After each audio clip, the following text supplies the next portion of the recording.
afternoon and welcome everyone to the 2025 edition of the Warship Masters International Tournament.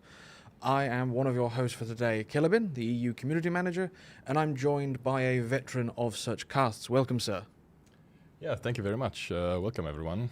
Yeah, I'm Blood Legend. I've been a competitive player for a long time and have quite the amount of King of the Sea and clan battle seasons under my belt. And yeah, I'm going to be hoping to provide you guys with some detailed analysis and some insights into these competitive teams. And I hope you will enjoy. Yes, we've been taking many notes about all the teams that have been played so far in the tournament, but it's not just both of us today. We're also joined by two familiar faces that you would have seen in previous tournaments. Guys, this is Rui. I'm the final remaining North American representation on this cast, as you all have probably known.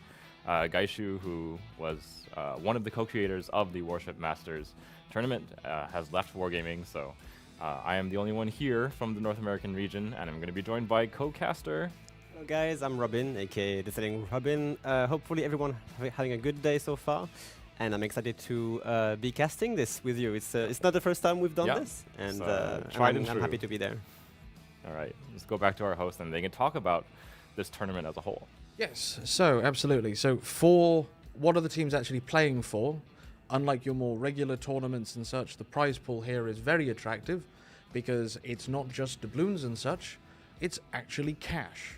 So first place between the team will get $6,000, second $1,800, third $1,400, and fourth place $800.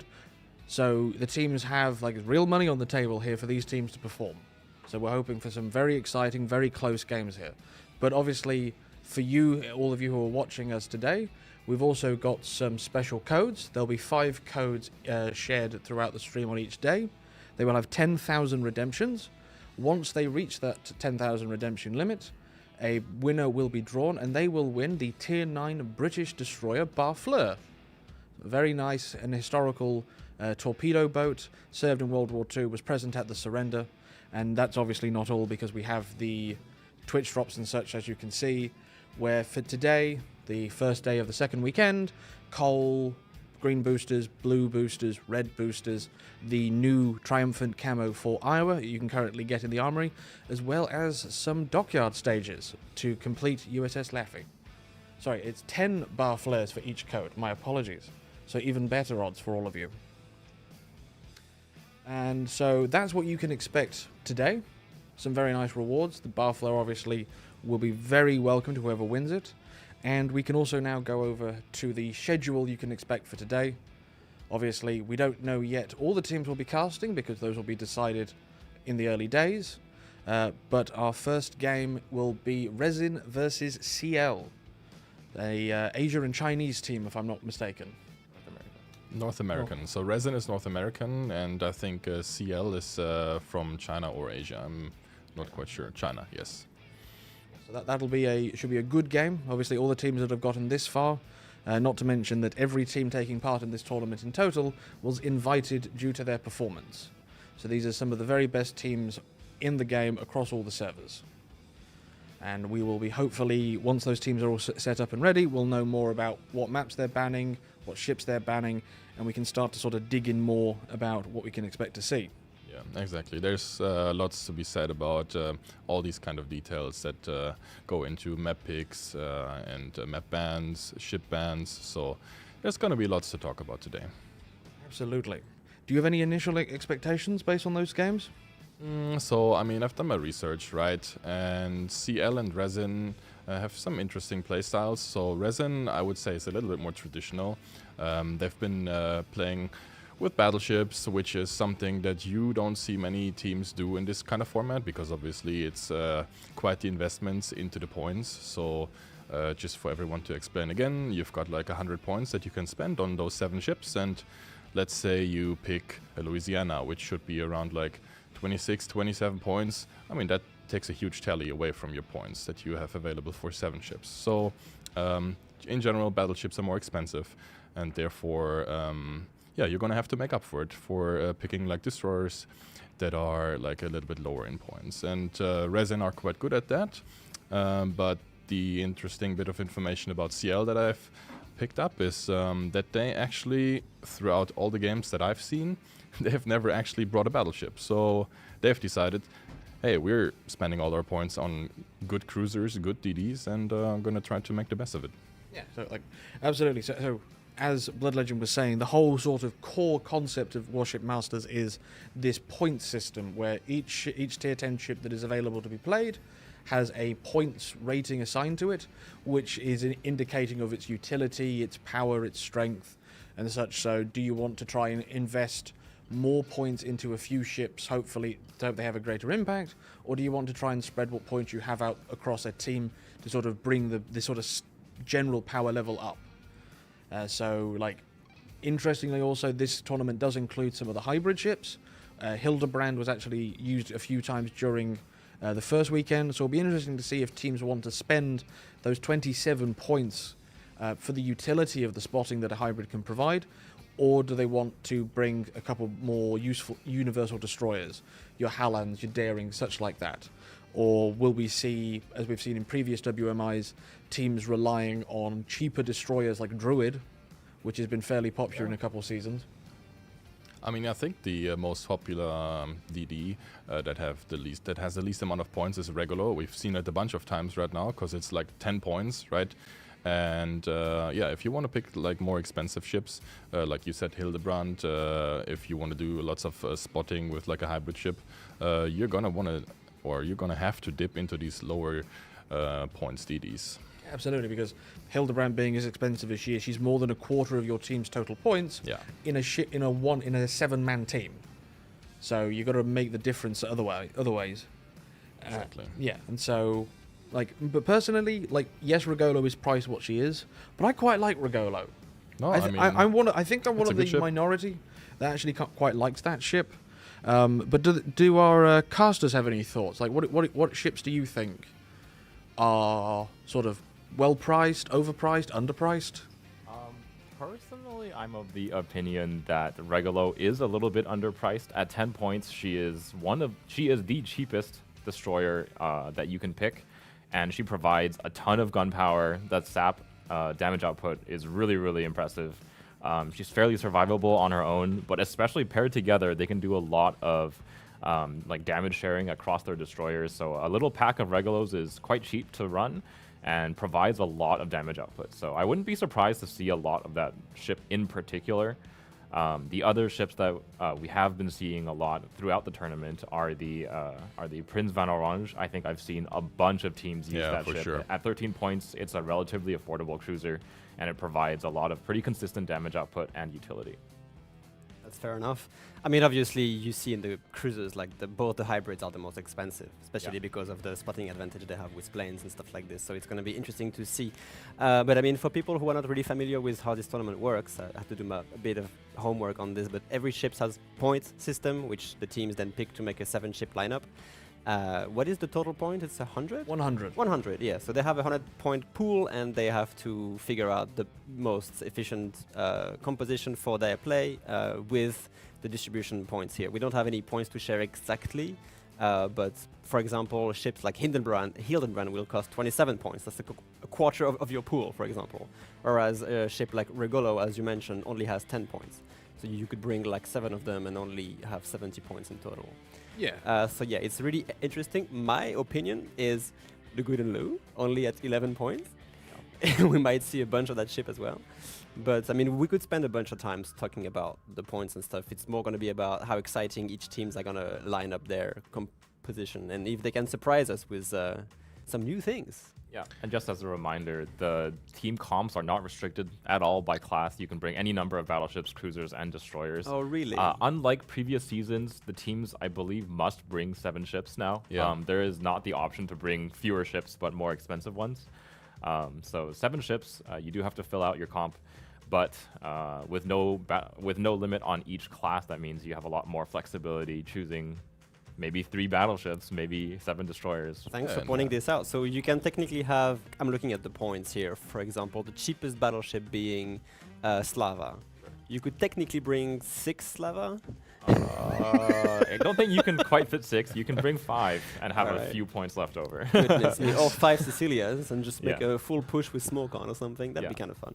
So yeah, this is Technically possible, probably not viable. Yes. We don't recommend such a build. Yeah, I think we've went past the stage of the tournament where that stuff happens. Oh, fair enough. But you never know. One of the teams might try a Hail Mary. Expect the unexpected. Never say never. Yeah. Absolutely. Oh, but I think that's what makes the tournament so great, right? You've got so many ships to choose from. People have spent so many hours of just trying to come up with different lineups. So I think some of the lineups maybe will be expected. The team has already gone through and talked about ships that are stronger, maybe not so strong, maybe filler ships, right? But yeah, it's going to be interesting what these teams will come up with, and maybe we'll be surprised as well. There have also been a few Chitan additions since the last Warships Master. I would guess something like the Aberico de Barbiano or the Hull. Yes. Things like this, which could actually be used in competitive plays efficiently. Yeah, absolutely. What do you think because about all of these? Like when these new ships get added, before they're like trialed by fire in the tournament, it's like, is the point value that they're assigned to them, is it too much? Is it too little? Yeah. Like in previous seasons when we've seen ships that were very cheap suddenly having a lot of impact, like so the point system is sort of dynamic. It can change to reflect like what comes out. Like so like do you risk something like Hull, which has very good guns but is quite big, quite sluggish, doesn't have a smoke, like does it fit in your team plan? Fair enough. Was there actually extensive point changes for existing tier 10s compared to the last Warships Masters? Yes. These things get updated every sure. tournament. Yeah, fair enough. Which are like the main outliners, if you can remember them? Like the one which got changed the most because they were like too cheap or maybe too expensive? I believe Colombo is one of the ships that got a massive uptick in points, rightfully so. I mean, we've seen it in competitive play for months now, and that's completely justified. I mean, the smoke and the most alpha expensive punch battleship, with the SAP Starting to feel a ammunition. bit hot under the collar being the actual one PC guy here. It's like, oh dear. No, so that's the main takeaway. Like Colombo got a huge uptick in points, but they've also fiddled with ships like Nevsky and lots of smoke DDs. Actually, they've had a points increase, so I don't really see lots of teams picking like your usual smoke DDs like Gearings, Harugumos that you would maybe see in King of the Sea, where there's obviously no points attached to the ship picks. Of course, yeah. So like Colombo compared to last season is 9 points more expensive.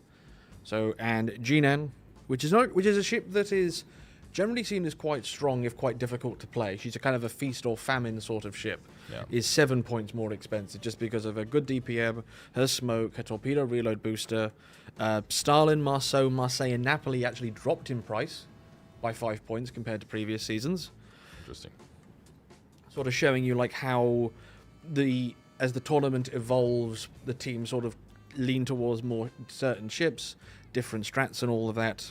In any case, one of the good thing is like during the game we'll actually have an overlay which showcases the amount of points which each ship's costs, so the viewers will be able to make their own mind about, wow, that's actually a really smart build or smart composition. So fret not, we can't show you the general image of all the points, but in battle you'll be able to see it. Of stuff.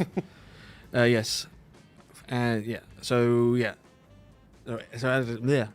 as Robin said, during the matches with our special tournament mod pack and specially tweaked maps that you'll all get to see and enjoy, you'll be able to see how much each of the ships being played are valued and make your own decisions. Like if you were going to rate a ship out of say 100 points, how many points would you assign to the ships that you like Vincent, Smolensk, Colbert? Ships that have a reputation of being very strong tend to be more expensive, but there are also ships that you might maybe not your play style or your preference that another player can do very well in. So it's sort of it's forever evolving and constantly changing in terms of the points. So yeah, so both teams for the first game are now sort of like preparing themselves, making sure everything's ready. Yeah, I'm assuming you've got the classic. If you ever played any sort of competitive game, it's like the guy who's like, I'm just going to go for a drink. and then it's 5 minutes to game, and 2 minutes to game, and it's like, where is he? Hopefully he comes back. Yeah, or the great one is like, I haven't updated the game. Oops. What? I've been in that. I've been in my old competitive days. Been in that position of like, your game's patching. Yeah. Why? Not the kind of situation you want to find yourself in. No. So yeah, this is the sort of the classic, like the build up, the preamble to all tournaments and such, where the teams are all getting ready. Yeah, but I mean, these teams have been doing this for a long time, so I'm guessing stuff like this won't happen. You should know what they're doing. Yeah, I mean, the exception of some of the Chinese teams. Obviously, the teams are invited based on their seed. Invited and seeded based on their previous clan battle season placement. And there are some newer teams in the tournament. We might see them as we move into the lower bracket. Obviously, the upper bracket is largely going to be dominated by teams that are quite experienced in competitive play. I believe ZZHL, a new team from the Chinese region, is currently fighting for their lives in the lower bracket. Obviously, we won't be covering them, so hopefully we get to see them later on, but we will see. Yes. And especially because as a global tournament, I don't want to even guess what time zone some of the players are in. Yeah. No, for sure. It's like here, it's a lovely gonna be like 15 minutes to 2 in the afternoon here. I don't want to imagine what it's like for the American and the Chinese teams. A very sleepless night. I'm sure. Yes. For sure. So we are going with only best of threes today with these teams. We Yes. saw quickly the map ban from Resin versus CL game on the screen here as these teams are preparing. What is the entire map pool for, well, this best of three, but for the whole tournament actually? How many maps do we have in play this time? So there are 7 maps in total. Okay. 5. 5? Yeah. Yes, 5 Five that they can and pick five. from, yes. Exactly. So we've got Hotspot, we've got Land of Fire, North, Northern Waters, and Sleeping Giant. I mean, Okay. all these maps have been played numerous times in previous tournaments, so these players know every map like inside out. So yeah, it's a quite classical map pool, if I can say so, because yeah, I myself have lots of experience with these maps, and I can definitely say it's a pretty good 5 map pool, which yeah makes for lots of exciting games. That's for sure. I believe we also have Resin and CL finishing up their picks and bans. Yes, So and the room is also up. exactly. So the map bans are through, but how many ship bans can each team pick? 1. One. Exactly. Okay, only Yes. 1 ship ban, but 2 map ban. No, then never mind. No. It's Yes. 1 map ban per team and 1 ship ban Exactly. per Yes, team. but I both understand. but the bans are blind, so that both teams could ban the same map and the same ship. Obviously. All right. And the room is up, and the teams are now beginning to arrive.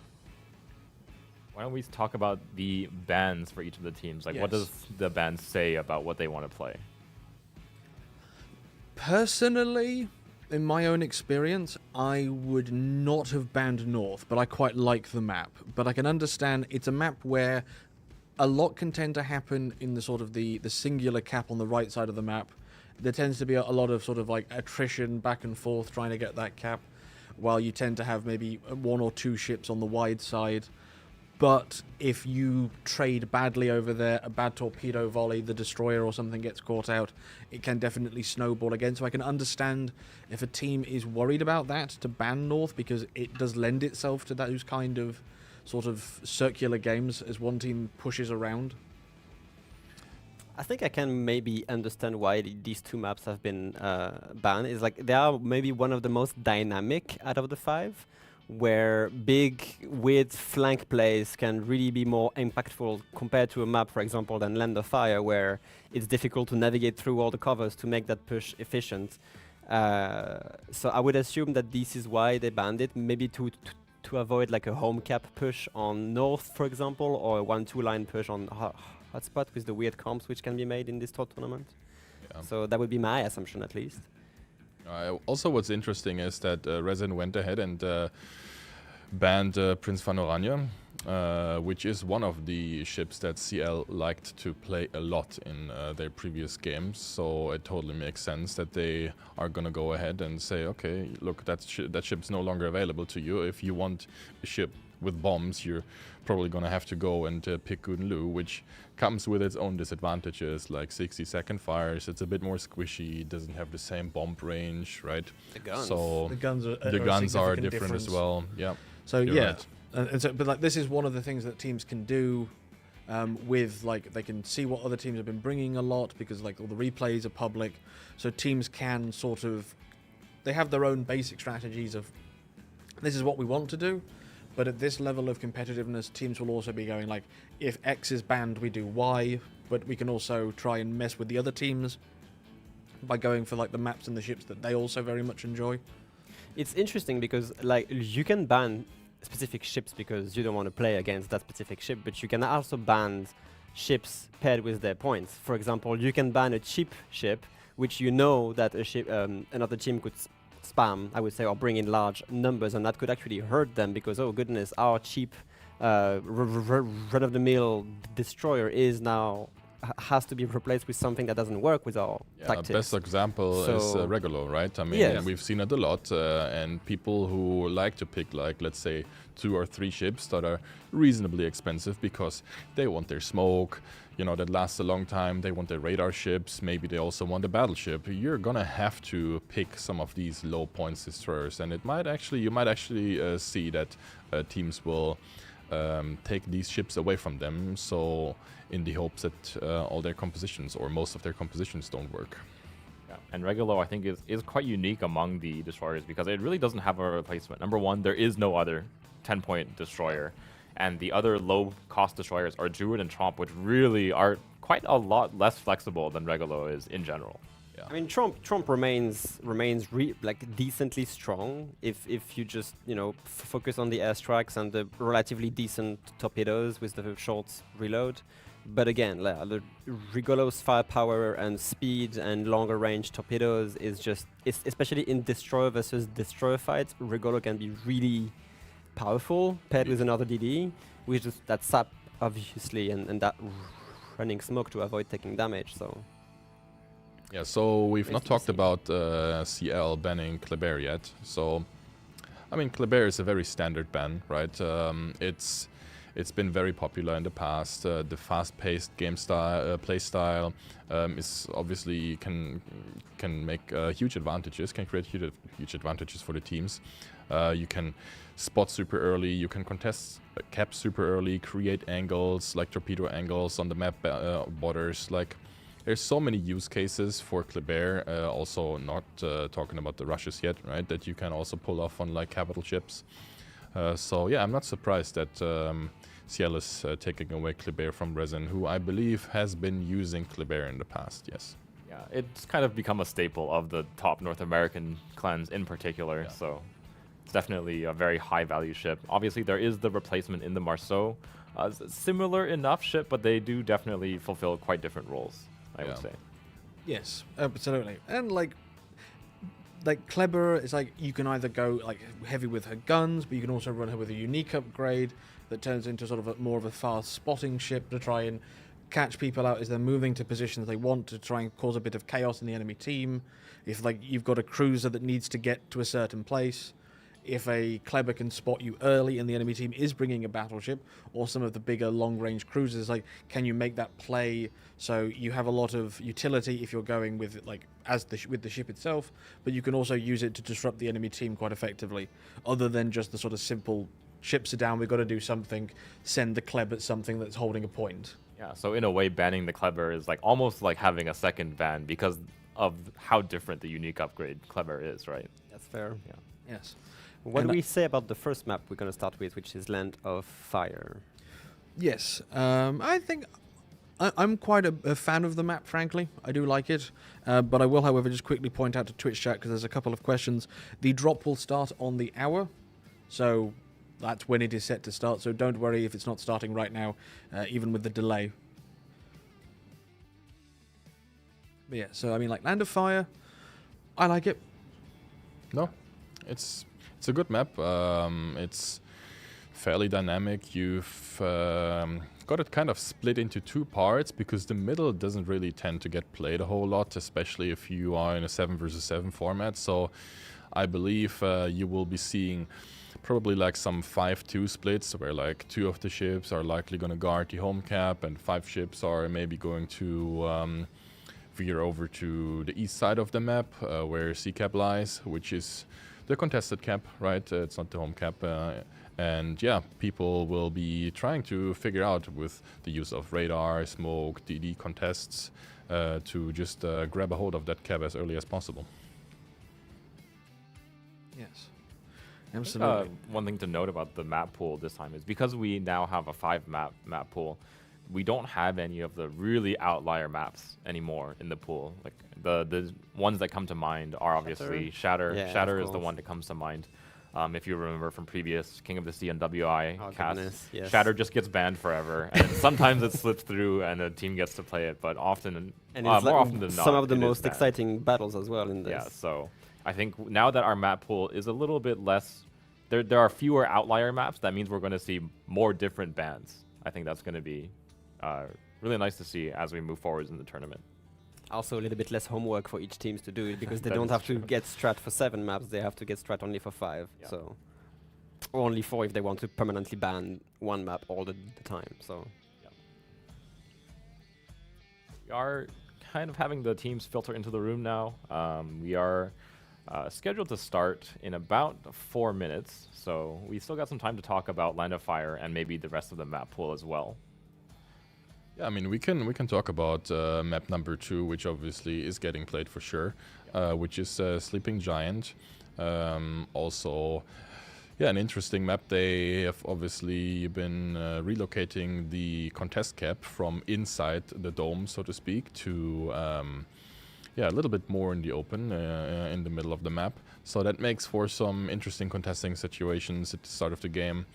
And in general, Sleeping Giant is like that kind of map that where things can happen like quite quickly in rapid succession once a certain point in time has been met, and yeah, it usually makes for some excitement in like the mid-game region.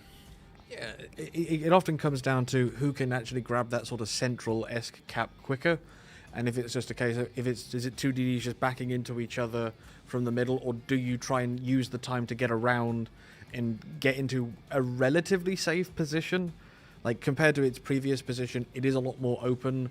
There's a lot less places you can tuck into, so you do have to definitely have your wits about you if you are the player who has to make that move. You're probably expecting it to be one of the destroyers, whether it be something like a Daring because it can smoke frequently, maybe a Yuyang, or do you want to take like one of the big French fast destroyers and just go for it? what I like the most about the change of this cap specifically for Sleeping Giant is that it's actually easier to contest, but harder to defend. If I can make any sense, because when it was inside the Thunderdome, once you cap it, good luck taking it back. You can defend it very easily, or at least prevent the other team from contesting, of course, because when 2 ships of different teams are in there, the points stop for the specific cap. Here it's easier to contest, maybe harder to defend at this point. Yeah, and another thing that makes this hard to defend, especially in this point format, is the particular ships of Moskva and Petrol are both quite expensive, and these are the ships that you often see defending that contested cap, usually parked on the north and south sides of the islands. These 2 ships have a really, really high point cost because they have so much utility, so much 20 tankiness. points for Petropavlovsk, Yep. 21 points for Moskva. Yeah, so they have a lot of really consistent guns, they have really good radar coverage, and so those are going to be really expensive ships to bring to a map like Sleeping Giant. But in some cases, like these, they're almost like irreplaceable to play this map. Yes. So we will see teams for sure spending the points on the ships like the Petro, like the Des Moines, like the Moskva. I could see teams opting for the cheaper costing Stalingrad. That has been lowered in cost compared to previous iterations of WMI. It's not quite as tanky and doesn't provide the really consistent gunfire that the other radar cruisers do, but it is a cheaper 12-kilometer radar. Yes, and but Stalin, you do trade you get the firepower, you get the staying power, compared to say Moskva and such, but you do lose out on DD killing capability, which WMI tends to focus more upon. I can also confirm that both teams are in, all 7 players are assembled. That's great. So we are just waiting for everyone to give the go-ahead. because it's like this is not a one-man show. No, it is not. The team seems to be Definitely not. ready, but no pressure. We are on the clock, we are. essentially. We are on time. Yeah, I would like to see actually some underdog picks, like some ships which you don't usually see. I don't know, ships like Sevastopol, Gibraltar. I know they're not specifically strong in comms, but they are kind of like a one-trick pony. If you make that trick work, you can really secure an advantage compared to just getting the classic lineups. We'll see Des Moines a bunch, of course. We'll see Minotaur a bunch. One of the most expensive radar ship is going to be Alexander Nevsky, but that's kind of a usual thing to see in basically all the comps, all the tournaments. Question about like Nevsky is whether we're actually going to see it, because it's quite difficult to play Nevsky without smoke, right? And we already said that if you want to have Nevsky and like a usable smoke screen, that's going to be at least like 40 points. Like, 42 and points. 40 points is like, I mean, that's a lot for two ships, lot, right? yes. So yeah, that's why I think Nevsky plus smoke, we're most likely not going to see something like this. People or teams are probably going to try to find some other radar and smoke variations. Yeah, both teams are ready, so we will soon start for the first game of the day 3 of WMI 2025, where we will watch CL versus Resin. Waiting on the final confirmation from all of the teams. Any predictions, gents? What do you guys think? Ooh, Resin versus CL is pretty hard to predict. These are both teams that are now fairly experienced in competitive play. Resin from the NA region, CL from the Chinese region, and obviously China as a region is a little bit less predictable. We haven't been able to see them in a ton of tournaments since they kind of joined the split, let's say. So. And here we go.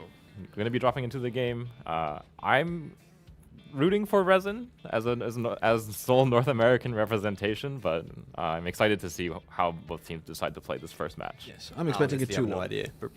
Personally, I'm just in for the good show. All right. Okay. Right. Getting into the game now. Oh goodness. All right, so let's sit the comp. A bit of a different layout here for you viewers at home or wherever you're watching. The caps are beautifully highlighted, so you can see exactly where they are placed on the map. And yeah, Zooey, tell me what you see on CL side in terms of their picks right now. So on the CL side, they have brought the Republic, a Hindenburg and a Plymouth as their two cruisers, a Hull, a Delny, a Daring, and a Smoland, a very expensive destroyer. Indeed, I'm happy to actually see the Hull being picked here because it's one of the newest additions at tier 10. Yep. Resin brings Henry IV, Des Moines, Defense, and a Castilla. In terms of destroyers, double Z42 and Gdansk. So really area controlling DDs with the Hydro, of course, the Gdansk's radar, the smokes. I want to see the build of the Henry IV. It is not a lighthouse build. It is not lighthouse build. It is at that regular 13-kilometer concealment. Indeed. And I think one thing to note about CL is up until this point in the tournament, they have not been bringing battleships. They have now brought out the Republic. And if you guys remember CL from previous WMI seasons, back when we were playing with the flagship rule, they were the one team spamming Patrie, the French super battleship. They have now replaced it with the Repub. This is a reasonably cheap battleship. As far as things go, obviously, Repub has been in the game for a really long time. It still does retain that 30mm overmatch, but it is quite squishy, and it doesn't have the consistency that a lot of the other battleships have. And if you look at the build of Republic, it is not running the legendary upgrade, which gives you a really boost on your DPM, but kind of neuters your firing range. So just a standard battleship build with bricks and everything like this. In terms of deployment, we're seeing kind of an even 4-3-4-3 split, kind of mirrored, actually. Resin is sending 3 ships to B, so the Z42 Defense and Castilla, while it's really destroy heavy on CL side, sending 3 out of 4 of their DDs towards A, backed up by the battleship. So interesting deployment on CL side. Yeah, and Repub, one of those battleships that can kind of keep up with the destroyers. Obviously, with that French speed boost running, it's a reasonably fast ship. It does have a really long speed boost duration, so it's going to be able to keep up with those destroyers just fine. Smoland's going to be kind of leading the charge here for CL. It does they do have a lot of supporting fire from the Delny and the Hull. Delny obviously has those Soviet ballistics on its guns. Very, very good gunpowder. as far as the destroyers go that you can bring in this tournament. He's going to be facing off against a Castilla and a defense, though. These are two cruisers that can put out a lot of damage onto destroyers. The Castilla with the burst fire, the defense with the really high caliber accurate guns. However, Resin's Z42 is going to have to be careful. There is a Smoland on CL's team which is leading that charge. The moment this Smoland gets spotted, he's going to be backed up by a whole Delny and Republic, which is going to be really, really scary here. Meanwhile, at C, just classic reversing Z42 from Resin here, getting into the cap. There is the Plymouth, which has radar range right now on that Z42. She pops that radar, and Resin is exposed. So let's see how much damage they can pour on Mad Dog here. Before he managed to disengage from that radar. Unfortunately for them, there's not a ton of supporting fire for these. Plymouth obviously does have the AP firing now, but only the front two turrets, and Plymouth's reload, unlike her sister T10 light cruiser, does not have that reload. And the shells just don't connect, unfortunately. The Plymouth from CL is spotted. We might start seeing some return fire from the Des Moines and the Henry IV. And yes, indeed, no overmatch here. So far, so good. And over on the other side, Smoland has burned that first radar. A ton of damage already coming out onto Big Boy 69 Z42. The radar does end. Z42 now down to about 7,000 HP, dropping one final repub salvo. Connects a shell. Obviously, it does only overpen damage, but I think CL's destroyers are just going to chase. Oh yeah, I think they actually have the momentum at this point, and if they are like kind of overextending, they can still pull away from this island at the G2 and be rather safe.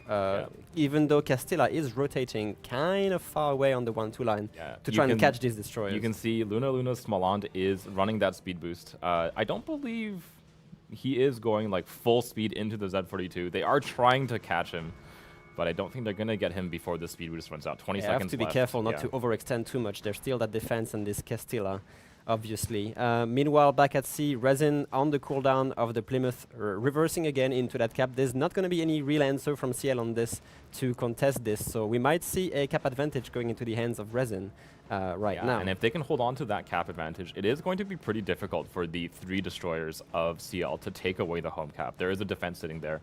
This is not a ship we see very often, but it is a fairly tanky ship as long as it doesn't suffer too hard from those like really long-lasting fires and floods.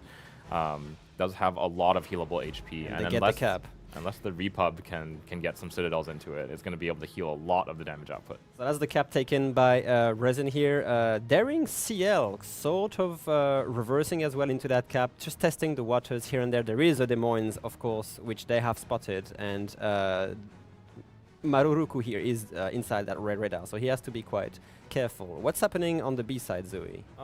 Looks like it's mostly stalemated out.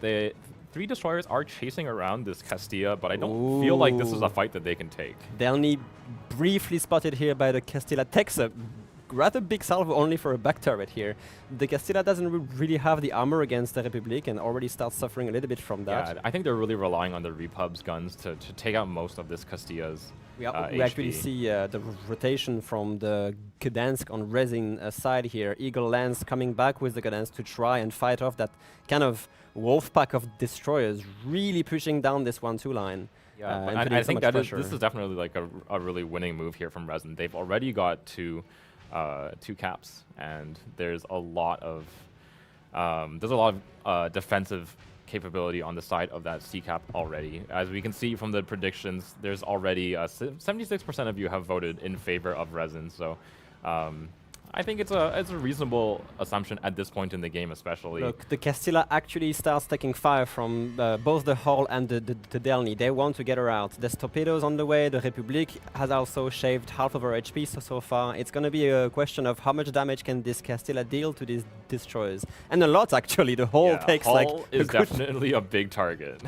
Yeah, the Castilla, however, gets absolutely hammered so far. It took 9k from the Republic, 9k from the hull pouring so much damage with this really good AP from these 2 or 3mm guns. Castilla forced to the border of the map. Look how aggressive CL is being on this push right now. And they have to be. They have to pick up these kills because they are down that 1 cap. They have to even out the points and then buy themselves more time to try and take away this B cap. But there is a defense just sitting there. There is indeed. I mean, the defense doesn't really have that much DPM. It has a really high burst fire here. The Gdansk, of course, burning that, Smolensk from CL, kind of being caught by a triple whammy here. The Z52, yeah, I the think Gdansk. Smolensk might have overextended here into Ever the so Gdansk. slightly, yes.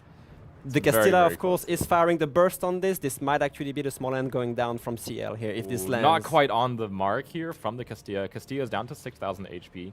Smolensk is right at the edge of this Gdansk raider, but he has fired back, so he will remain spotted. His heal runs out at 1,000 HP remaining on the Smolensk. That is going to be the Smolensk down. They are going to trade away the Castilla, most likely. But meanwhile, the Delny is about to start taking some fire as well. I'm just briefly having an eye on what's going on at sea right now. Nothing much so far. The Z42 has caught CL's daring, but it's kind of a stalemate at sea where CL cannot really do anything about that so far. Yeah, here comes the Repub Salvo. Should finish off the Castilla here. There you go. Down he goes, but he has traded a pretty decent chunk of HP out on the Delny as well. Yeah, that last burst landing for a nasty 5 or 6k here. Yeah, and with the Gdansk sitting here near the cap, I just think it's going to be really difficult for CL to actually convert this into a take. It is. 3 minutes left. Resin ticking the points quite heavily here with this 2-cap advantage. CL is rotating the Plymouth to try and deal with this defense, I assume. He's kind of slipping through the Des Moines as well at sea, which is busy with the Daring. Daring getting a little bit caught here between that Hydro, between the pushing Henry. Yeah, CL's Daring is in a really bad spot right now. Not long for this world, right in front of the Des Moines. Completely caught between a rock and a hard place and about to go down. Yeah. And this is where you see the point cost of these ships like the Des Moines. Like, this ship is just absolutely a terror on the battlefield. Did lose a bunch of HP here, especially with the Plymouth from CL kind of having its broadside. But at this point, it's going to be the Hindenburg versus Henry kind of island stalemate here. But that Hindenburg is now alone versus so much firepower.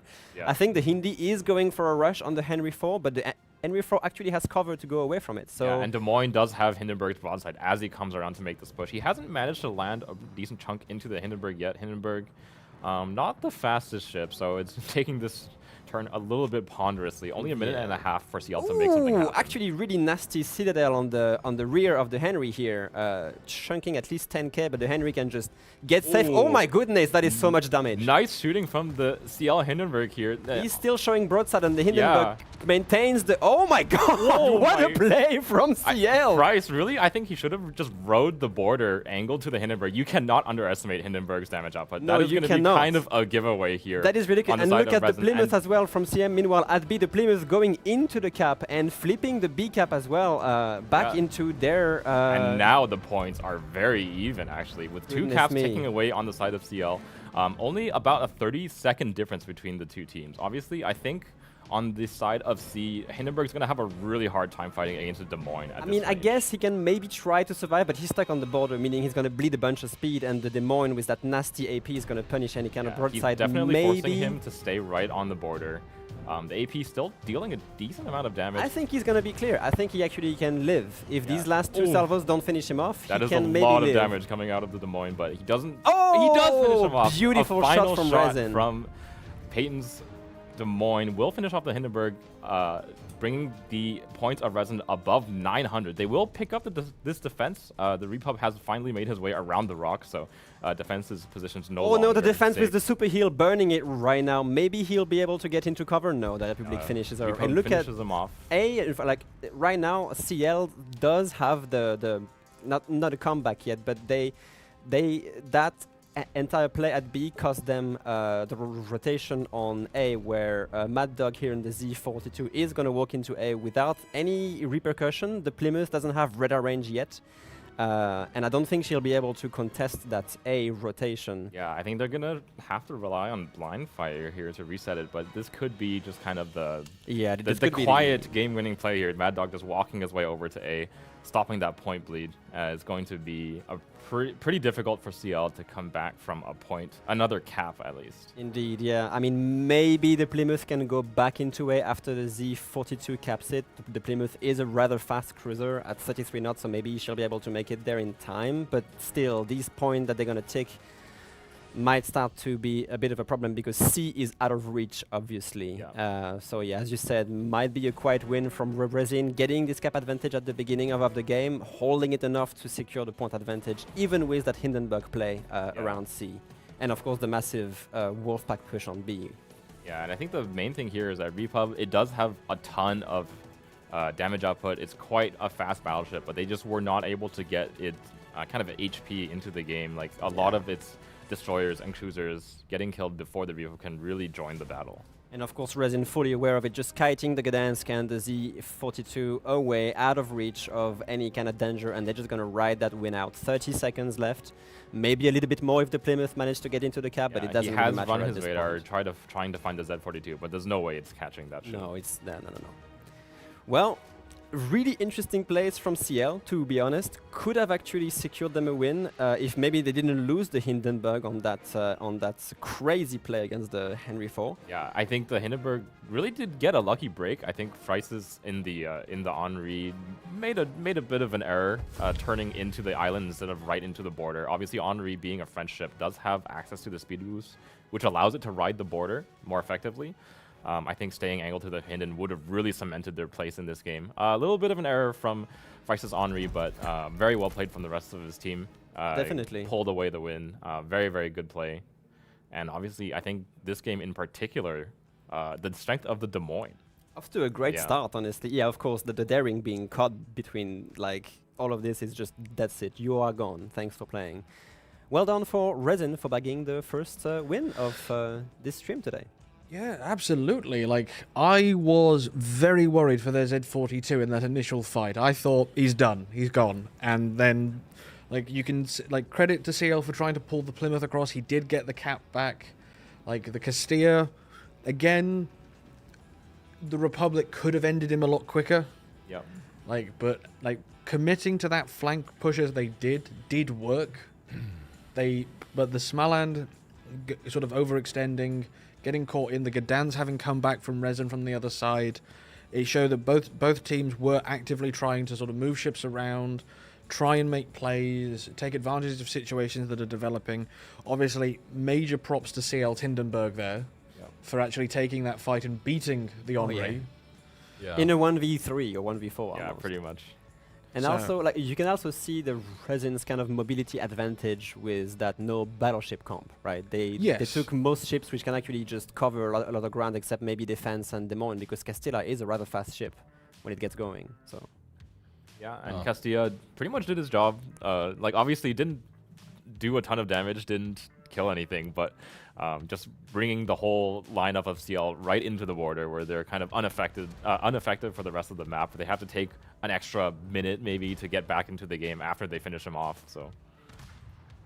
Oh, it was an interesting playstyle. I mean, you could clearly see that CL was like trying to wrap around on the outside of the map, like getting the kills first, because they're actually like before they go on to the B cap contesting it. Because I mean, in this kind of format that there's some ship that's going to be sitting inside that capture point, right? So it's kind of difficult to get rid of it immediately, because either you rush it or you're going to have to set up some additional firing lines, right?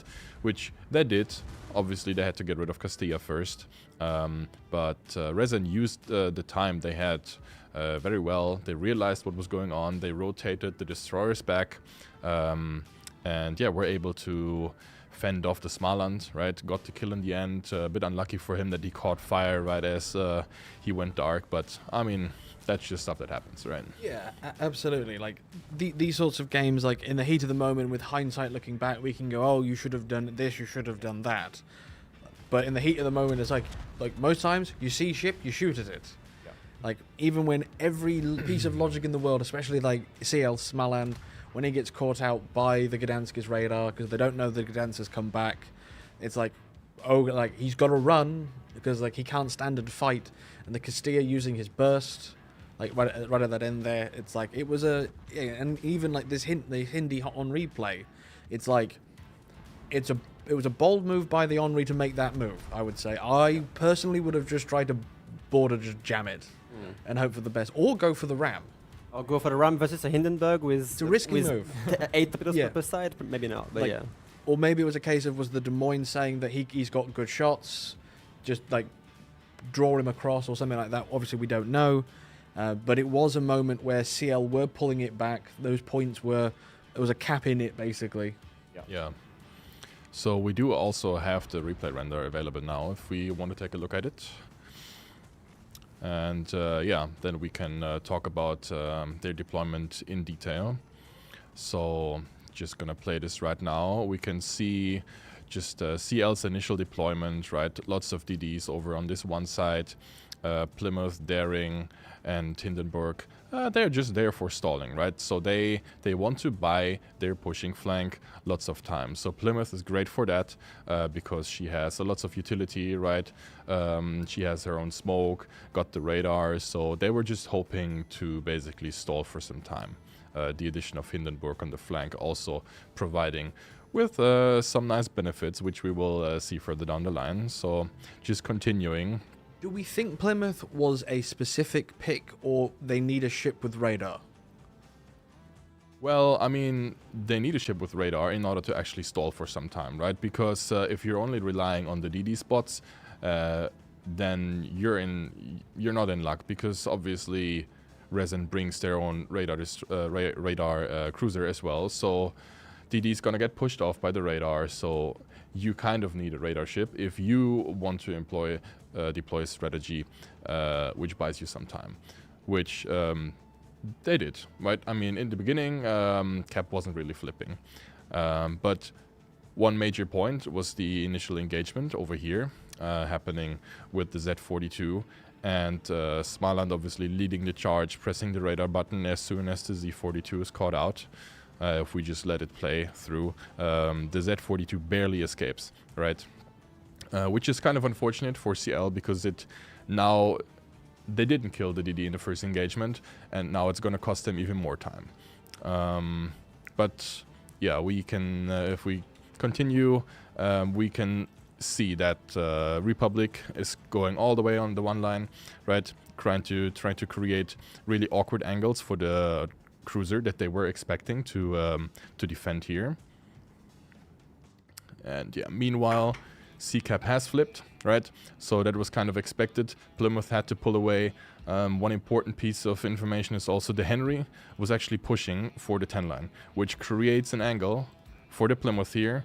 And with the DD spotting here, it's kind of uncomfortable, because now Plymouth has to either smoke up, which, okay, she can buy some time and stay in that position, but it's a dangerous one, so she had to bail from that.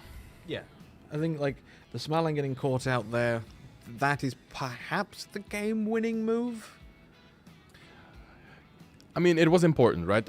We can talk about if that was necessary or not. I mean, sure, someone has to go and spot the Castilla, but in my opinion, these other DDs could also actually provide that spotting, which in my opinion, the Smaland kind of went too close to the Cap a little bit too early, right? If they would have been playing perfectly, which of course no team plays perfectly, mistakes happen, but I mean, it was a very costly mistake, which we were talking about the relocation from the Gdansk, right? Which was coming in quite handy, because that meant they were able to continue spotting the Smaland and yeah, just focus down, get the kill, which again, talking about time that CL needs, I mean, it reduces the amount of time. Points keep ticking for Resin, and meanwhile C-Cap doesn't look so fancy anymore, because Plymouth had to pull away from it immediately. Daring just in a bad spot there, nothing he could really do. Yeah, Daring, I mean, he should have probably left. Didn't really expect the Des Moines maybe to push up. I mean, if we go a little bit back in time here, you can see the Des Moines. He's just really looking for catching the Daring that they know is roaming around. I mean, Z42 is providing that information, probably with radio location, right? I mean, he got caught by the Hydro and was staying behind the rock because the Z was hydroing him the whole time. Yeah, you're right. And I like this play by the Hindenburg, though, because, yes, Henry was a bit cheeky getting this outside angle in the beginning, but like you guys already said, Hindenburg is great in these brawling situations, and he did really good to actually take advantage of that. So yeah, if we continue playing the replay here, we can kind of see the little whoopsie here. I mean, Henry just doesn't manage to get away. Great play from the Hindenburg. Unfortunately, though, Des Moines actually reacted in time and now he can't really get away from him, even though, yeah, he's gliding at the border. But he opens up the angle towards the Des Moines. Des Moines realizes it, and yeah, you just can't survive the Des Moines AP. And then it's just a case of the DDs in the bottom from Resin's side can just fall back. They don't need to fight anymore. The Z can grab the cap, and the match and the points tick out. And we are now ready for game 2. All right. So can Resin make this a 2-0 sweep, or will CL pull one back on Sleeping Giant? Yeah, it's going to be interesting to see. I mean, game on. We're not jumping into it just yet, but yeah, really, Okay.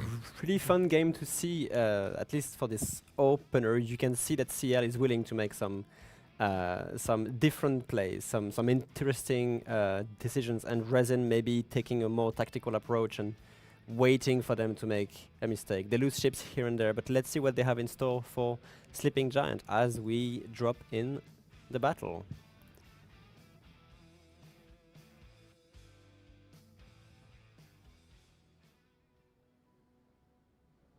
All right, welcome back everyone. CL versus Resin. And let's go straight to lineups, get them out of the way.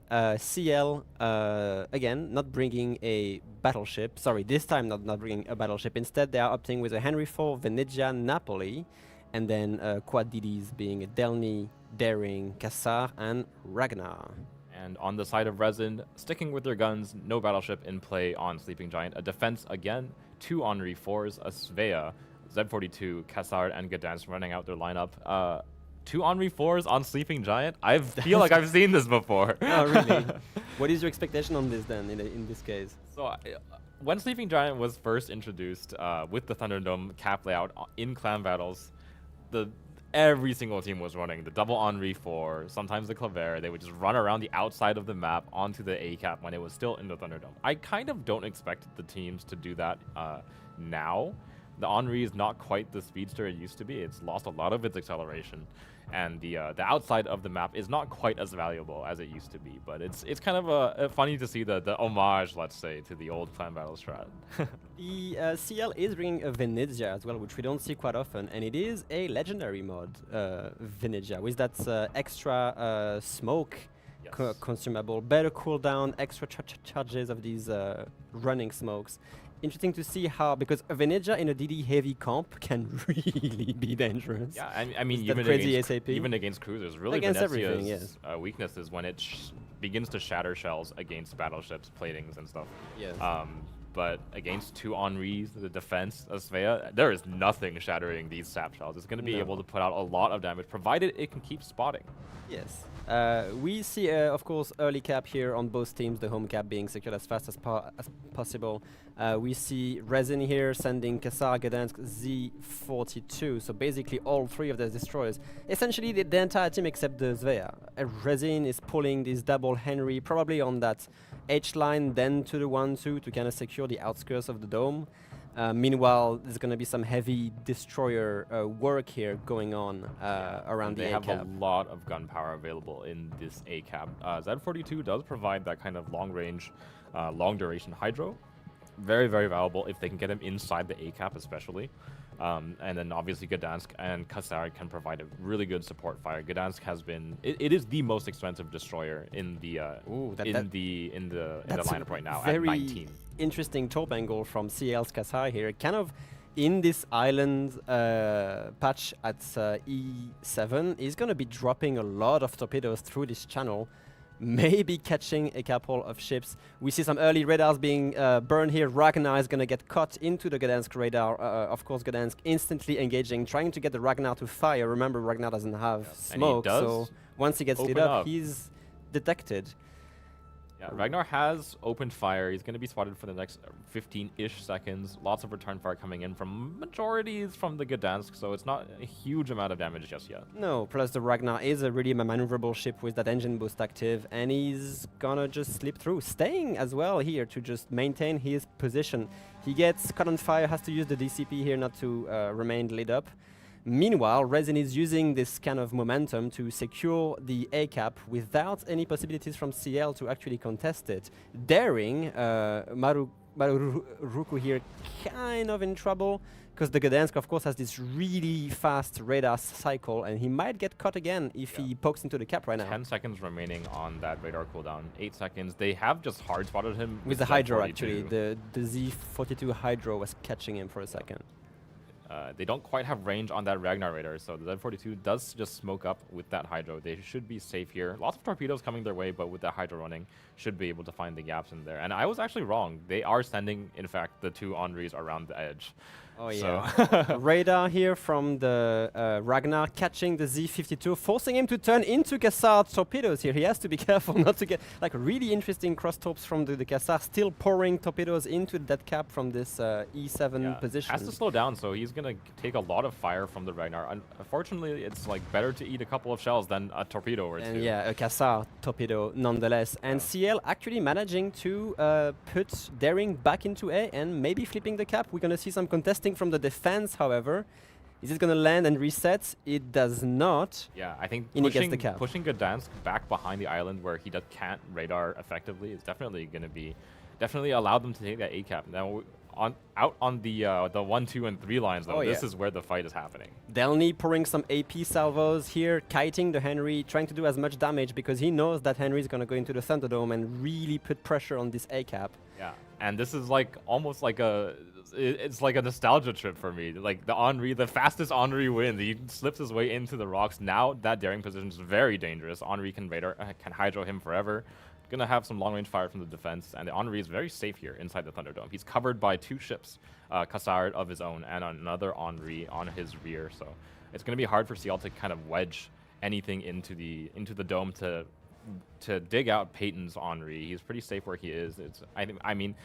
If he's there safe is but still spotted. If there is a ship in the game to do it, it is going to be, I think, Lemon's Napoli. Obviously, we haven't spoken about the Napoli yet in this game, but it has been a menace of competitive for so long.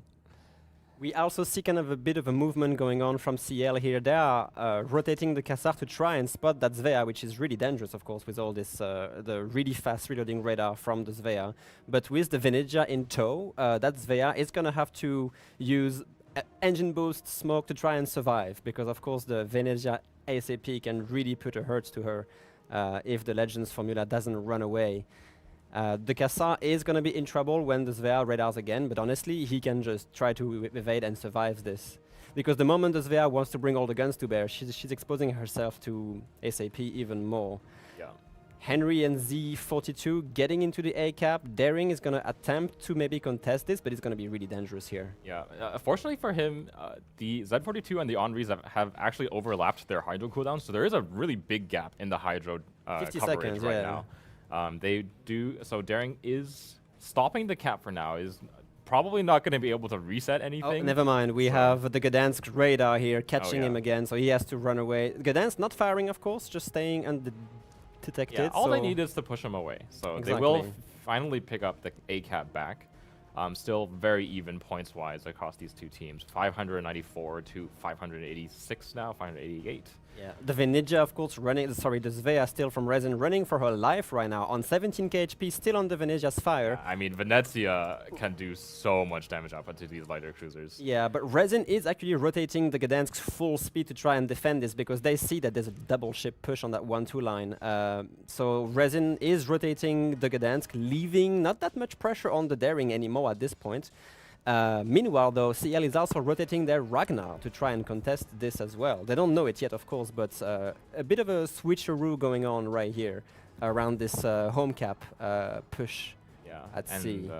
The rest of the lineup, like the Henri out towards the edge, CL's Napoli here has managed to find his way onto this island, but Napoli is a reasonably expensive destroyer at cruiser. I mean, I would agree. It does have torpedoes at 17 points. So having your 17-point cruiser just kind of like sitting here behind the rock, not the greatest use of your points. No, really. We have Emanon as well in the Henry 4.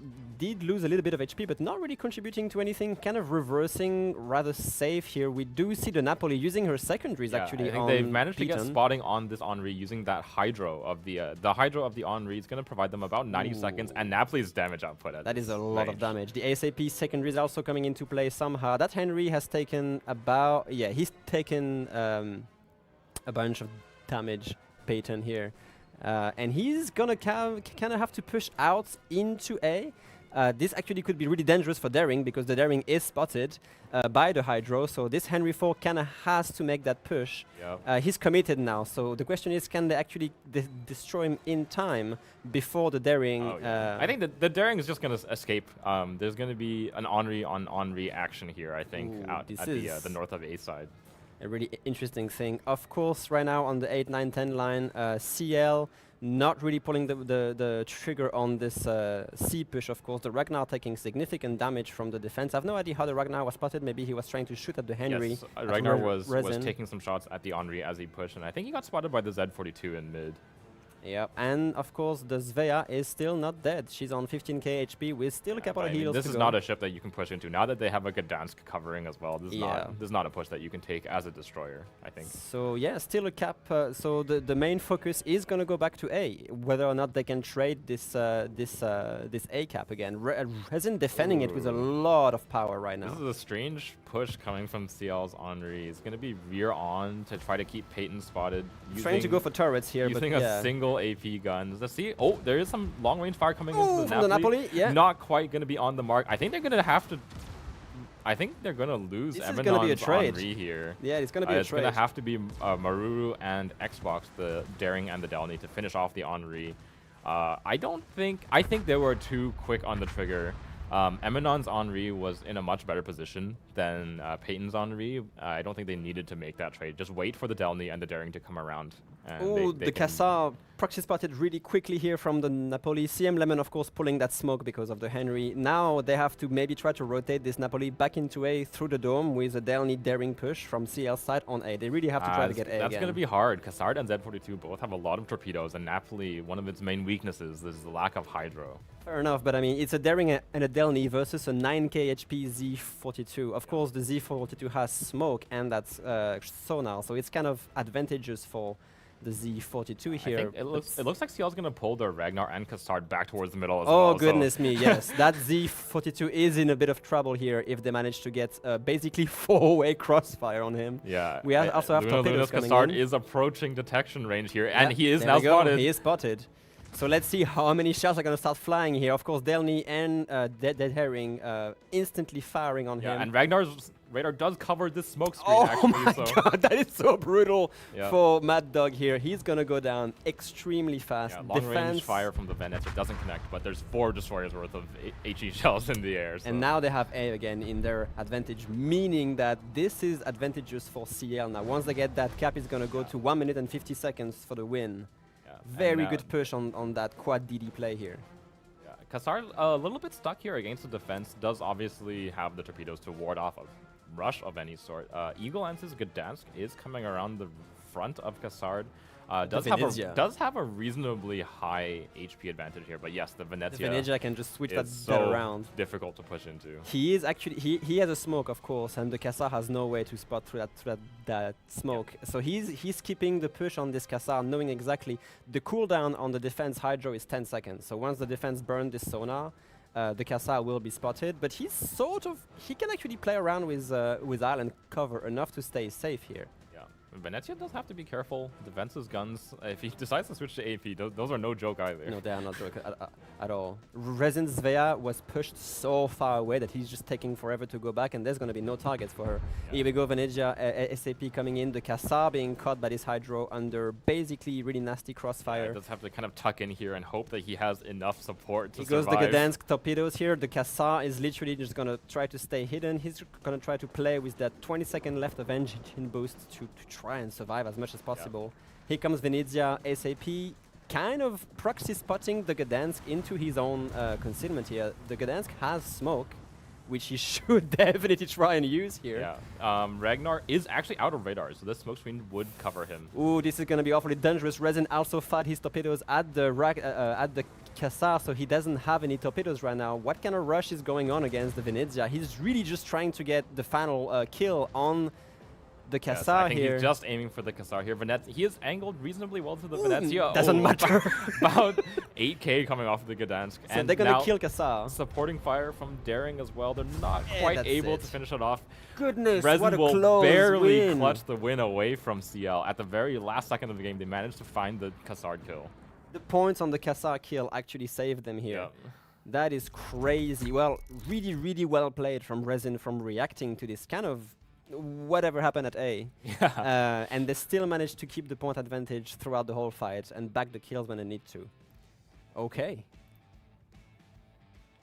An exciting first series here between Resin and CL. I think really, really close games, both of them. Second one, yeah. Second one definitely a lot closer than the first. Resin managing to just find the key timings on all of their kind of consumables and pushes. And they did manage to clutch the win in the end. Was looking a little bit dangerous. Kassar wasn't quite able to tuck himself into the islands far enough, and Venezia's supporting fire not enough to ward away the Gdansk push. No, I actually saw Venezia hold her fire for a long time, waiting for the Gdansk to just give her a little bit more, sauce. But yeah, I'm not sure if this would have made the difference. This decision making at this competitive level are like, do I go for that 20k sap salvo or do I fire now and only do 5? Yeah. So yeah, really interesting games, and let's see what you guys have to say about it. That was bloody close. Yeah. Indeed. I can only imagine Resin's voice chat right now as Eagle made that play of just like, kill him, kill him, kill him. Kill him now. Because like, it was all like that kill flipped it with 2 points. It was a 998 in Resin's favor. CL, like that Kassad had to live maybe 10 more seconds and he should have been okay. Yeah. Like, as you say, like the Veni, was he hoping that Eagle would overcommit to try and get all his guns in play? Eagle handled his Gdansk brilliantly there to minimize the amount of damage that the Veni could do to him while keeping as much firepower as he could on the Gdansk. Well played to Mabuki's defense and making sure his Hydro was ready and all of that. And like that was a very much a back and forth seesawing kind of game. Any number of decisions made by both teams could have pulled that either way. And I think we saw CL pull a really, really nice pincer play into the middle of the map. The 4 destroyers all suddenly converging on the Z42, picking up the kill really clean. Yeah, Oh, 100%. No, I mean, it's interesting how the game started, right? Because you were mentioning the Henri being first inside the dome. That kicked off like a huge advantage for Resin. They were able to accumulate lots of points, right? But then CL managed to swing it back a little bit. The Napoli pushed down, created an angle on the Henry inside the cap he needed to go. So it was like really, really dynamic, like stuff that we're used to when watching Sleeping Giant games, right? I think in terms of dynamic plays, both teams I would say are equal, but it seems like on these both of these matches, it was Resin taking the early cap advantage and building that 50-70 point advantage from the get-go kind of always secures them the win in these both scenarios, It did kind of feel like CL were going for the early kill, Resin were going for the early cap. Yes. Yeah, for sure. 100%. No, and I mean, talking about that one situation at the end there, I mean, I can tell you from my own experience, as soon as you realize that there's this one play that you need to make in order to actually flip the game into your win, yeah, comms are going nuts. So you can definitely, like, if we would be able to hear what's going on in Resin's, voice comms, they would be basically screaming at the Gdansk that it's their only play and you need to make it right now. The classic, should I go? Go! Russia Venezia with no torps, do it now. It's like, okay. Yeah. But yeah, no, absolutely. That was a bloody close sort of back and forth. And I guess sort of to celebrate such a decisive but very nail-biting win, we do have the first code of the day. So if our colleagues can bring that up so players can have a go with that. Because obviously it can give you a Barfleur if you are particularly lucky. Indeed. Yeah, so I guess you could say that maybe the Kassad should have dodged this. Mm-hmm. Dodge all of this. That's a lot to dodge. Yeah. When you're stuck next to a rock. Well, he didn't dodge enough, clearly. No, indeed he did not. So we'll have that on the screen for a moment or two while chat devour it, because we know how much you like codes. But yeah, I mean, like the Henri sort of going back and forth, like both of them being whittled down in the early fight, so when they do sort of fight each other so close, it was damn, like, as you said, like, should CL's Henri have committed to that fight, he could have just backed off, let the Delny finish off Resin's Henri, But like in the heat of the moment, like you want to get that kill. You want to make sure that they do go down. You also don't want to cede too much ground because a Henry speed boosting away can cover 5 kilometers in 30 seconds. Yes. And you're like, oh, why? I have to turn around and go back to the cap to help now. No, absolutely. All right, so yeah, we have the replay up, so we can talk about it a little bit. I'm going to some further analysis. Yes, please do. Go ahead. So, yeah, going ahead, just opening fairly standard. I mean, we can see both sides opting for an aggressive A contest, right? You can see lots of DDs going towards A cap here. Venezia, Svea, both ships being used for like a tool to just defend on their own, blocking off any kind of early pushes. Something interesting that casters already picked up as well was the use of early engagement by Resin, right? They were trying to bait Ragnar into the fight, which obviously worked brilliantly because that meant Ragnar opens up, Gdansk has its smoke ready, right?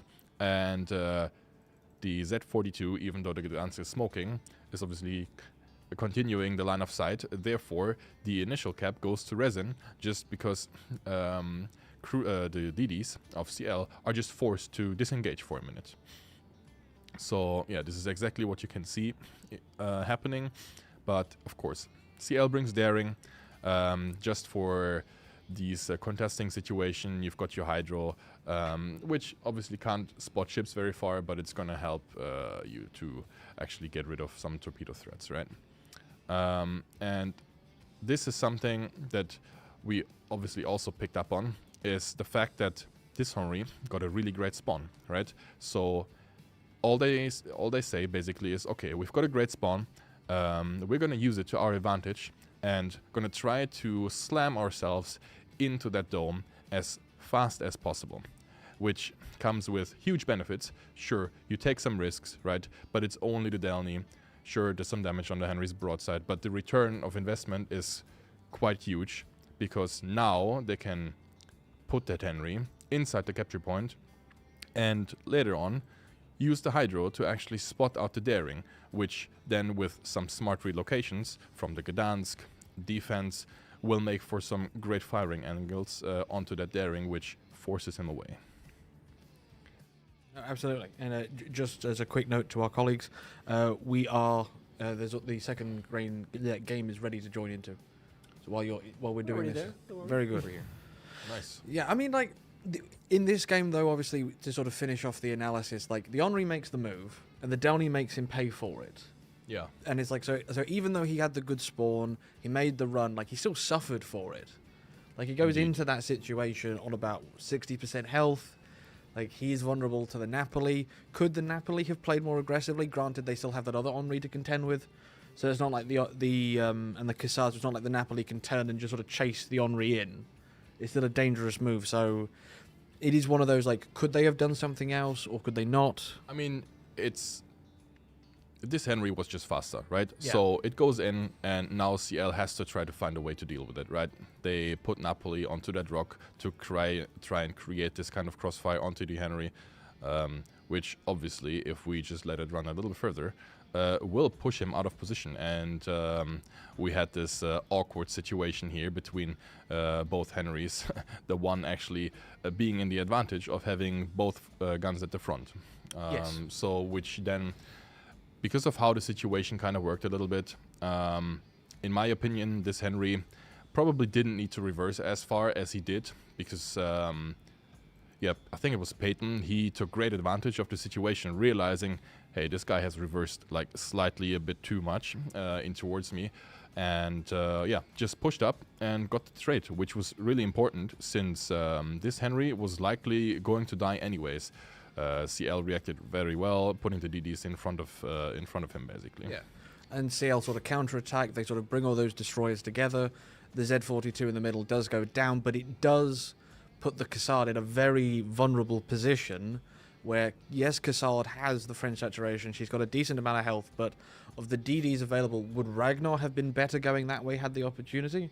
Like it might, and it's a bit tankier, maybe it can survive a bit longer. The Cassard being where they are when they make this useful play, Yeah. Like it was something that they needed to do, but just by where the team ends up positioning wise, leaves him the vulnerable one.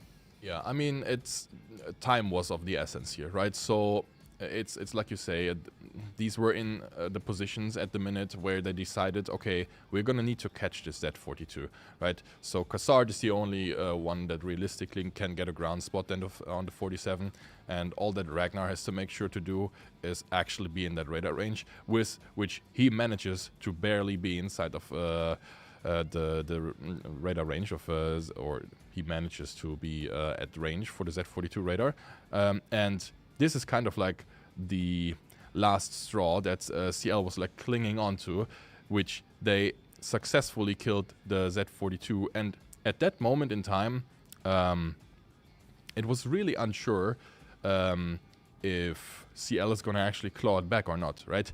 Because we were mentioning, well, Resin has this one play, defense, being able to spot Cassard with the Hydro, coming back up now. And yeah, Resin did really well in order to actually realizing, hey, this is really the only thing that we can do to realistically win the game. And yeah, I mean, playing it right now, they pulled it off. So skin of their teeth. Exactly. It's also well done by the Gdansk, because he needed to be really careful of not over-angling towards the Venezia. Otherwise, he would have been, you know, almost one shot, basically, while at the same time killing the Cassard here as fast as humanly possible. So, yeah, really good and well played by Eagle here. Absolutely. And so we are now ready to go into the next game, which is TWA versus III, which actually went 1-1. So we'll be catching the final game, which will be on Land of Fire. And if I think we are all ready here, both teams are ready. So let us get going into this third game. A game that perhaps we weren't expecting to see. Yeah, definitely a surprise. TWA has been kind of like a top 2, top 3 at least team for forever now. IA obviously is SEA seed number 1, and they did manage to pull off a game against TWA. So already a little bit of a crack in the armor here. It is surprising indeed, yeah. This is the thing about these best of 3s, you know, like you either claw it back on the second game, or that's it. So it's going to be very interesting to see how they take it away. I mean, of course, there's a little bit of a bias towards TWA, you know, so this Land of Fire third game could go pretty one-sided. But again, if they manage to pull something on North, we don't exactly know what happened, but I guess we are going to definitely see what's going to unveil right here. All right, let's start with the layout from Ayaya here. What do you see, Zui? On the side of Ayaya, it is going to be a cruiser-heavy composition, a Yoshino, a Brisbane, a Puerto Rico, and an Austin, and a Prince van Oranje, as their 5 cruisers, a Gearing and a Delny, their 2 destroyers. Very interesting. Puerto Rico being one of the 2 cheapest cruiser radar, along with Plymouth. Yes, so you bring that much more firepower and I guess tankiness at the cost of speed and of course visibility. On TWA, good old trusted Des Moines, double Henry as well, which is nice to see. A Prince and then 3 destroyers, so Grozavoy, Daring, and Marceau. So only 1 radar on TWS side, meanwhile 2 of them on Ayaya. Yoshino, really interesting pick here Yoshino, on this. Definitely interesting pick here. I believe Yoshino is a ship that it's really cheap, 11 points for a cruiser. I feel like in most cases I would prefer a ship like the Zhao over a Yoshino. I believe there's only a 1-point difference between the Yoshino and the Zhao. So Yoshino obviously does have those larger guns. It provides overmatch against the super light cruisers, of which there are none on the enemy team. So I mean, it's an irrelevant statistic here. It does have some pretty long range torpedoes too. It does have those 20 kilometer torpedoes. It has much more effective range, let's say, than the Zhao, but it is a squishier ship. While it does have a lot more HP, its Citadel is significantly more vulnerable. It takes the 60-second fires. But again, you don't have any battleships to deal with, so as a Yoshino, the #1 damage dealing thing which you will receive are overmatching battleship, because the ship is covered in 25 millimeters. So at least you won't get completely blabbed by Vermont salvo across the map, as most Yoshino do at times. In terms of deployment, we see TWA sending Henry IV, Des Moines, Marceau towards the sea cap here. Marceau obviously being that extremely quick French destroyer. Yeah, and they actually have IA's Puerto Rico has taken an inside route towards the sea cap. He's already been spotted. Spotted really quickly by the Marceau, now being held lit by the Daring, but there is really not much fire. I feel like I've seen these before. I don't know why I have a deja vu here. The Marceau, of course, being spotted. Delny instantly engaging on this. Remember, I'm surprised he opened up. He did. That Delny is about to eat a little bit of damage here. He actually really good dodging on his side. No shells are connecting. There's only so long that you can dodge a Des Moines at this range. Yeah, but actually he's doing a really good job here. No shell hits on this player. So he's just dodging everything. Delny OP, maybe? Still untouched. Des Moines does finally land a shell. But that's irrelevant because he's about to be just disengaging entirely. Des Moines is now in position to cover that sea cap. So about an even trade here. Delny obviously can heal up the damage dealt. Marceau does have that French saturation. So I would say a relatively even trade here. Puerto Rico is just doing circles around this island, I guess. That's interesting, yeah. he actually made that complete donut around this island, tried to help out around the Marceau. I actually didn't notice that. He did pop his radar. I'm not sure about that radar pop. Me neither. Maybe it was a misclick, we don't know, or he thought that the Marceau would be in there. TWA, I'm sorry, voice crack. TWA actually rotating their Daring Vilex here, trying to get a little bit more mustard on the sea cap because the Marceau is actually pushing in there. Des Moines spotted by, I assume, is the Delny. Kinema, of course. He was just firing at the Yoshino. They're just trading HE salvos here. Fair enough. Oh, nice chunk out of the Yoshino. I mean, that is something that it can do, but it's gonna have a lot of trouble. Yeah, that was that was an 8K opener here from the Yoshino and a fire as well. But they're gonna flip the cap here, and they're gonna start taking these points really quickly in their favor. Yep. Over on the other side of the map, an initial engagement, just two destroyers kind of like brushing heads here. Grozovoy is coming under that Austin Sap reload booster fire. I believe at this angle. Solitude having to wiggle that Grozovoy. I feel like the HE would have been better at this angle, but he's sticking with the Sap. You see the end of the reload booster has hit. Austin is no longer a ship, and Grozovoy escapes with the majority of his HP. Alright, it seems like TWA understands that C is really secured. You have the Des Moines on this island, basically safe, covering the whole cap. So they initially rotated their Daring back to C, but now they are putting Vilex all the way back to A because there's a triple cruiser push plus the gearing here happening. They're getting really close to B.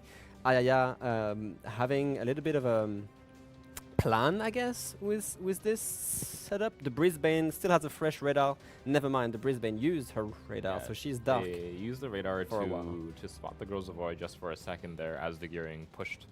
Not a whole ton of opportunity, I feel like. They're gonna smoke this Brisbane in towards the B cap using that gearing smoke, obviously. Yeah, lots of torpedoes going towards the Prince, of course. The Prince being completely safe. Hasn't used any of his Hydro so far. Brisbane still spotted. Yeah, it's going to be a tough nut to crack here because the gearing, if revealed by the Grozovoy, is going to have to deal with a lot of things. He will be smokeless with Prince and Grozovoy plus Henry. Little bit of a risky gearing push here, especially with these torpedoes right now coming in from the Grozovoy. Yeah. Ooh, this could be a little bit dangerous for Yishun. Yeah, there's a wrong turn to make or right turn to make at this point. They do have the speed boost running, so it does have that improved acceleration to play with. Does find a gap in the torpedoes. Should be fine.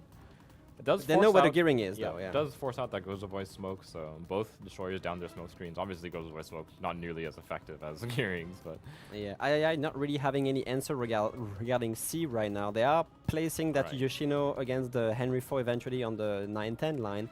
Here's the Brisbane radar. They are using it to spot. The Daring and the Marceau in the middle of the map are both spotted by this Brisbane. They are targeting the Daring for now. Austin burning that reload booster as well, but unfortunately the shells are hard to land. Just not effective. Okay, a little bit of pressure here on TWA, but again, they have the cap advantage. They can just defend their ground, hold their ground, let them make a mistake, and that's all they have to do, really. They have so much assets on B to defend it that it's kind of impossible for III to get anywhere near. It is going to be a cruiser-on-cruiser action. Yoshino's kind of got Des Moines' broadside here. He's got to be a little bit careful. Missed that first salvo of AP, so Kinemod should have ample time to get angled. Yeah, that's also kind of tricky for the Yoshino because he's going to have to contend with a Henry 4 if he pushes too much. Yeah, that HE just murdering that 30 mil yeah, I think their target here is going to have to be the Des Moines. Henri relatively locked into position here. Puerto Rico is going to try to threaten him from the rear, but he is going to take a lot of fire from the Marceau and the Aranya. We see the predictions are on screen now. TWA has a 90% vote in their favor. I think unsurprisingly so. Unsurprisingly indeed, yeah. Alright, yeah, that Demon in a bit of a conundrum. He does have the legendary upgrade, allowing him to be much more mobile around this island's play, but he has to be careful about that Yoshino because he is spotted. I don't think the Yoshino actually has... Oh, never mind. Still shooting high explosive? No, that's armor piercing. This is AP. But Des Moines he's angled enough. Slowed down and angled, so he should be fine.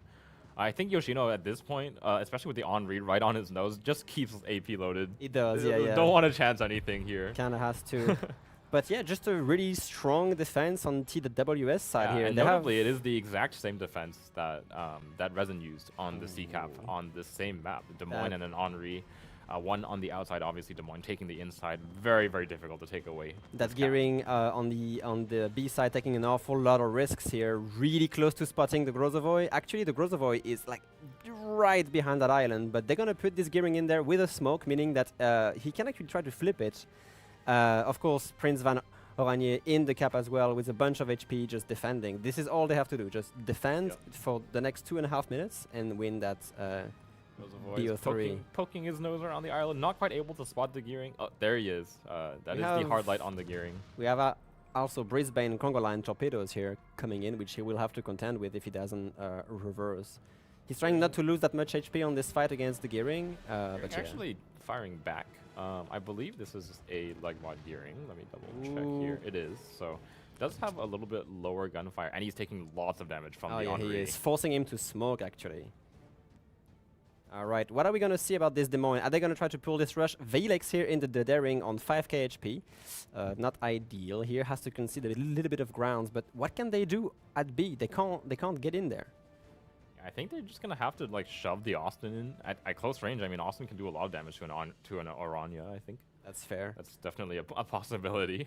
And that Des Moines, look at how well Kinemod is playing that Des Moines. Like they've been trying to get an angle on him, but he can just stop, reverse, wiggle. Has the mobility advantage even against Adelny here, and he's just gonna play around with I don't think there's any way to take away the C-Cap unless the Yoshino lands like a miracle AP salvo on the Des Moines. I don't think anything is happening here. Austin with torpedoes does have an advantage on that Prince Van Oranje push. He's gonna make that U-turn, giving broadside to the Henry 4. Henri and the Grozo. So much damage coming in. And Grozovoy is actually able to pen the belt here as well. So it is going to be the Austin going down. B-Cap is and the Brisbane is next. The Brisbane is right behind it. The Henry 4. They don't even have time. Only 45 seconds remaining. Henry 4 AP coming in on the Brisbane again for that massive 25k HP here. Nice shooting from Sakiyuko's Henri. First on the Austin and then on the Brisbane, down to 10,000 HP. That's it. Daring's gonna load. Yeah, that's it. It's essentially, I believe the Henry 4 does overmatches the Brisbane with AP anyway, so this is just two light cruisers just being murdered by this combination here. And that's it. Well played on TWA. I mean, at this point, what can they do? What can... I think TWA, the deployment on TWA, the combination of the Des Moines and Henri, like if there's no like big mistakes from either of those two ships on that C-Cap, it's impossible to take away that cap from them. Really strong play here, and not that many answers from III. So TWA actually takes it on this Land of Fire play. Well done. Very well played to the two Henris of TWA. Really locking down the two outside flanks of the map, making it really difficult for IAIA to make any headway into the caps themselves. Yeah, I mean, for sure, that was super exciting to watch again. I just want to point out, like you already said, Kinemod just basically dancing around on that contested cap for like a good 10 minutes. I mean, that was pretty impressive. Like no matter what they were trying to do, like he was always just going to evade it, right? So it's really well done. And yeah, you pointed out the setup, the defensive setup on the home cap from TWA as well. And yeah, super impressive. What do you think? I mean, like that last sort of section where they were like, we got to get the cap, we've got to contest, and throwing in the 2 light cruisers when you know you're in a bad crossfire. Like Brisbane and Austin's, like even Groz AP is dangerous there. It's like TWM very much managed to not necessarily dictate the rate of play, but they were definitely able to sort of control the sort of maneuvers that the other team were forced into doing. Yeah, I mean, and that's classic TWA fashion, right? You just want to get yourself in a position where you can really nicely control the game. You can read what the enemy is like trying to come up with, react accordingly with proper rotations. I mean, we saw Daring, Marceau just combining their rotation, coming over, providing some additional spotting. Yeah, Ayaya's Delny was trying to do that as well, but got caught by the Marceau. So yeah, it's just TWA had a really, really good grip on the game, right? And they really never let go of it and won pretty decisively. Yeah, and I think especially you could see the difference between the two teams is in the comp. Like a Yoshino and the Puerto Rico, they provide a lot of HP, a lot of firepower, but they're really limited in terms of how they can rotate. The Puerto Rico and Yoshino started out on that C-cap, didn't manage to take it, couldn't put pressure on the C-cap itself, and then they also couldn't rotate out to the rest of the map. So there's a lot of HP, and 2 of your ships just tied up on a cap that you'll never take. It's a difficult position to be in. No, yeah, as you say, yes, they're cheaper ships, but they are still 2 ships of your team. Yeah. If you're not willing, like, could the Rico and the Delny try to pincer Kinney's Des Moines? At least keep him more occupied so he can't help the other flank. Whereas, like obviously, if you're in an Austin or a Brisbane, like, Des Moines is one of the last ships you want to fight. And especially one that's being played by someone like the likes of Kinney. So, like, maybe they could have been a bit more aggressive. Like, even if they are, like, losing the fights, they can at least buy time, give their teammates more opportunities to do stuff without having to worry about fire coming in from unexpected directions. Yeah, and without the presence, at least with the reduced presence of battleships in WMI, the ships like Des Moines, where historically the weakness is you just like can't show your bow to an overmatching battleship. It's just not there. So Des Moines really has like a lot of movement capability in these kinds of games, where it's like you're facing a Puerto Rico and you point your bow at them, you win the fight. 100%. Yeah. So yeah, we are ready to actually look at the replay. So let's go ahead and do that right now. Just starting with the initial deployment. I mean, what do you guys think about the line that Puerto Rico took here? I myself personally think it's quite daring because it's. I mean, you're gonna get spotted immediately, and I'm really questioning. Like, what are you gonna get out of it? Like, if you want a surprise radar, like that's no surprise anymore, right? Yeah, I think the main thing is it does allow him to get into that position sooner. Like, if they want to put him further south on that rock that juts right out into sea, that is a quicker path in. Puerto Rico is not a particularly fast ship. So anything you get out of that is lost by the fact that it's just slower, and they didn't even put him there in the first place anyways. So. Exactly. I mean, if we just continue, it's like initial deployment. I mean, Marceau, Delny are just going to meet up. It was a bit surprising that the Delny didn't receive any damage in that initial fight, but yeah, interesting. That radar pull, I just don't get it, right? Because the Des Moines is in a position where he's just going into hiding mode. That radar is clearly out of reach from the Marceau, right? Which he should have known about. And now they are basically getting rid of that one tool that, I mean, we've talked about stalling for time again and again, like on this map in particular. I mean, Ayaya is setting up a home cap push. They need to stall for time as long as possible. And while blowing this radar here in the beginning, this will just mean that TWA will just grab a hold of the C cap pretty fast, which is exactly what happens. Exactly, and as Robin said during the game, it's like, do we think that was a misinput? Because it might be, but my theory is he was gonna kite away anyway, so he was like, might as well burn my radar because by the time I wrap around, it will be reloaded again. So I can give some visions if needed, whatever. Yeah. So, I mean, they were clearly playing around with the points a little bit here, right? Maybe they were like saying, okay, Puerto Rico radar ship, but we also wanted to provide some like long-range crossfire onto some ships at Bravo. So maybe they weren't even planning to have it stay around on the C cap, right? But here we do see the initial engagement. Zui talked about the Austin opting to shoot SAP, which probably wasn't the best choice since obviously the Grozavoy was inside the radar range of Brisbane for, well, the full duration, because that's what 12 kilometers do for you, right? But Grozavoy was able to actually get away quite safely, took a little bit of damage, but of course the heel will recover most of it. Now, we immediately see TWA rotating Daring and Marceau because they've realized, okay, with the Des Moines here, Henry providing crossfire, C-Cap is going to be in TWA's favor for the foreseeable future, right? So they can clearly just take Marceau, Daring, and rotate them towards home camp, which they know IIA is pushing for. So here also, very interesting, Sakiko gets himself in a position which allows him to actually stay here. We will see across this whole replay render that he's able to basically sit here, exclude himself from all these people here, setting up inside the smoke from the gearing, and basically stops the PVO from advancing. So really well positioned here, I must say. And then crossfires the absolute living hole out of the light cruisers when they decide to no, exactly. So I mean, it all went to plan basically, right? Henry was able to stay here, and we will see later on that him being able to stay in this crossfire position will just work wonders. So yeah, in this situation, it's really difficult for IIR, right? Because they are really just looking for a pick, anything that will buy them some time back, that will swing the points in the right direction. Yeah, I mean, they were trying to maybe pick off the destroyers that were trying to get info on whatever's happening on the 3-line here, maybe pushing for some additional sidelines onto the Grozavoy.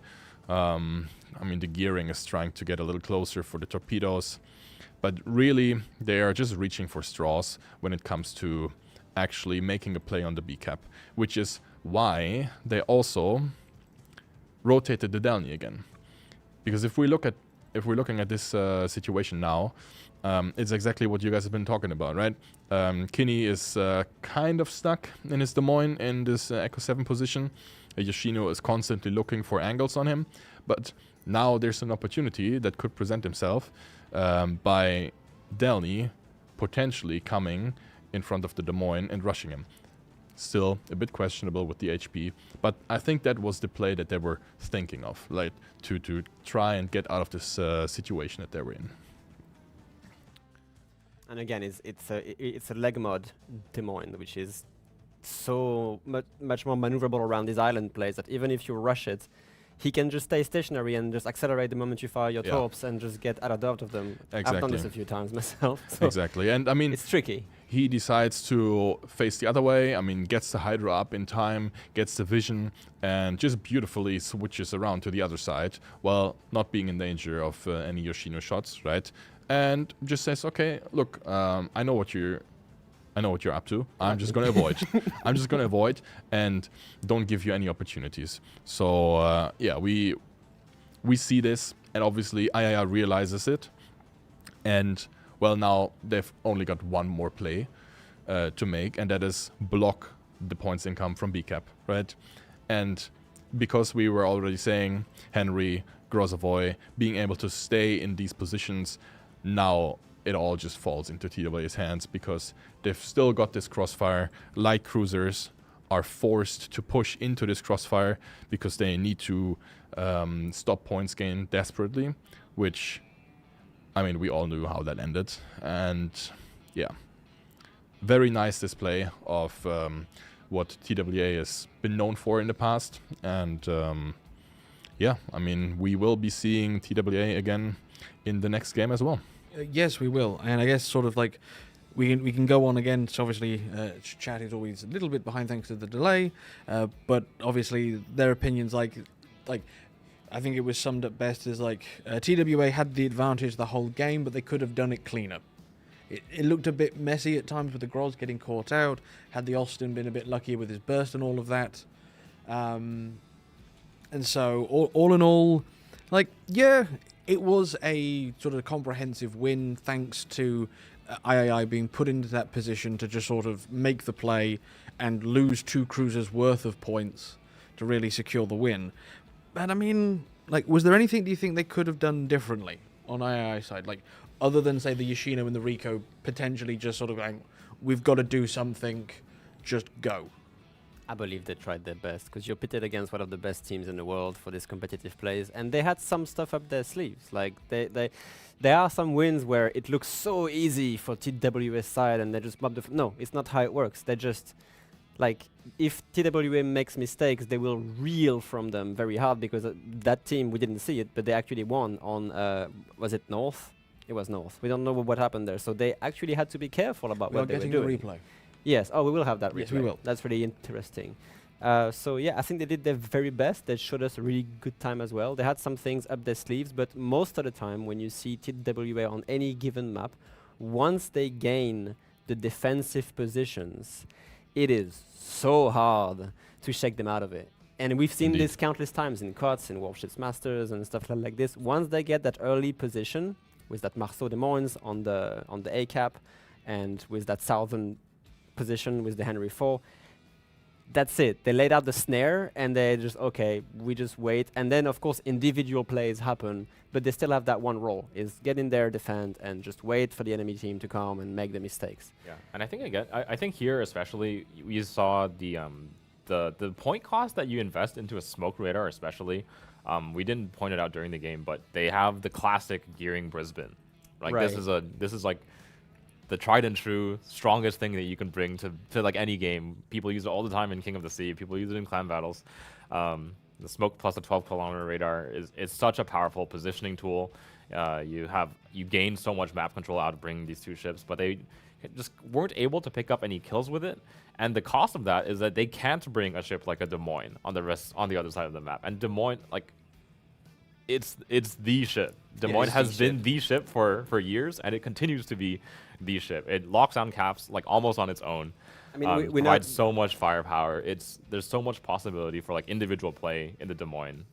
We are also not addressing one of the elephant in the room is no battleships on each team. Because you put battleships into the play here, things don't happen the same way at all, I believe. But again, both comps, both teams actually opting, okay, Colombo's 28 points, you know what? No battleships, whatever, next. So yeah, it's interesting to see. Yeah, absolutely. And so while we get the second game replay ready, we can also now throw out the next code as well, with all of that going on, so that players can get their code fixed, because we know what you all want. Codes are very important. Absolutely. Tech issues. Oh, goodness. Well, don't jinx it. Yeah, not so far, none yet. So far, so good. Fingers crossed.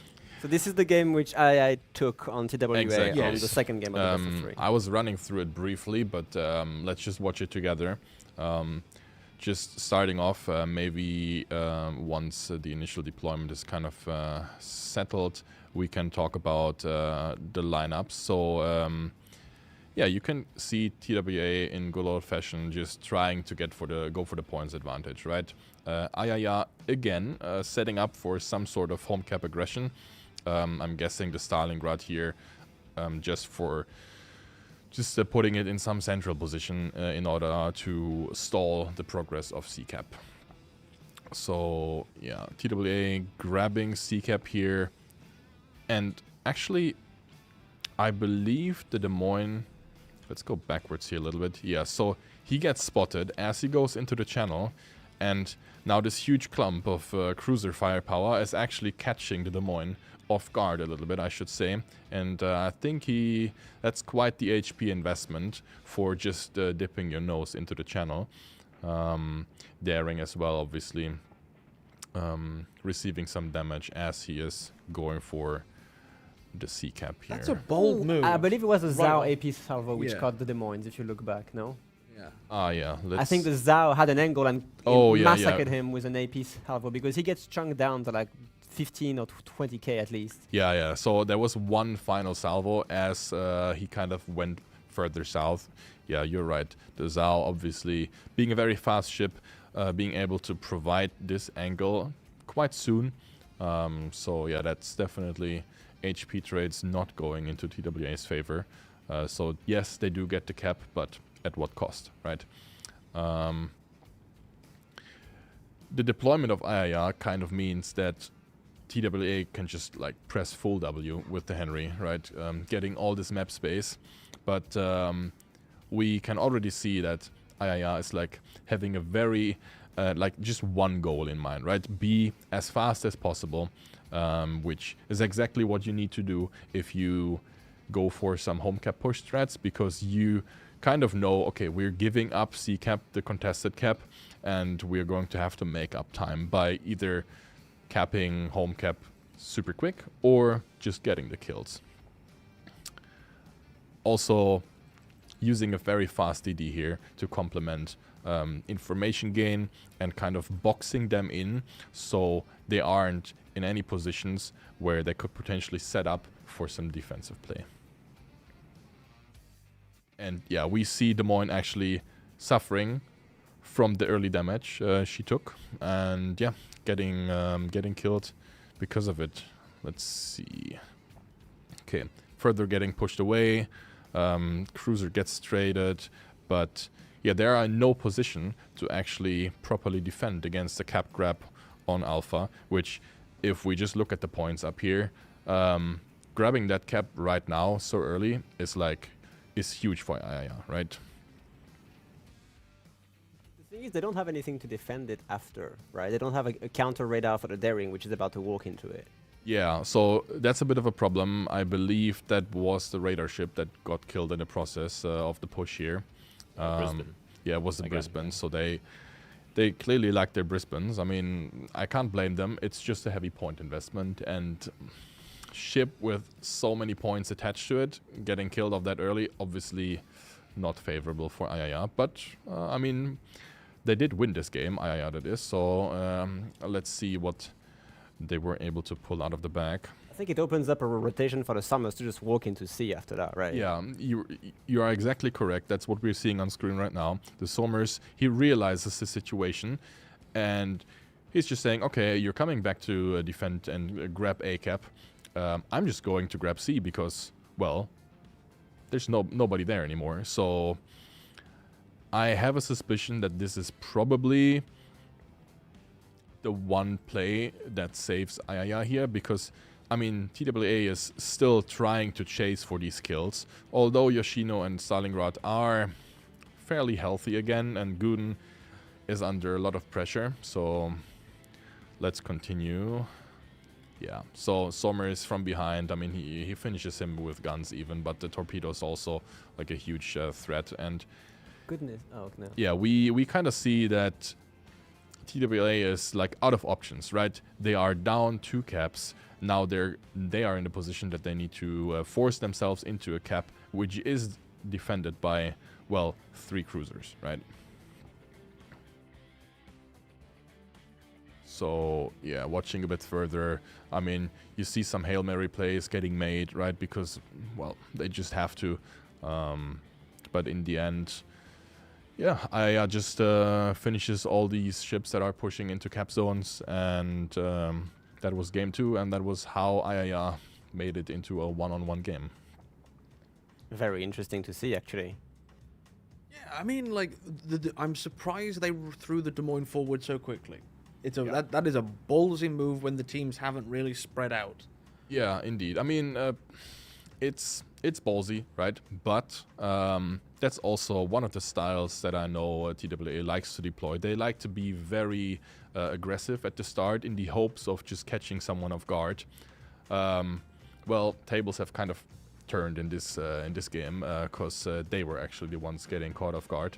But yeah, but it's not only about TWA, right? There's been a lot of teams in the past that try to catch people off guard with like aggressive radar pushes, right? Because I mean, if you push up a Des Moines, sure, has a lot of gun power, but you're really doing it for info gain or just catching DDs early. I think the main thing about the difference between the two games, like I did bring a fairly similar comp. You can have a Stalingrad instead of a Puerto Rico, but in this game too on North, TWA's ships were forced to push into areas where they kind of like the long range gun power of the Yoshino and the Stalingrad are really, really, really effective. Yeah. Whereas on a map like Land of Fire, there's a lot more islands to play in. The Des Moines can kind of take his 1v1s. The Gunulu doesn't have to push into the islands here. So there's a lot more island cover available, really safe island cover around the caps. And I think putting the pressure on TWA rather than the other way around in terms of the point tick forces them to push out into positions where suddenly the Yoshino is firing at you at 18 kilometers, taking away 10,000 damage a shot. Yeah, exactly. I mean, like I said, like AP on Japanese cruisers is something that a lot of players really underestimate. Well, they don't have that crazy pen angles like Des Moines or No, Stalingrad. but the if velocity you alone. show flat, you will get punished. Absolutely. Yeah. Okay. So what we're saying here is the prep for TWA versus Resin. Yes, sir. We have ship and map bans right here. Yes, we do. So Kremlin. so that's an interesting ban. That is an Kremlin and Des interesting ban Moines. indeed. I mean, I understand Des Moines. All right, we Yeah, we okay. don't even have to talk about Des that. Moines, But fair, Kremlin. completely understand. But a Kremlin ban. Yeah, I'm surprised that there is a battleship ban coming out. In Warship Masters, we already see a lot of teams opting not to bring battleships at all.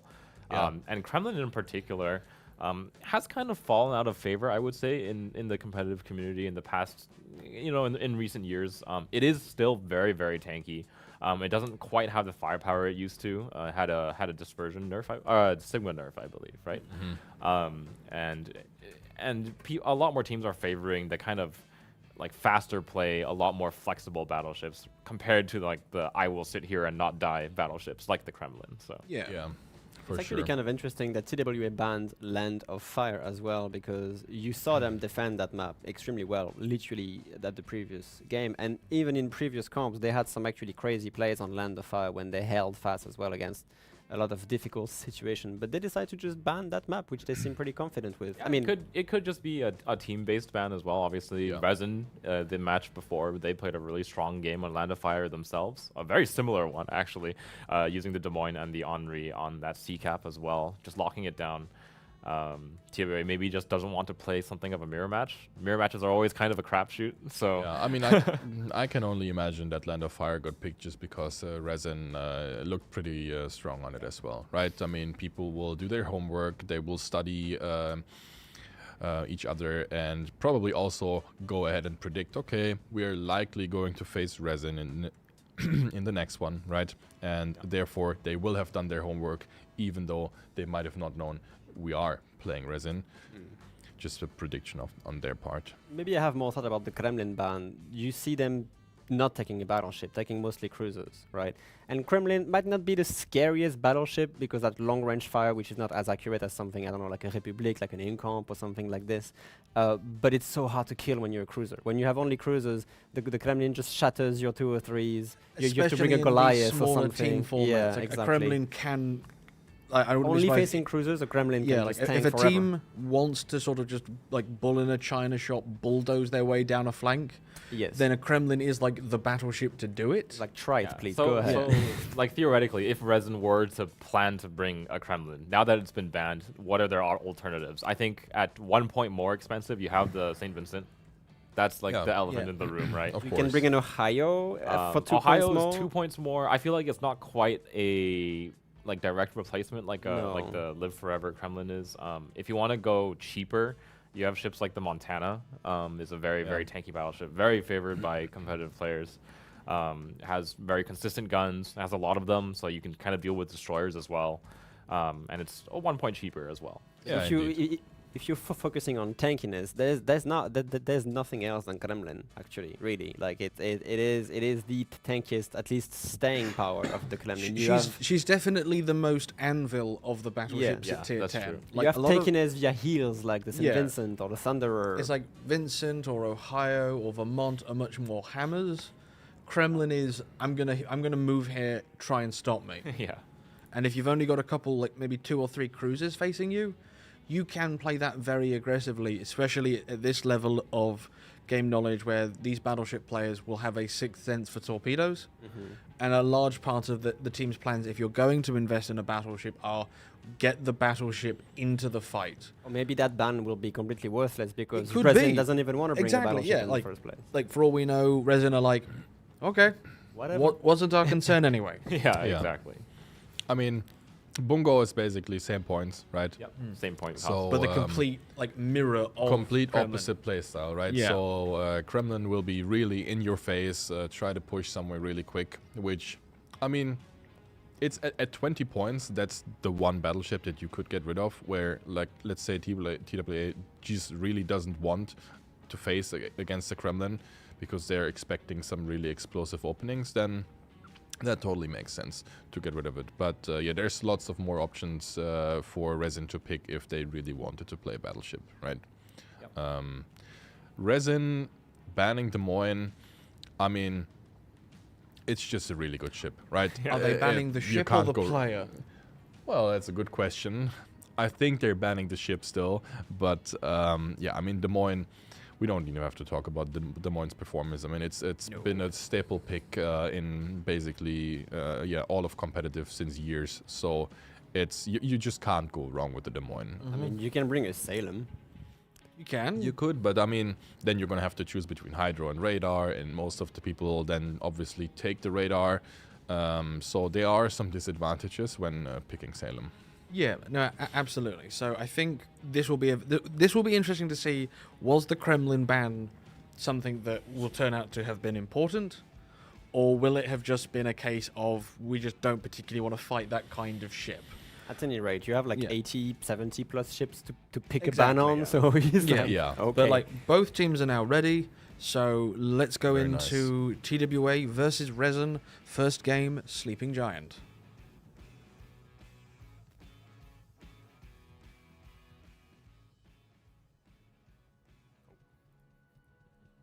All right.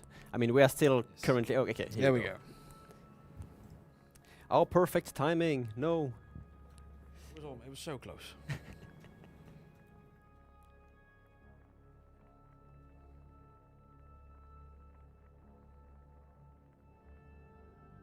Okay. TWA versus Resin on Sleeping Giant. Zooey, what do you see in terms of lineups right here? On the side of TWA, a Zhao is coming out. A Nevsky, the ship that we thought we wouldn't see, is on the field. A Stalingrad, an Henri, a Gozovoy, a Daring, and the Regalo, finally. Here The we go. 10-point wonder here. Resin bringing again the double Henry. Defense, Svea as their radar, Z42 Kleber. So we see both Nevsky, Kleber, some really, really strong ships in comps, and of course a Marceau. So really, really fast destroyer output here on Resin's side. Yeah, But do you yeah, think- the Nevsky, Stalingrad, kind of a nasty long-range radar against that Marceau, Kleber here. Yeah, do you think TWA actually had time to take a look at the previous Resin games, though? I feel like, because Resin's brought pretty much the same thing, I would assume that they're just speed boosting all of their French ships over towards that A cap. Looks like that's it. That is exactly what they're doing. They're going to speed boost them out towards the edge of the map, like they did against CL. Just just shock and awe. previous. Like Yeah. these four French with 20% engine boost, the double Henry, of course, gonna make their way around the Thunderdome. Maybe we'll see some kind of same plays. Blood Legends was talking about good spawns for the Henrys to go basically all around the Thunderdome and try to get in there as well to defend it after. So yeah, obviously speed advantage going for Resin here. They will get the first cap on their home cap. Yeah, but Meanwhile, unlike the game against CL, though, TWA is actually setting up for a heavy B to C side push. It oh looks like. yes, We do have Smoke and Regolo, Smoke with the Grozovoi and the Regolo here, paired with the Nevsky, which is a really, really strong Smoke combo, obviously. But yeah, they are going towards the 8, 9, 10 line, and they will be facing the Svea eventually. Yeah, just a single Svea, probably going to get hard spotted by the Grozovoi fairly early and then turn around and run. The Svea is a really good kiting ship though, the speed boost, the smoke, like it has not staying power, but more like survival power. Yeah, that's so true. A kiting Svea is actually really hard to catch, really hard to kill. It's just a matter of how much information the Svea will actually bring on that 9-10 push from TWA for Resin to react here. And TWA is actually like even their A side is just it's completely empty. Just like that. Okay, is this a race actually with Resin here? Kleber, Marceau, who's gonna be the first to get into the cap? These ships so quickly here. They're gonna be able to get into A without really any. Yeah. Okay, the Stalingrad does have radar range on most of the A cap. Stalingrad might be able to get information on this Marceau here. Yeah, but really, like, what is there in terms of support fire? Like a daring? Oh my goodness. That's about it. Resin, actually, here we go, the radar from Stalingrad being burned right now. Actually gonna catch Frice's Kleber first. Oh, really? Yeah, it is. He's just reversing in. Again, they can see there's almost no supporting fire here. No, there isn't. The Zhao maybe from TWA could Zhao lob. burns that spotter, so just planning to get some Just shots blind out. firing. A little bit too late because Eagle Lens just spotted and he's going to get the cap before the Zhao can even before the reload here. So. Wow, so cap control on Resin here, which is a first, I guess. Yeah, I guess I mean TWA could have just went for the, you know, like we're just going to ignore this heavy push from the two Henris. They're going to take forever to come back once those speed boosts run out, and we're just going to try to take position around that C cap with our smoke and radar. They have burned that first radar. They've caught the Svea down to about 29,000 HP.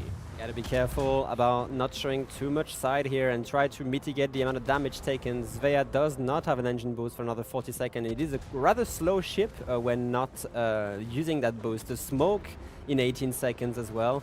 It's a lot of damage being poured on the Legends formula here and eventually might have to go down. Does burn that DCP, so it's gonna try to escape here. About 4 seconds until the next smoke screen. So yeah, it has to burn it quick. I think it should survive. I mean, there is one escape route, but the Svea is not faster than the Grozovoi. So in any case, Vilex will be able to hard spot that Svea. Her only escape route is to take a right turn and try to go back towards the rest of the team. I think the play here is just like kind of like hold in the smoke as long as possible, use the radar to try to shove the Grozovoi away, and it's exactly what's happening right now. It is.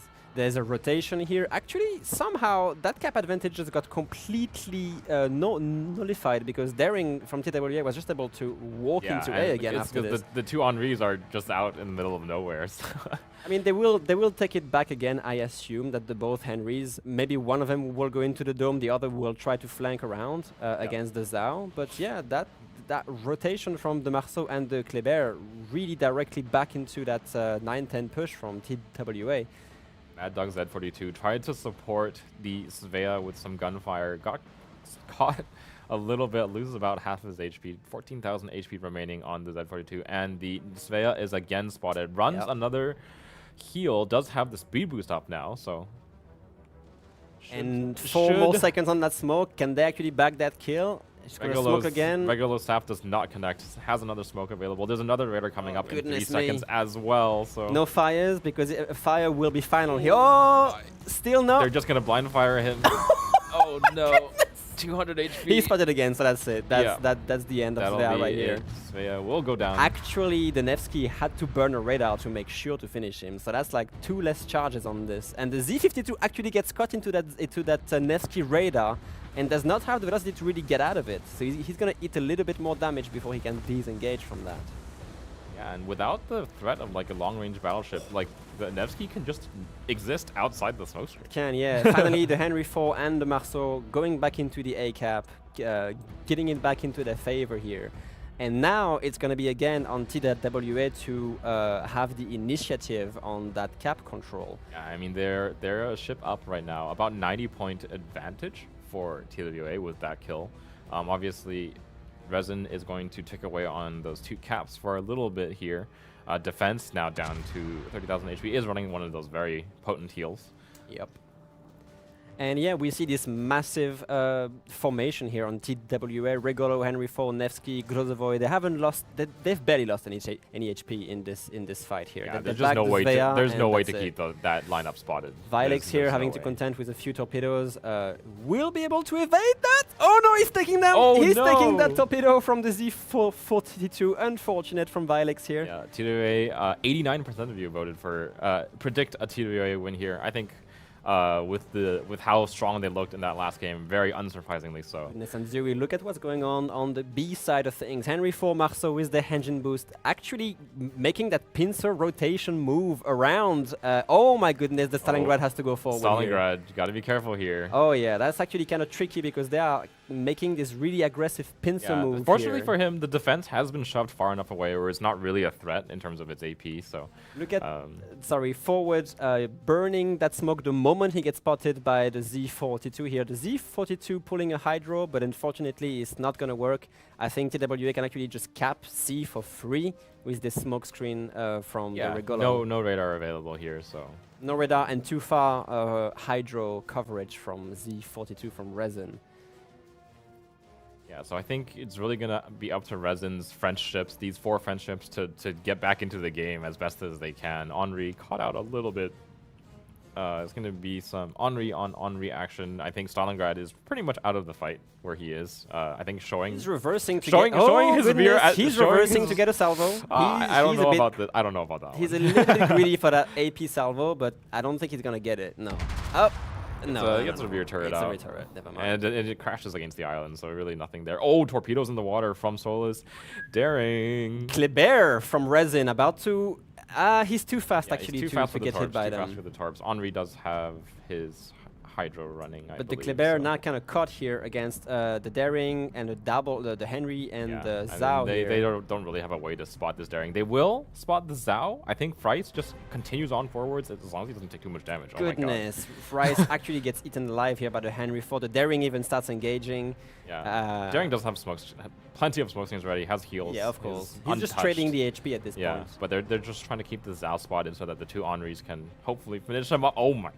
God, that is so much damage on this Kleber. Yeah, really good shooting from Sakiko's Henri and Messi's Stalingrad, even at long range. He's on fire anyway with no DCP for another 10 seconds. Yeah. That's basically it. Goodness. The Marceau is able to get the B cap, however. That's a trade of a ship for a cap at this point, but it's still 2 ships down on Resin. They've done that twice now. And meanwhile, the Regolo train doesn't stop at this point. They've basically wrapped around the whole map, taken their home cap, and the Regolo is just going to walk into A with no answers from Resin at this point. Yeah, and here's the thing, like the Regolo is a 10-point ship. The Kleber and the Marceau are both 16-point ships. He's doing just as good a job as those 2 ships are. That is really good. That is actually really good play from TWA, responding from this like really dynamic game so far. Lots of movements, lots of caps being flipped. At this point, Resin has to pull a miracle. Yeah, I think defense has been shoved out of the game, basically. It's not a particularly fast ship.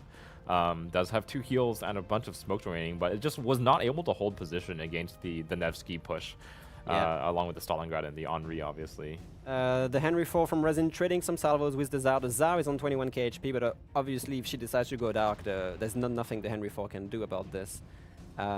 Radars being burned on the Stalingrad to try and maintain the Henry IV and the Marceau detected. Meanwhile, the Regolo just secures the A cap. Yeah, the 2 Henris on Resin just not quite able to connect shells with the Zhao, to be honest. Like he's doing a really good job, just like kind of reversing, gliding, just kiting the 2 Henris in open water. Henri does obviously have pretty difficult ballistics once you get to a certain range. Zhao, on the other hand, is very good. The Henry IV from Resin also being crossfired by the Nevsky all the way down, and that's it. He just goes down. And I'm afraid that this is going to be a win for TWA. 50 seconds to go. And they will pick up the second Henri as well here. Oh my god. I think really, really well played from Alicia Pierre Zhao. It was excellent job kiting the 2 Henris away, trading really, really well with them. Yep. And even though the Resin Marceau is going to try to walk into the cap in time, there's no way. The Regolo's waiting for him, and with 4 seconds on the timer, that is a TWA win. Yeah. And we look at the damage meters here. 100,000 damage dealt by the Zhao in this game. Crazy. That is actually really good. A very, very valuable 11 points there. Yeah. Regolo did just run cap far Yeah. when you can, smoke, and do it again 3 times. And I think Resin really just kind of got into their own heads. I think they employed the exact same strat, just run those friendships around the border, but like that's a lot of time that they have to make up in terms of the rest of their comp. The Svea just not quite able to keep himself alive against 100%. the Nevsky and the Grozavoy push. So I don't think that Svea expected that comp. I think he's probably thinking, I'll fight 1 or 2 ships, it'll be fine. Yeah. Oh, sweet Jesus. And I believe he did very well to like stay as long as he alive did. for as long as he Absolutely. did. he managed to get because, to the southern border actually. At one point, I was asking myself while just watching the game, did they actually pull TWA like far Too into far, the corner?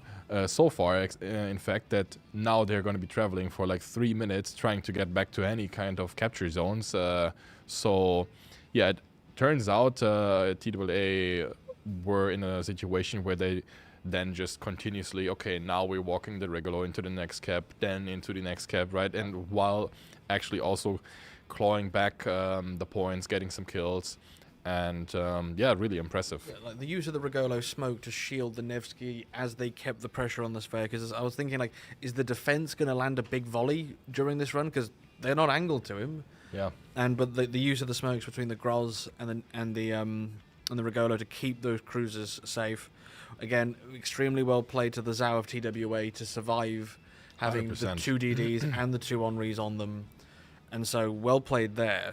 Like, I mean, there are countless strategies where your only job in this one kiting ship is to stay alive. And even though it might seem very easy because, I mean, you have a Zhao, it's good concealment, good speed, you will be surprised how many times ships like these actually die. So, I mean, good on him to, like, actually sustain the pressure that he was under and also staying, like, important for TWA and like holding an angle, doing damage to the Kleber as well, right?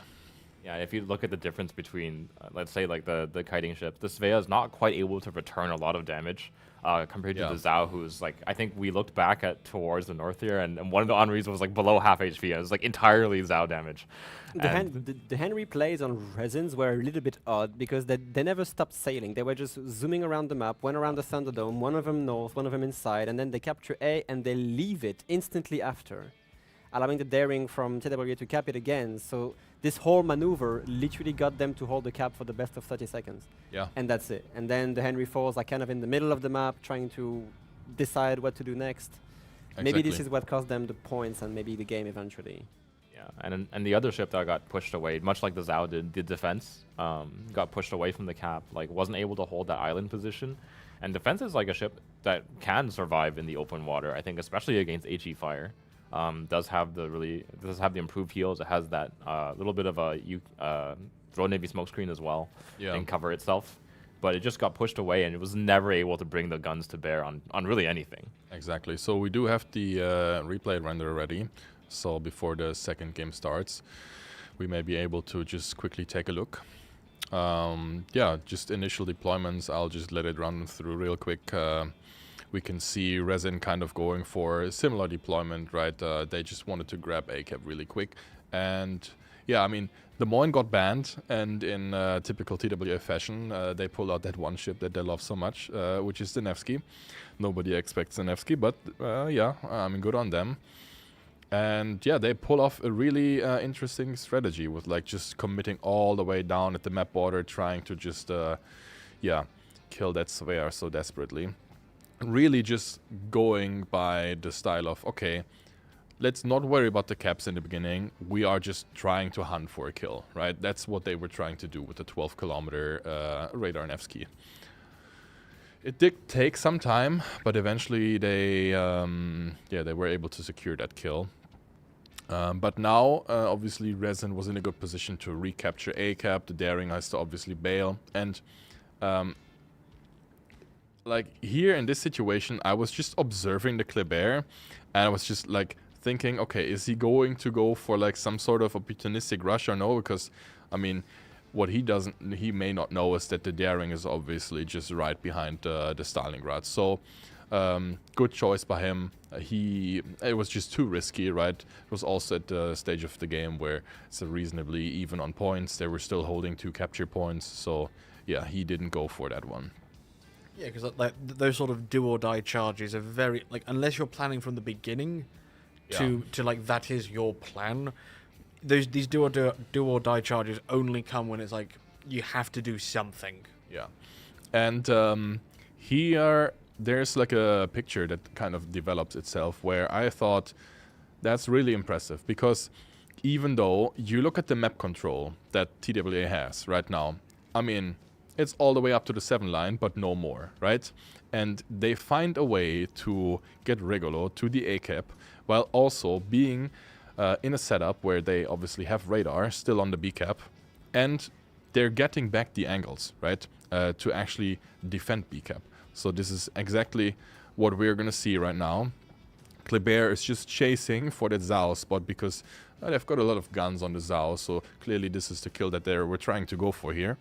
But TWA being very quick in their rotates, and I mean, good on the Henry. I mean, these are some good distance shots here onto the Kleber at full speed. So they do actually manage to get the Clap killed, which, yeah, it's not so good for Resin, who was just trying to look for a kill themselves, right? Then, yeah, we continue with the Regulo just grabbing A cap, and all of a sudden, from only being able to control 7 line here, it's a situation where TWA grabbed A cap, they're able to defend B cap really well, and have a hold on C, right? Because of the really strong Grozovoy-Nevsky combination, which, I mean, defense and Z42, it's a Nevsky. Like, you can't just challenge that, right? Either defense gets spotted and gets shot at, or the DD gets radared. So, yeah, really nicely deployed strat from TWA, I must say. And it looked like Resin was trying to do all the right things, but at the end, I think just conceptually, TWA just had one up. I think it's a question of, when presented with the opportunity, do you stick 100% to your plan? Like, when they realized that TWA were heavily focused on the 7 to 10 line, it's like, do you still commit the Henri wide? Do you want to put one of your main DPM cruisers out of the fight for as long as that? In the hope that you catch, say, whatever ship they've got sort of kiting on like B5, B4 area. Yeah, I mean, they didn't really particularly send any spotter DDs onto the 8, 9, 10 line, so I would have to check back, but maybe they weren't quite aware of what's coming, right? So then Henri is like already halfway onto the dome, trying to go from the outside, and all of a sudden you're in this awkward situation where you're gonna ask yourself, okay, like, do I have enough information to like go away from the plan, right? This is like always stuff that competitive players have to ask themselves, right? Okay, with the information provided, do I stick to the plan, or do I just have to come up with something new? And I think Henry still going wide was a case of him just maybe not having enough info, or not taking that decision early enough. I can't just say which of the ones it was. I think you can say that to an extent, though. Like on a map like Sleeping Giant, like you don't usually see the Nevsky placed on the A side almost ever. Yeah. Like, it's almost always played on the home cap side. True. So, like, just looking at the comp, I think there is definitely like a level of information you can gain just by looking at the ships. There's like a Grozovoy. That is correct. There's a Nevsky. The Nevsky is probably not going to be over at A. There is a scenario where the Svea survives, because the whole time she just goes straight south. However, she goes southwest, maybe she disappears, maybe she runs away fast enough, because once you reach the border, you're stuck. And you know they're going to keep chasing you. I was actually asking myself in my head, if you go southwest, you still run away from them, but you live, and maybe you catch Rigolo with your radar later. It's a stretch, I know, but... Yeah, the problem is if you go southwest, is like the instant you're detected, you have a Stalingrad there. Yeah. It's just like, that's just not something you want to challenge. And he also needs to use the smoke that is deployed behind him as a vision block, right? So if he goes left or right, he's immediately getting spotted by the destroyer. So he is kind of like stuck onto that path, right? So, yeah. Cat and mouse play with 4 cats and 1 mouse. All right. In any case, it's just the first game of the best of 3, so Resin obviously still has a chance to claw it back with that second game, which is going to be on North this time. Yes, sir. The teams are not. The team seems to be actually ready, so we might be able to drop into that game momentarily. Yeah, predictions for this second game, gentlemen. I think I would probably go with what Twitch is thinking. It's probably going to be a 2-0. I think that's what most people will expect. I would love to see a third game, but I think TWA just have the strength, and the game has now begun. So let's switch over so that the team can go through the team list. Alrighty then. Getting into second game between TWA and Resin. Looking at the lineups, TWA has actually brought a cruiser-heavy lineup this time. A Salem, an Henri, a Napoli, a Gudenlu, and a Prince van Oranje as their 5 cruisers, a Daring and a Ragnar, their 2 destroyers. And Lots over on the of Resin airstrikes. side. Yeah, lots of airstrikes coming in from TWA with the Guden and the Oranje. And of course the Radar with the Ragnar and the Salem, of course. On Resin side, they are actually bringing also a cruiser heavy. Double Henry, as always. Petropavlovsk, which is the first time we've seen it so far. Quite expensive cruiser, obviously. And a Zao. And in terms of radar, they have a Gdansk destroyer Z42 ×2, and of course the Petro. So, yeah, I mean, nothing really crazy. I would say the TWA picking this Gudenlu, Prince van, highly defensive kind of build up, in my opinion. Yeah, I think it makes sense on a map like North, where it's a map where there's a lot of kind of well-known entrenched cruiser positions around the sea cap. Obviously, the Dorito of Doom. These are places where you can really leverage the airstrike potential of the Dutch cruisers, and there is a pretty good target for them in the Petropavlovsk. Right, and a bit of an unfortunate spawn because it seems that Resin, their plan is to put both Henry plus Petro on the 7, 8, 9, 10 line, but the Henry spawned like really far west, so has to claw his way back here towards that plan. They're sending the Gdansk backed up with the Z42 here towards that sea cap, trying to contest it, of course, at the start. The Z42 with this long-range hydro next to the island cover, and the Gdansk, of course, to provide that fire support. Cap going first towards Resin, followed shortly in 5 seconds by TWA. Yeah, and Kinemod previously showed amazing plays in his Des Moines, is now on the Salem, obviously the Des Moines being banned out.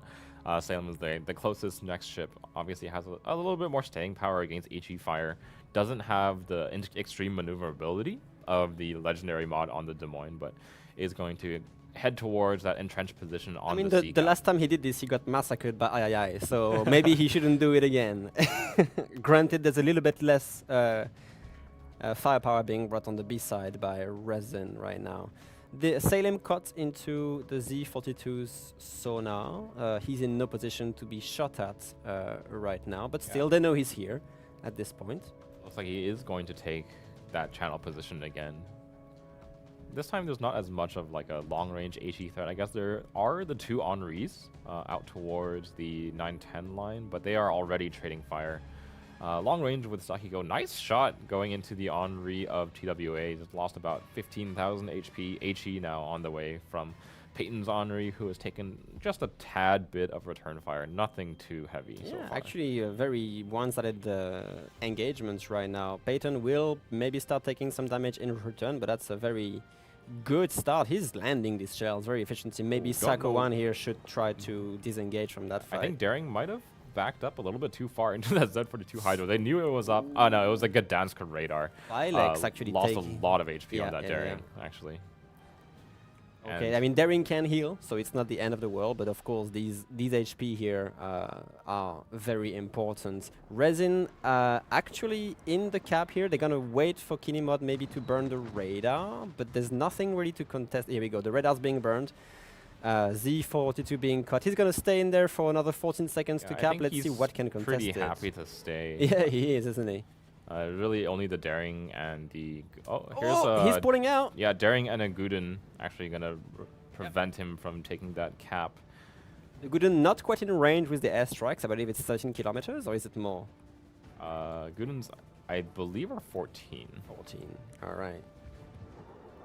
Yeah, and the Z42 actually firing at that daring, trying to pour even more damage on that British destroyer here, but taking a lot of, like, remember, Z42 does not have a heal, so all the HP he loses There's a lot of is return fire permanent. going into that Z42. I think a little bit too cavalier Too with ambitious, his HP, yeah, at this point, especially because he's the destroyer in charge of flipping the C cap.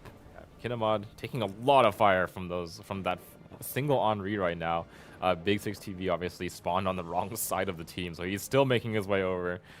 If there were 2 Henris firing at the Salem, he would be very, very in great danger, but he's going to escape behind the island. Yeah, does have plenty of HP to heal, so. The Henry 4 is actually being quite the heavy lifter so far on the Resin side. Oh, the airstrike on the Z42! My goodness! That is crazy. And he's really actually good. burning 25 seconds until his next DCP. Oh my! I think he can survive. He can survive, but on no HP. I think he lives, but on literally like 500 there's no HP. way he can get caught by another Salem radar. He has to peel out of there. Goodness, he does. Yeah, 13 seconds on the radar. He's still burning. Maybe he goes down. Maybe he actually dies here. It's taking for about 70 a tick. No, okay, yeah, that's that'll be the end of the fight. really Crazy blind airstrike from forward onto dawn. Yep. Meanwhile, there's quite an interesting play from TWA here with the Napoli, Ragnar, and Prince Van Oranje on that B side. Not that much to defend right now. On the Napoli Z42 shows on a the little bit of Zao. broadside. Eats about 10,000 damage from a Zao AP salvo.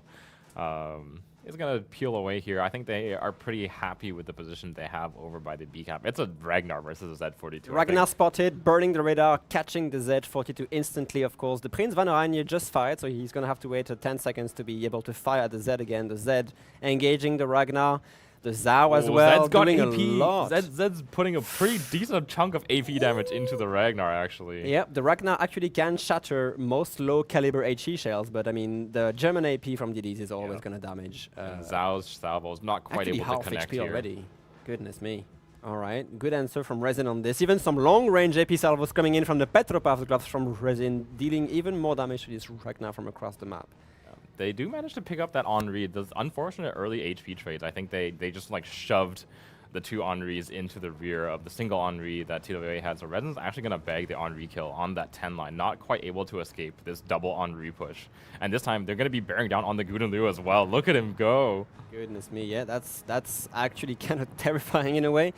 At the same time, they have to be careful because both the Henrys are starting to lose substantial amount of HP, and pushing into a Guden Liu can be also a double-edged sword. You have the airstrikes. She forward has island cover if he decides to dip in there, and is focusing The lower HP, of Henri, course, yeah. as they all should. Guden does not have torpedoes to ward off a push like this. Like Peyton can just go right into his side if he wants to. Vilex in the daring, engaging, trying to get the guns as well on this Henry. Maybe the Henrys focus Vilex here and just try to do as much damage. Yeah, they bring their guns back to him to try and do damage to this daring. They're actually shooting at Vilex, 2 different targets right now. They are splitting their fire. One of the Henry is going to go down, obviously, right here, Big but the 6 daring does go down. lost a bunch of HP. They will lose spotting on the daring. Oh my god. Has no heal, by the way. He has no more heal. He has no more heal. One fire from that Gdansk could be very dangerous. Some blind fires even. Peyton's just trying to blind fire the daring right now. Oh, goodness. Yeah, a bit And dangerous from Vilex here. Guden is burning. Doesn't have a heal available, so he's not going to instantly die. He's not using it.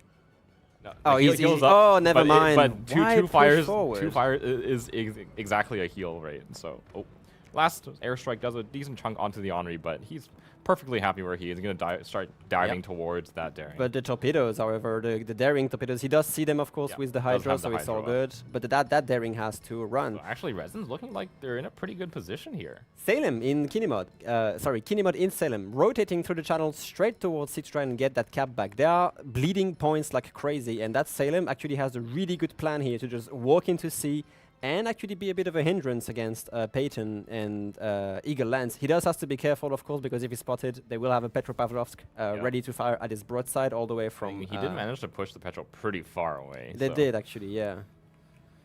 Napoli Zao, kind of weird plays here. Kinemod! No. Eating a lot of Gdansk torpedoes here. I believe he ate, let me just check real quick how much damage he just took from these torpedoes. 57,000 damage dealt by these torps. Crazy. A little less, of course. Predictions, Resin, 16%. Actually That's a little bit higher than low. they had when they in game one. I think TWA was up at like 89%. Oh my in goodness, game one. Kinemod has no idea about the Henry 4. The Henry 4 pulled a double whammy Yeah, he actually went the rotation. other way around. He went the other way to catch him on the other side. Let's see if he knows. They just spotted each other. Here we AP go. is out. AP I don't AP think he's against got the AP. angle. It just all bounces. Salem, on the other hand, definitely is perfectly having to fire AP. But Ooh, with but the yeah, switch the to HE, HE, that's there's it. no way Salem survives this. Does not have a heal for 50 seconds. They're gonna easily bag that kill. That is such a good torpedo from the Gdansk. My goodness. Great torps. And And I they think maintain the C cap as well. really, really well played from Resin's two Henris. Obviously, they did lose one of them during the push, but they picked up so much value on their side. Oh of yeah, the they map. did. They definitely. I mean, the Henry 4 have like 90k HP. Sorry, 90k damage dealt, which is a lot. Like both of them have the majority of the damage dealt on Resin side so far, 80k and 90k respectively. All right, interesting. TWA rotating the Ragnar here. Don't know what he's I planning don't to know do what, against an what Henri. he's gonna but- do, to be very honest. And meanwhile, the pressure being, of course, on TWA, they're gonna start putting the Prince van Oranje into the B cap Got versus a long-range Zao spam, torpedoes from the Z42, no hydro on that, meaning he's gonna probably eat one torpedo here. Yeah, he needs to go forwards a little bit to dodge think this. it's but too I don't late at think this he point, he's sees eating it. Yeah. Then Oh! Finicky Torp is gonna connect. Yeah, it is. And then the Zao, like the Prince van Oranje has a long duration fire, so that's like a minute. I believe the Oranje doesn't. It doesn't. The Guden Alright. does, the Oranje doesn't. But there is AP salvos coming in from the Z42. AP from the... Oh, I thought the Zao was It's firing looking AP, awfully but- bleak as well for the Ragnar. Sort of caught here in the hydro of the Henry 4, and the Gdansk just happily farming him with HE.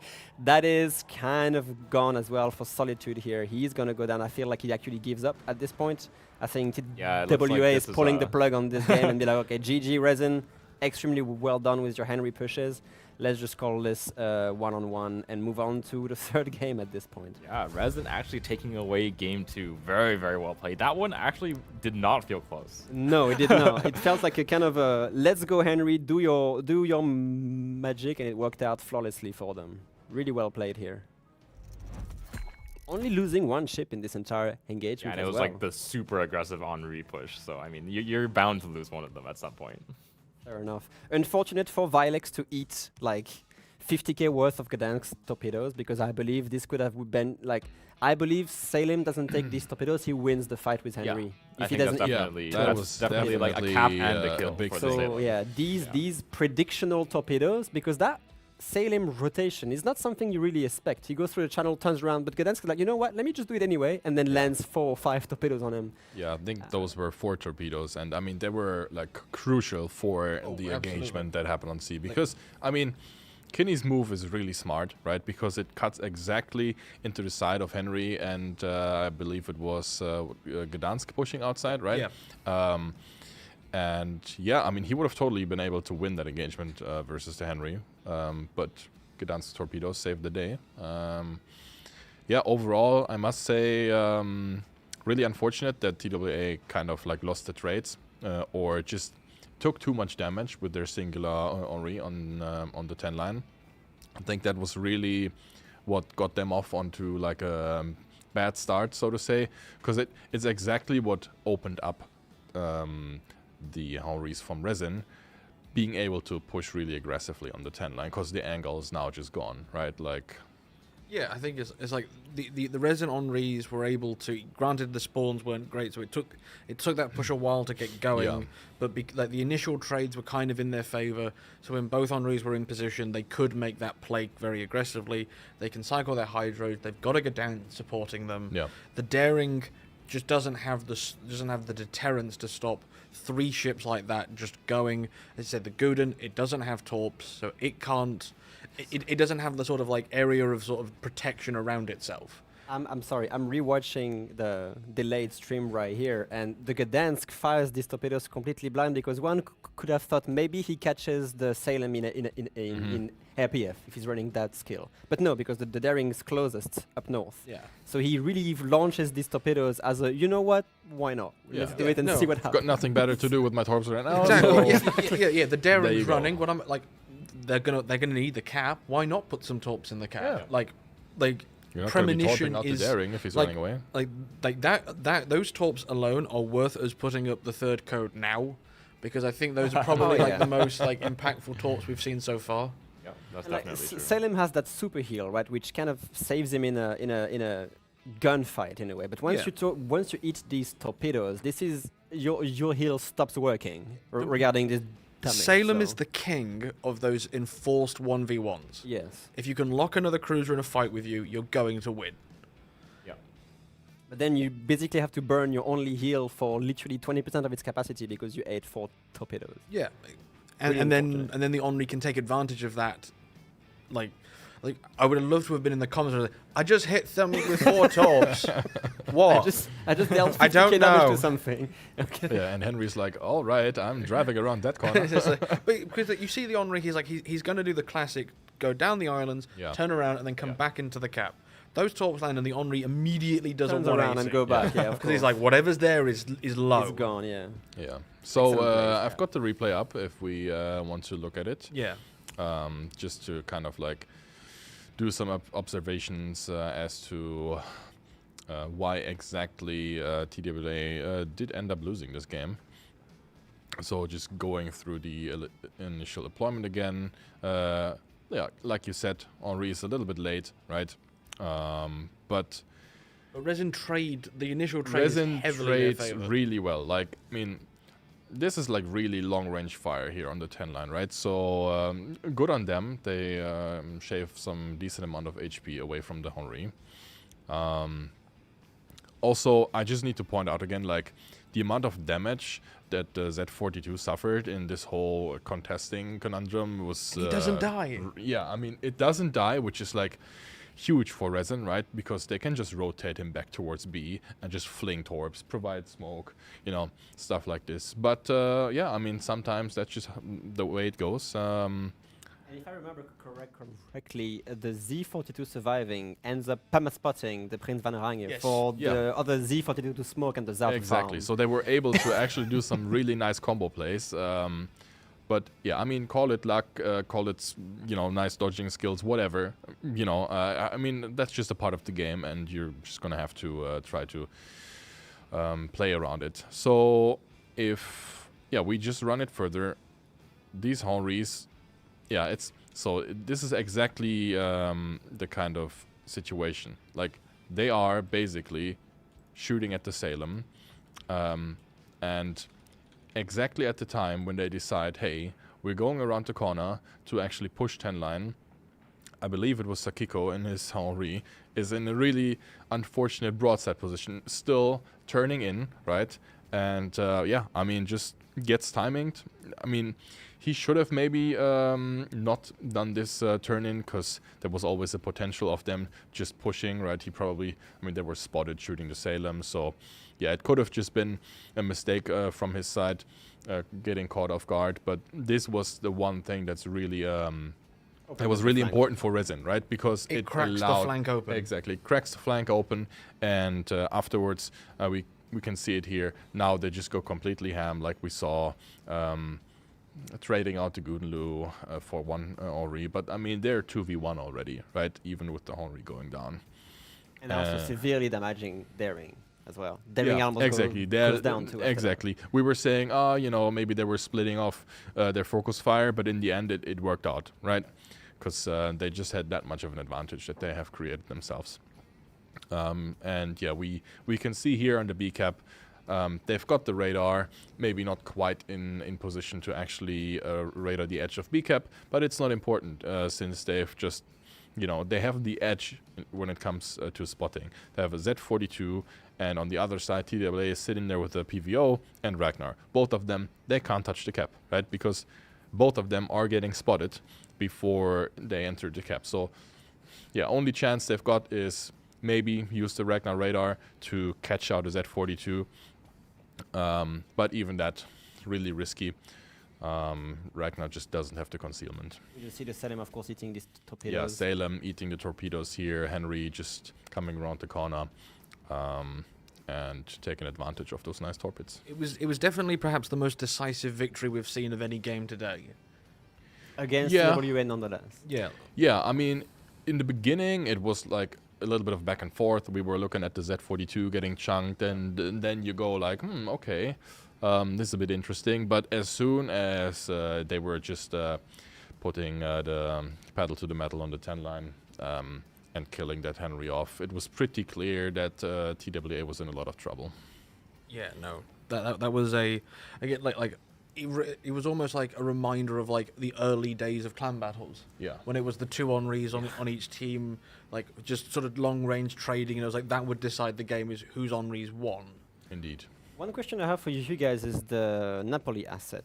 Because the Napoli, if you look at the whole replay, doesn't do much throughout the whole game. It's like, of course, there's a Zao to contend with. Pushing into a Zao absolutely sucks. And the Petropavlovsk, of course, which can be a hindrance. But the Napoli hovers around, push all the way down, hovers, and The then... Napoli, it's tanky and it can withstand a lot of shell fire. But given the torpedo threat it's presented with on that flank, you cannot just throw the Zao just in. They do it in the end. They do it just They a little have bit too to. late. Yeah, they have to. They have no It's choice, of course. like the Napoli commits when there is no other option, because like you've got 2 destroyers, you've got a Zao, they're throwing those torps at you, like you don't want to eat the torps, especially at that point where like you've just lost a cruiser to a surprise torpedo salvo. The other thing is Napoli really heavily relies on spotting. Like exactly. Once you smoke yourself, you're not doing LOS spotting on things firing at you. I mean, they've got double Z42s being on rotation, back defending the B cap, right? So it's like Ragnar, Napoli, both are ships who don't have the greatest of concealment, right? I mean, Napoli's all right for a cruiser, but I mean, they're no match for the Z42s, right? So you've got both of them flinging torps, spotting. So it's just a nightmare Severely to push damaging into. Ragnar with AP as well. Yeah. No, absolutely. So there was a bit of an issue earlier, so we'll bring up the 3rd bonus code now. While we get ready for the 3rd game, which will be played on Northern Waters. So far, we've not seen anyone bring out anything 27 points, but maybe we will later. We'll see. In any case, extremely well played from Yes, Rezin. this is a very That exciting... double Henry was something beautiful to behold, I have to admit. The return of a classic. Oh, yeah. Indeed. And I think Henri is going to be, looks like it's going to be the star of the show, this WM. So far, it showed. Providing, it has good damage output at all ranges. It's really fast. It's not terribly expensive. Also, recently... Next season, Henri, 30 points. Henry was actually, like, got, like, a mobility buff back on how he used to be a long time ago. Yes, she's now back to what she was. As an old guard Montana main, I remember those times. They were dark times. Stay still and let me kill you, please. Yeah, so a bit of interesting information that I'm just looking up. So previously, Regolo was the ship that was most picked throughout the tournament, and now in the playoff phase, Henri actually overtook that spot, and Henri is like the most picked ship now, which it is for a reason, right? Yeah. It sits in a really nice point bracket where it's just a ship where if you want to make stuff happen, like especially if you double up with it on a flank like we saw just now, it just has really, really nice damage output and speed, right? So Northern Waters, do you think we're going to see fighting on the left side or fighting in the islands? Interesting question. I believe that both of the teams may go for a little bit of a relaxed approach, trying to contest contested side and also home cap side, and then just feeling out each other, getting some information, and I guess do you think we're going to see both teams try to play conservatively, sort of like try and get the small advantage and hold it? As much as you can do on Northern Waters, because traditionally it's a map where A cap is a little bit do or die, either I'm committing into it or not. So I guess that's an interesting part to look out for. If the teams are both going for A cap, if only one of them is going, which is going to be interesting, because obviously either of the teams either stays in winner's bracket or goes down to lower bracket. No, absolutely. So I'm curious. Maybe we'll see one of the teams sort of like go for the Hail Mary, something unexpected, because like both teams, like the pressure's on. Like you're not out if you lose, but you do drop down into the other bracket. Yeah. I don't know, man. I'm expecting a rather textbook defensive play approach from So, I TWA guess, most Are definitely. we expecting a boxing match or tennis? I believe we are going to look at tennis. Okay. Definitely tennis. I was actually going to say, I think this is a map where TWA breaks out the Nevsky again, because now it's not as predictable which side it goes to. It can be played pretty effectively on both the A and the home cap side. So. Well, we're about to find out now because the game has just begun, so we can go over, and it's not what you thought. It is not what you thought. All right. Well, let's see what's going on then in this case. All right, Zui, run us through TWA's lineups. Yes, getting into northern waters. On the north side, it is going to be TWA, spawning in with a Zhao, a Petro, a Hindenburg, a Minotaur, and an Henri. There are 5 cruisers, and a Grozovoi and a Daring, 2 very standard destroyers. It is also a legendary module, Petropavlovsk, having that extra kick on the AP shells. However, less radar, less heal, less everything in terms of consumables. Yep. Quite interesting in that regard. Resin brings a Zhao and finally a Castilia. I don't know why I really want to see this ship in play with that burst fire, because it can be so powerful. Zhao, Castilla, Petropavlovsk as well. No leg mod, range mod on this one. Delny, Z42, Hoffman. That is also the first time we see that. And a Ragnar. First time we're seeing a Hoffman in this game. This is the newer tier 10 German destroyer, I believe. Kind of mixing Elbing with a kind of rather classic Z52 with that crazy sonar, of course, 6 kilometers sonar. Could be really dangerous against Minotaur. That is true, yeah. It's that 150 millimeter AP eating light cruisers for breakfast most of the time. Yeah, it's got really, really strong AP shells. Unlike the Elbing, I believe it doesn't have as improved angles as the Elbing line does. But it does have, I think, more potent HE fire, so it's a little bit more of a consistent gunboat, let's say. It doesn't have the insane long-range punish that the Elbing does, but a little bit more of consistent gun power. It could come in handy against ships like the Petro. TWA does have the spotting advantage on their destroyers, of course. Grozovoi, Daring, 6 kilometers flat. Hoffman and Ragnar and Z52, all this like 6.2, 6.4. Ragnar, of course, 7.5, same as his radar range, obviously. So yeah, kind of a equal deployment here. TWA sending Hindenburg, Zhao, and Daring towards the B side, with Resin having the Z42, Zhao, and Castilla on the C side. Kind of equal deployments. Very, on both very sides. matched deployments, but TWA has a significant control advantage, I would say. They have a little bit of like a smoke radar play in the Grozovoi and the Minotaur. They have that really, radar as well. really good staying power in the Petro as well. So I think I would give the edge in terms of cap control to TWA. Lots of utility here.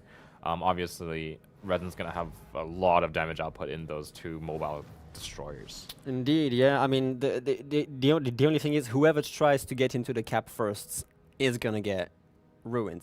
Petropavlovsk already spotted, but the Delny Ragnar sees that, instantly starts stunning away. It's like, nope, I do not want to do anything with this so far. A little bit too early. They have eyes on the Petro. They don't have eyes on the Minnow, of course. Minotaur being stealth radar by at least almost a kilometer. About a kilometer, yeah. Sure.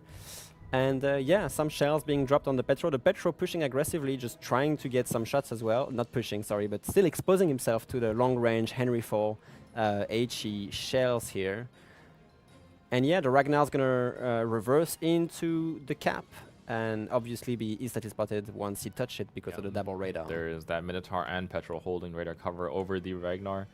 Both ships, unfortunately, though, that can't put in a lot of damage into the angled ships, right? Watch the torpedoes, however. Mad Dog here having to deal with Minotaur torpedoes eventually. He looks like he's perfectly into the gap, but it is a rather big ship here. Yes. Does he fit right through? I think he has to accelerate a little bit here. He has to go forward slightly to just fit right between these torpedoes. He sees them. They will push him out of the cap. I don't think he can stay and dodge at the same time. Oh, he can, actually. He can! Goodness. All right, Minotaur engage, of course, to contest. Ragnar instantly goes forward angles and mitigates the damage. That is the Petro radar at first. Minotaur is going to hold on to it, as obviously knows he doesn't have range. Oh my goodness, all right. Peyton here in the Petropavlovsk in crossfire from El Snackman's Hindenburg's AP, landing for some decent damage. Bit of a reminder that every angles are covered by these teams here.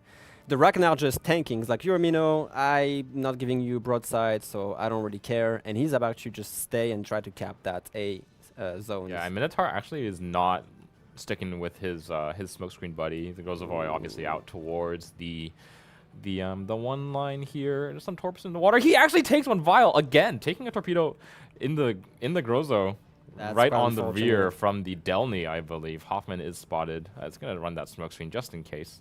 Doesn't want to take any burst fire from the Henri here. And Resin gets the cap advantage at the start of this game. Okay, pressure is on TWA. We said that they would try to play a more defensive game here, but this is on Resin now to play defensive. We have the caps. We're going to hold them and try to bleed your points. So let's see what TWA has as an answer. On the 9-10 line here, Resin is pushing the Z42 to get more information on the B cap, because I think neither team spotted anything so Actually, far. I think TWA is going for a really fast rotation. The Minotaur and the Daring on their way towards the C cap. They're leaving the Henry and the Grozavoy to basically just defend, I guess, or be a Stall a hindrance. little Yeah, bit, stall. And then pushing the Minotaur Daring towards C to go wrap around the Zao and the Castilla. Interesting. Yeah, and if they can get the Petro over there as well, that's going to be a really big thorn in the side of those two cruisers. Oh yeah. It seems that they're not pulling any push right now on B. They're kind of playing it chill. You know, the Castilla is spotted. It's going to engage the Zao right now. Castilla kind of in this weird position where you can't bring your guns to bear. You're spotted. You're riding the border. The Zao can just pour DPM on you with no really answer. Should be able to get out of spotting relatively easily here. Even the Zao decides to not engage him because Just not it's like, worth it. okay, I shot you, you don't shoot me, goodbye. Yeah, so they both go dark. Basically, nothing has happened here so far. But I feel like TWA's got a little bit of a better position on the push towards the middle of the map. Like middle map control here is really important. It gives you an angle into both A and C, and looks like look at the position of the Minotaur and the Petro. It also exposes you to nasty crossfire. It looks like both the Castilla and the Zao are rotating back towards C. Perhaps some RPF here from the Z52 saying, there's something mid, guys, turn back.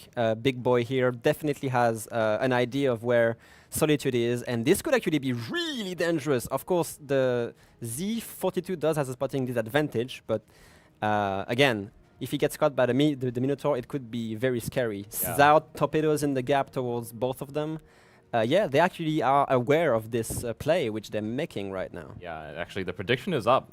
TWA is slipping again further down towards 77%. Obviously, still a heavy favorite in this matchup, but Resin showing us a little bit of life in game 2 and Watch a the pretty A-cap. strong start in game 3. Keep your eyes on the A-cap if you can, because the Grozavoy from TWA is also reversing into the A-cap, about to get caught by maybe the Petropavlovsk radar and the Ragnar as well. Ragnar is actually spotted, so they will run his radar first. And catch the Grozo. That's going to be a lot of pressure on and this Grozavoy right now. not quite in range to support here. I feel like the Henri a little bit further out. Petropavlovsk maybe taking, no, not taking any torpedoes here, I assume so, and Vilex just eating damage and just trying to live again. After he took that torpedo from the Hoffman, it's a lot of DPM being poured on him. Both radars are about to go down. Can they back the kill on him in time? He's smoking down to 2,000 HP. 83 HP he was on. Goodness, and they get the kill. They will go down. They managed to get the Z42 actually.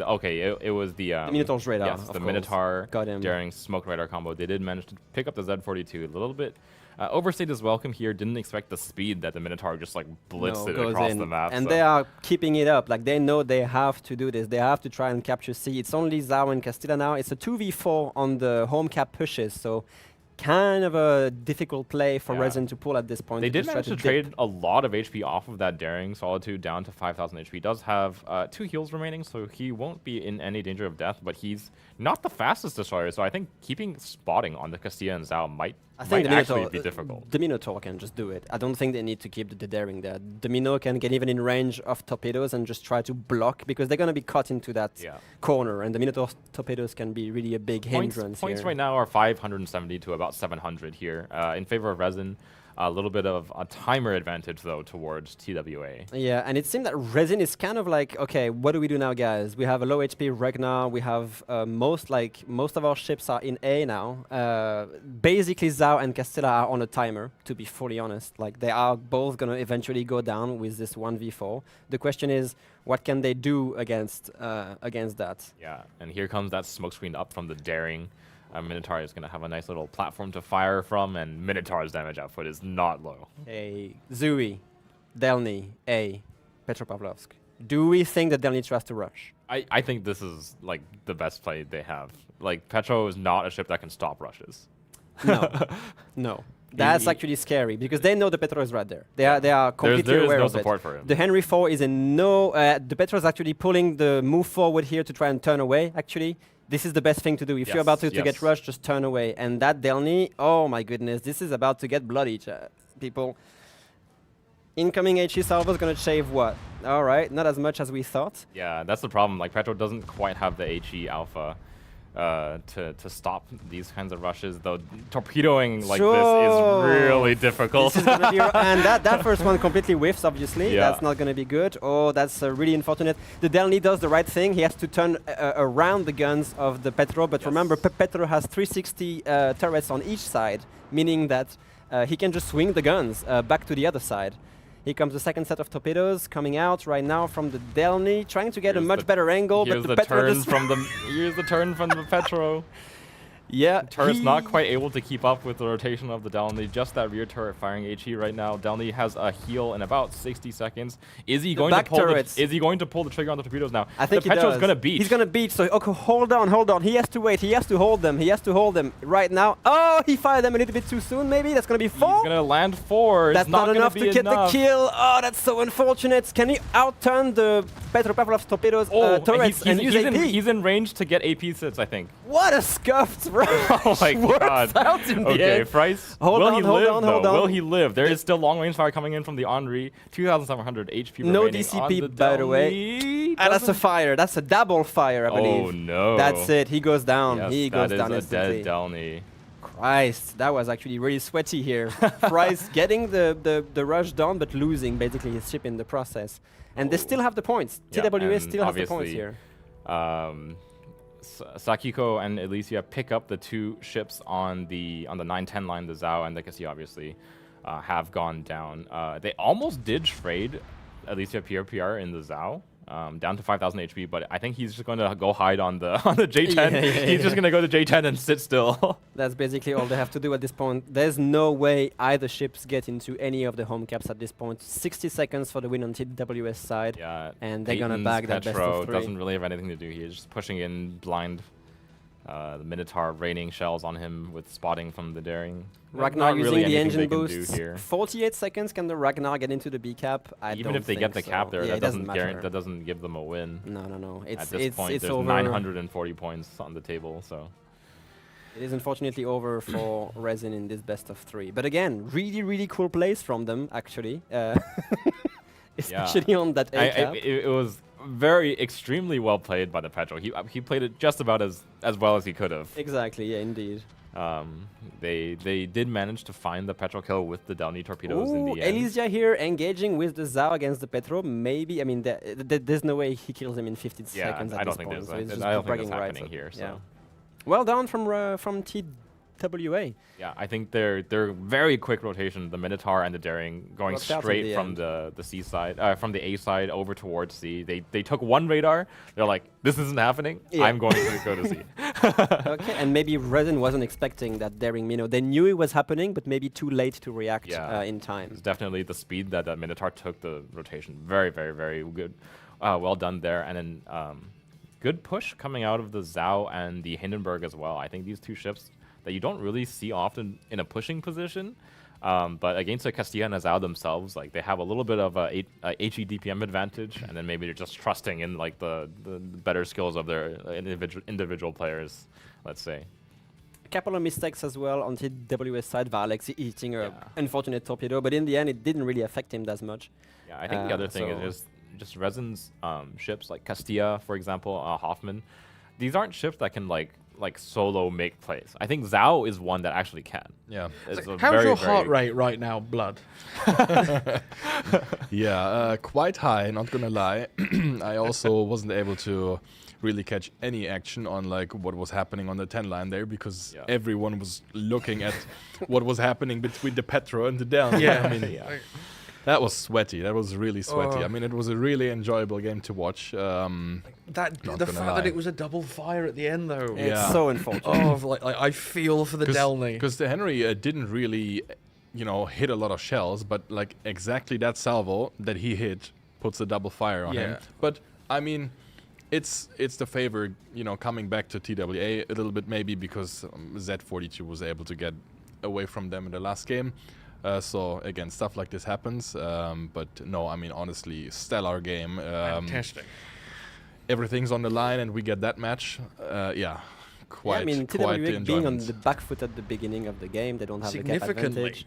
advantage. And they found the perfect answer with this daring minnow rotation through the whole map in the middle, straight down the middle, and make it work flawlessly. Actually, Yeah, so. it's like, but like even the daring when it made that move, like they came close to losing the daring there. Yeah. Yeah. Like that Daring was went like, down to 5,000 HP Yeah. post heal. Yeah, like like this- that was a low Yeah. HP Daring. I mean, they had to go for it, right? It was Yeah. their only play to make, since Resin had a really nice control setup on the A side, because they got the Hoffman to the island, right? Yep. And whoever gets a ship that has some form of info tool, like Hydro or Radar, to the rock, is usually the team that has an advantage at the start. Yeah, no, like we were thinking like will this be a game of like tennis or whatever? This was just a slugging match. Yeah. Both teams were taking chunks out of each other. It was not, in fact, tennis. No. But like chat has now got to the Petro rush. Yes. So the chat reactions are brilliant. Petro Pavlov's Stellar. actually Yeah. beaching was Yeah. so unfortunate. But I mean, what choice did he have Yeah. actually? He played every single turn correctly. There just happened to be an Except island there. It's like Andoni's torps don't do that much Yeah, damage. exactly. He fumbles. Fries fumbles the first tube. Yeah, I think the first Hard. one was totally off. Really hard. And yeah, we see Like- that like- salvo as well. Yeah, Just double firing. If he had been as patient with his first set compared to his second set, then yeah, I mean, that's probably a dead Petro. yeah. It's like you're going to be zoomed in on the Downey, figure out where he's trying to go, and like you've played this map loads of times, hundreds of times. You know there's an island there, Yeah. but you're like, but there's an angry Russian destroyer. Like I can jump off my stern onto his bow, kind of close. Yeah, so we've got the replay ready if you gents would like to look at it. So also interesting for myself, because again, I completely missed what was happening on the 9-10 line. But yeah, we can go through the initial deployment again. Obviously, we already said that whoever gets towards this rock here first has a huge advantage, which we see that actually happening.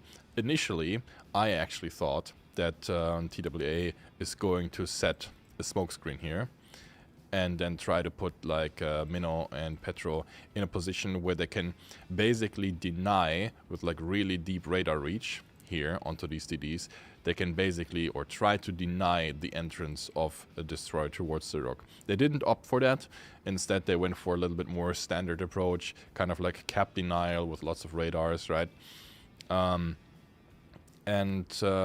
we see Ragnar going for the cap initially, and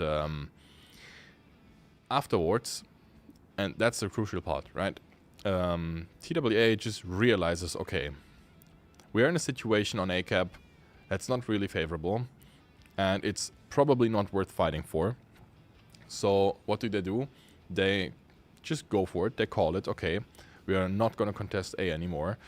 And we're going to go for this huge rotation with Mino and Daring all the way towards the C-cap, which, I mean, it's a tough call to make because that's going to take at least 3 minutes of just traveling around. So, yeah, that's what they do.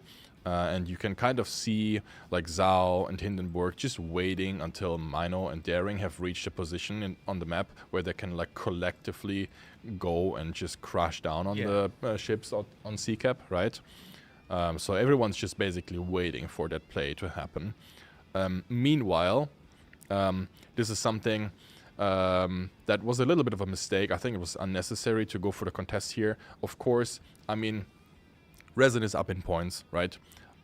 I get why Villa went for the contest here. You want the pressure. You want the pressure, but you want to, again, buy yourself some time because you've just spent like 3 minutes just traveling across the map while Resin is accumulating points, and Grozavoy is just trying to basically stop the points gain for a tiny bit. He obviously knows he's not going to get the cap, but he just wants to dip inside the cap, go out again. Yeah, probably didn't expect these ships to like everyone just basically stays on A, right? Which I can see why he thought that they are going for some rotation, because I mean you're not seeing any movement from TWA, from the Mino or the Daring since like 2 minutes. So yeah, I see why he went for it, but obviously it was a mistake because they just needed him alive when going for a play like this. You wanted to say something? No, carry on. All right. So yeah, this is the engagement that happens that you guys were talking about. Daring just really forces himself into the Z42, which, I mean, he has to. They've got nothing to play for at A anymore. And Minotaur, just with the radar and in combination with the Zhao and Hindenburg angles onto that Z42, catches him completely off guard, which, I mean, it's obvious that they didn't know about the rotation, exactly where the Mino is. Maybe they suspected something, but they just didn't have enough info. In part because they decided to have most of their DDs still on Alpha and basically saying, okay, we just want to keep A and we're not going to rotate. You can see how badly he got caught out, because like that is 7 kilometers from the middle. Like super that is deep. deep That is in super that deep. radar. So they were basically blind for these 3 minutes, not knowing where exactly the Minotaur is. Yeah, and Grozavoy gets caught out. I mean, you see the point situation right now, 700 versus 544. It's quite a big difference, but they're clawing themselves back in, right? And this is the moment when we were sort of like trying to be quiet when the cast is going on, and I lean over to Blood and I point at the Groz, I point at the Petro, and just yeah. I mean, like he has to go for him now. No, I mean we saw it right now. You meant Delny, but you see it right now. He's thinking about it, right? Rightfully so, because now they're realizing, frick, we are in a situation where all of a sudden, where we thought we were in the lead, just chilling, 2 capture zones, no big issues, but all of a sudden it turns around completely, and now they are the ones who need to make a play. Meanwhile, this is what I didn't catch, right? So I'm going to focus on it a little bit more. I mean, obviously, they just need to continue, right? They know these 2 are just basically stuck at the border in the position they are right now with the Daring spotting. There's no way that they can actually turn away from this situation anymore. So TWA just uses that advantage. And then again, like if I'm just observing the match right now, it's pretty clear to me that Resin should have probably invested in at least 1 ship for the rotate, because that would have meant they could get a hold of that info a little bit sooner, right? Do you think they could have hoped the Petro might have been able to take advantage of forcing TWA's Petro out to at least give him a broadside for a volley or 2? Maybe. I mean, it's probably either you keep Ragnar at the A cap because you want that additional radar and you want to make sure that cap stays in Resin's hands, or you keep Petro there, right? I think one of them should have probably rotated. Sure. But yeah, I mean, you can just see it right now, as obviously everyone has seen what happened on the 4-line there, which made for some incredible action shots. But we can see bottom right, I mean, these ships are just getting collected. Zhao takes a reasonable amount of damage here, probably getting caught by some of the Castilla burst fires, right? The Petropavlovsk as well. And the Petropavlovsk on the broadside, exactly. I mean, we were saying he was slotting the legendary mod, so yeah, AP is quite punchy, has a really good dispersion as well, so it's a max range shot, but... I think it's fair to say that TWA definitely pulled this game back from what was looking like a very dicey position for the points. Exactly, and at this point, with the Delny going down to the fires, now, and the Zhao still being alive, but that's also very important. Now, I mean, Resin just is hopeless of achieving anything anymore, right? So, yeah, I mean, really well done by TWA to actually pull it back and realizing that they needed to go for this really long rotation. Yeah, and so I think that's the most exciting best of 3 we've seen so far today. Absolutely. We're now going over to our next game, which is III versus Rain. So we can bring up what their map and ship bans were quickly, while both teams get settled in. That's the winners brackets games for the day done. Yes. So So now we interesting. are playing for elimination in the Yes. tournament. Oh, So- Regolo ban. Let's go. Regolo Ragnar. Interesting. Well, like I said, like The both cheapest ban. both ships have been very popular. Regolo has definitely come into her own in this sort of tournament. Yep. Especially given her reputation on Yeah. like randoms and clan battles and such, you don't really see Regolos. So I'm and we've seen these teams use these kind of ships, so like targeting them, that makes sense. We actually haven't seen Rain at all today, and No. so far they've been having a flawless 2-0 versus Salem and 2-0 versus Error. So now they are Okay. versus Kind of on a roll. Aye. Yeah. So Yeah. let's see if they are on a good roll here versus Aye. And like a sleeping giant ban, like we've seen a lot of sleeping giant today, so having it banned might see one of the less popular maps be brought up. Yeah. Sleeping Giant is definitely like I feel like of the map pool, it is the most different of the maps. Let's Yeah, say. that's fair. So the remaining maps in the pool, that would be like Northern Waters and Land of Fire. They have a very similar cap layout, kind of like the home cap versus contest cap play. It's fairly standardized, and for good reason. They're fun maps to play on. There's a lot of variety. For sure. So Yeah, so it looks like the teams are ready. So I guess we can let them get going while we just sort of think.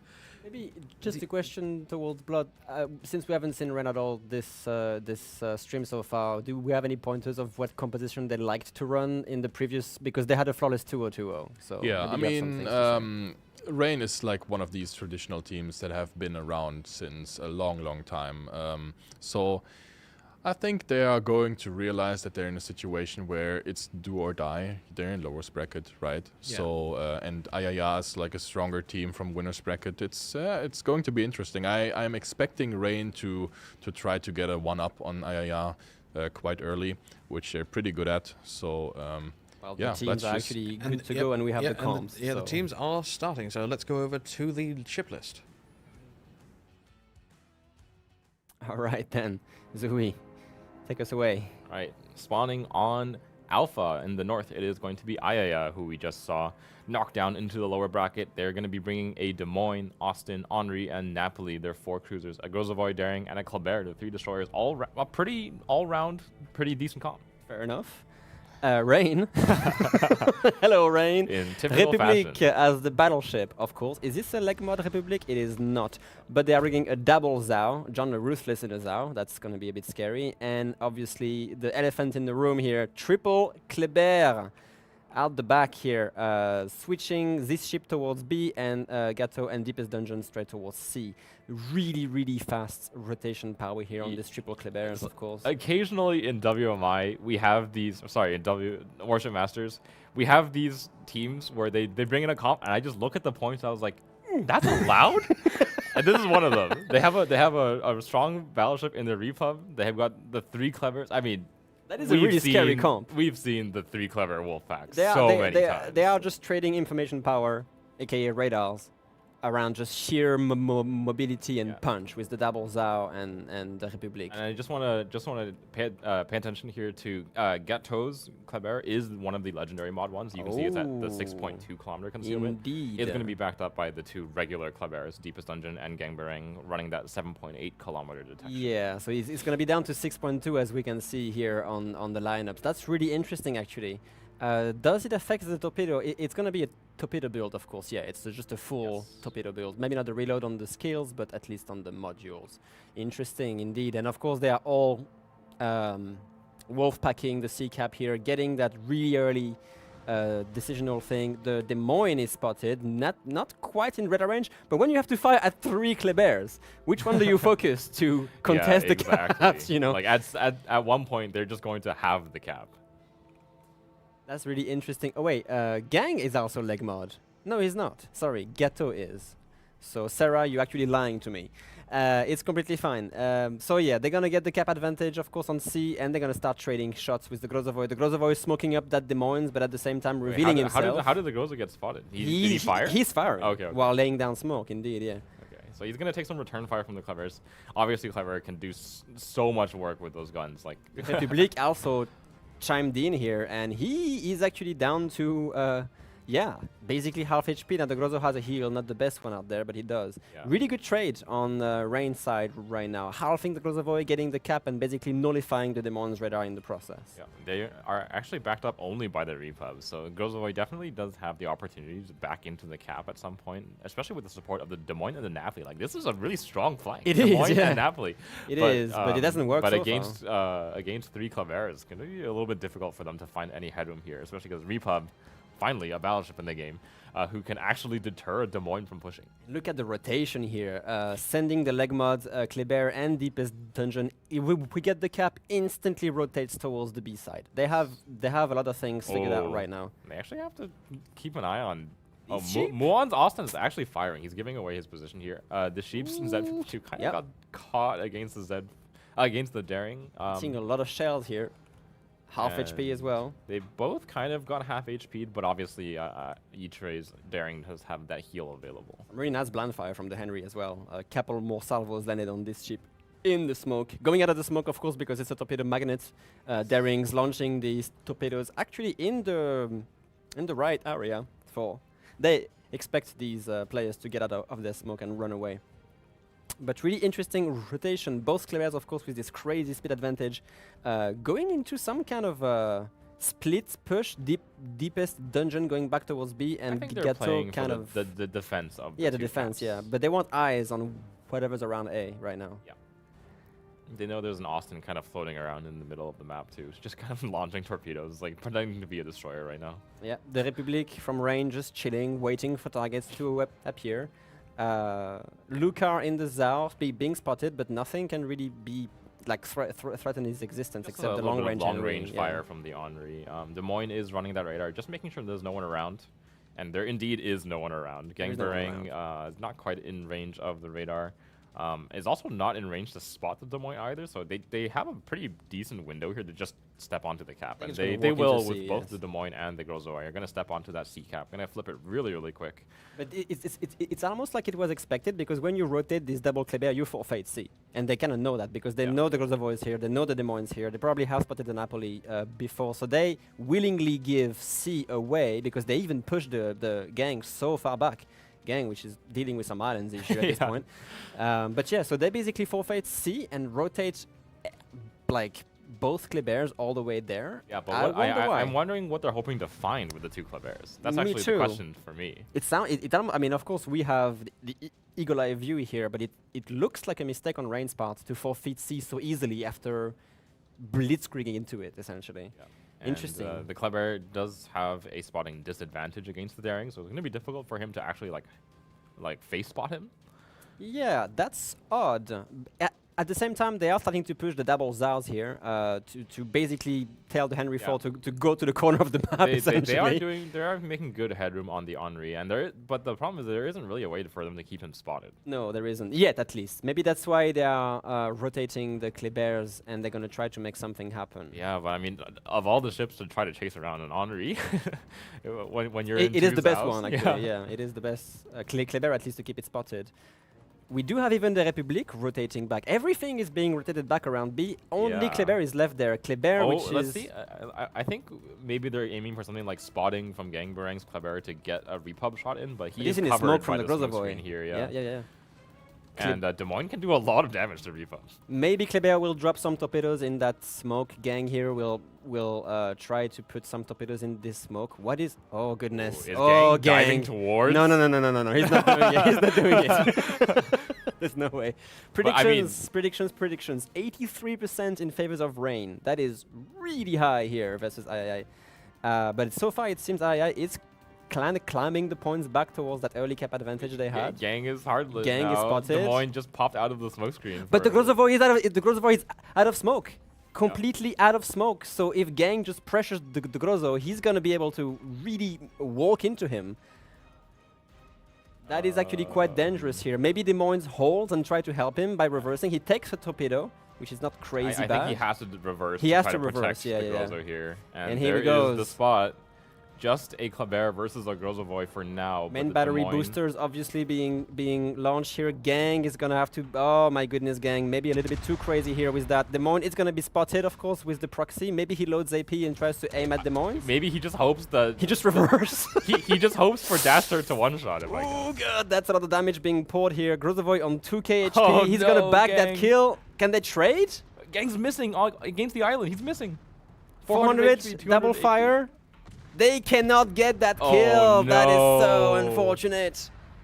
And they don't manage to get any return fire on the Des Moines either. Oh my, it's a disaster. The Grozovoy on 300 HP with a heal, so he'll be able to come back to like what, 4, maybe 5k here. And in the meantime, however, though, Rain is just putting the trigger on that A push here.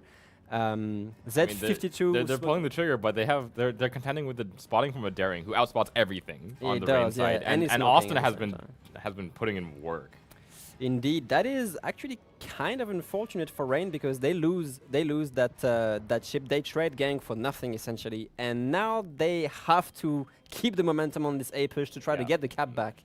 They're gonna pick up this Henri kill. 2 Zhaos can make a 10,000 HP disappear very quickly. Yeah, indeed. I think it's gonna be a couple of salvos and that's it. Henry cannot go dark because of Gateau spotting here. He's even out spotting the other Kleber, of course. That's the strength of that legendary mod, Kleber. This ship is kind of moving towards that weird island here where you can maybe slot in and get the A-cap while staying in cover. This is actually a really good spot for him to try and get the A-cap. But at the same time, we're going to have a Des Moines Napoli from III here going straight towards B, facing off against the Republic eventually. Henry 4 goes down, as you said. Finally take out the Henri. Took him a little bit. Obviously, the Zhao's not quite able to keep up with the Henri. They will actually hard spot the Daring. Yeah, deepest dungeon here. Has to be careful against the Austin. The Austin does not have the main battery road booster ready, so it's only that 8-second kind of slow DPM, and he's, of course, bailing out of here. So A is going to fall into Rain's hands again. Yes. I mean, again. Finally, because this is the only play they really could have here. Austin, though, Ooh, yeah. is showing Austin. a lot of side here to the Zhao. Oh, God. That's a lot of damage indeed. John the Ruth is, of course, taking a lot of damage as well, but to be fair, this Austin... 5 seconds until that Austin reload booster. If he survives this AP... Ooh, maybe this ship could be in trouble. This ship has no smoke. They have to kill that Austin really quickly here. Austin has that reload booster up. He only managed to get 2 salvos out, and he doesn't do anything to the That Z52. is really He does go unfortunate. down. Rain back in the lead here. 830 points to the 770 of Aya, and 2 caps ticking away. Yep. Meanwhile, Napoli Des Moines facing off against Republic. The Republic is going to walk into B and be like, okay, if you want the cap, you're going to have to kill me. I mean, Des Moines can definitely do a lot of work. We'll just have to see on the dispersion here. Yep. Let's see. I'm pretty sure he will focus on the Des Moines because it's such a more juicy target. Yes, yeah. Here comes the... Oh, that dispersion actually is terrible. Right into the island, so yeah, it didn't even matter. Basically nothing. And the Napoli can just rush the Republic and just kill it with Napoli is torpedoes totally happy walking straight into a battleship like this. It's one of those cruisers that has that protected lower bow. The icebreaker indeed, yeah. So here we go, Ayaya pushing into B here with Napoli and Des Moines, trying to back that Republic kill and of course get the cap back. They have a minute to do it. Yeah. So. Let's see what happens. Maybe a little bit too much broadside here on the Napoli on that corner push. He's giving himself, he's going to smoke as he comes around. Yeah, has giving to himself a nice little wide angle. Go into the cap, however, because every second counts. If I were him, I would just be bowing right here. here. I don't know what they're doing. Why are you not getting into this cap? I would have gone for the They're going to send Des Moines instead against it? I would have gone for the rush here, yes. That is such a weird play. They know where the Republic is, and he's even firing. I mean... Okay, interesting I think play maybe here. trying to bait a shot from the Repub so he doesn't one-shot the Des Moines. Oh, actually, he the does. Repub does works. He does take a shot from the back turret Repub, in play. Can they actually save it? Because if the Republic goes down, Kleber, the deepest dungeon here, is going to be next. Oh, the Republic beaches. Careful now, that's a little bit too much broadside as well. Nice, here we go. A nice rear turret into the... Oh my god. Okay. Why? And Rain will take away the game off what of that are you doing? from the Aya, Napoli and Des Moines. Like the Napoli had every advantage. You had one job. You had one job, Napoli. What did you do? I'm sorry. Okay, well, you all know what happened here. A bit of a throw on II's side here because they could kill the Republic and then they have the Kleber dead to right with a healthy Des Moines. That is so unfortunate. That is a crazy push. had all the tools. I wasn't paying attention. Maybe he had like a Torp 2 knockout or something. I wasn't sure, but I would still... Even if you do! I would still put my Napoli bow into a repop over a Des Moines. The Des Moines gets eaten alive by a single Republic salvo. Kind of handing it over to Rain in this last 2 minutes, unfortunately, here. A pretty close game throughout. I think once they had the Napoli and Des Moines push, I thought it was kind of over. Repub should have been dead. But sometimes that's just how it goes. It is really unfortunate because that could have been a game changer for them. But hey, let's see what you guys have to say. Yeah. I'm not sure, frankly. Yeah. Like I think all of us here have played enough sort of like Napoli. What's Napoli for? There is a Sending situation. There is a situation where they don't know where the Kleber is. So maybe Napoli rushes his Republic, realizes, That's oh what shit, the Des there's a Moines Kleber. radar's for. You know? Like if you're worried about Yeah. that, you've got like the Des Moines had his radar ready. If you're concerned about that, you pop a radar. That's fair. But like as you said, like the Republic took 30k out of the Des Moines with one turret. And then finished, yeah, it was a death strike. Yeah. It was a one-shot kill. It's like, okay, like I think this is code worthy. This is like what? What happened? Yeah. Like the rain sort of like up the 1-2 line. Like you see it happening. You know that like they're gonna put the damage out. They are just going to, through weight of bodies and weight of fire, take that eventually. Mm-hmm. But like Gang's play against the Groz, risky. Like was he thinking the Republic can catch the Des Moines out? Potentially. Maybe. Or was it a case of did he think the Des Moines had committed further in because he doesn't know he's there until the Des Moines start shooting? Yeah, Like- it's one of those plays where you Yeah. are either gonna go for it because you think it's the right play, or you just don't. And I mean, Gang is a player that obviously tends to go for these situations. And I mean, it was really tight margins, right? I mean, he could have looked like a hero easily, right? But it was just Des Moines realizing what was going to happen, like quick enough, reversing in time, and yeah, I mean. And Stuff it like was this happens. Definitely so a couple of missed shots, just straight up just missed Yeah, shots. okay. I on the mean, side of Gang. yeah, Like, it it's- happens. Exactly. So what I think was more interesting to me is that Rain, like pretty early on, also similar to what the game to TWA, right? The game we watched earlier. They just basically put all eggs into one basket, right? Because they were going for this full rotation, and they were basically saying, all right, so we are going to get a hold of your home cap, and you've basically got nothing that you can do about it. They've got their Z in the position where it has a really nice hydro control, right? And Sure. So if we can have pretty decisive. the fourth of the 5 codes up for today, please. Wonderful video team. Just dodge. Des Moines. Yeah, should Did have selected not. Des Moines maybe, I guess. well, I mean, the Grozovoi did just dodge. He did. if No, you very want well to say handled. So, yeah, we do have the replay up. Yeah. So we can quickly take a look at the replay as we wait for both of the teams to get ready again. And I think, yeah, there we will be able to also pick up some more details as to what was going on exactly. So I'm just gonna run it through the initial deployment as per usual. We can see Des Moines using the radar, but I mean, it's double cap so early, right? Has basically one chance to reset the Kleber, and I mean, you can't blame him for missing that shot. These Klebers were dodging really well. And yeah, after that, it's classic French mafia style, right? It's like you go there, grab a cap, and rotate immediately, just because you want to throw off your opponent. You want to basically say, look, I'm gonna have 3 Klebers over this side, and like within 1.5 minutes, the focus shifts towards the west side. So that's exactly what they were doing. And yeah, Ayaya obviously going in, taking the capture point as they need to. And at this point in time, I was like, I mean, yes, Rain is pulling a lot of forces towards the A-cap, but are they really going to be able to make it work? And we're going to have to look at the Henri here, because it's like I've talked about it before, right? If you're that one ship that's kiting, what is expected of you is to not die, right? Because you do not want to fall into like a disadvantage too early before they even can grab the cap. Which, of course, I mean, double Zhao, Hori is probably just a little bit too close. Doesn't maybe expect the super deep spotting from the Kleber. So yeah, that's exactly what happens. I mean, Rain just takes advantage of the setup they brought to A so quickly, catch Henry out. And in the meantime, they do get that Z52 in towards this really nice position. Of course, yeah, haven't pointed out exactly what was happening on 6 line, but I mean, we all saw it. There was an unfortunate trading going on there.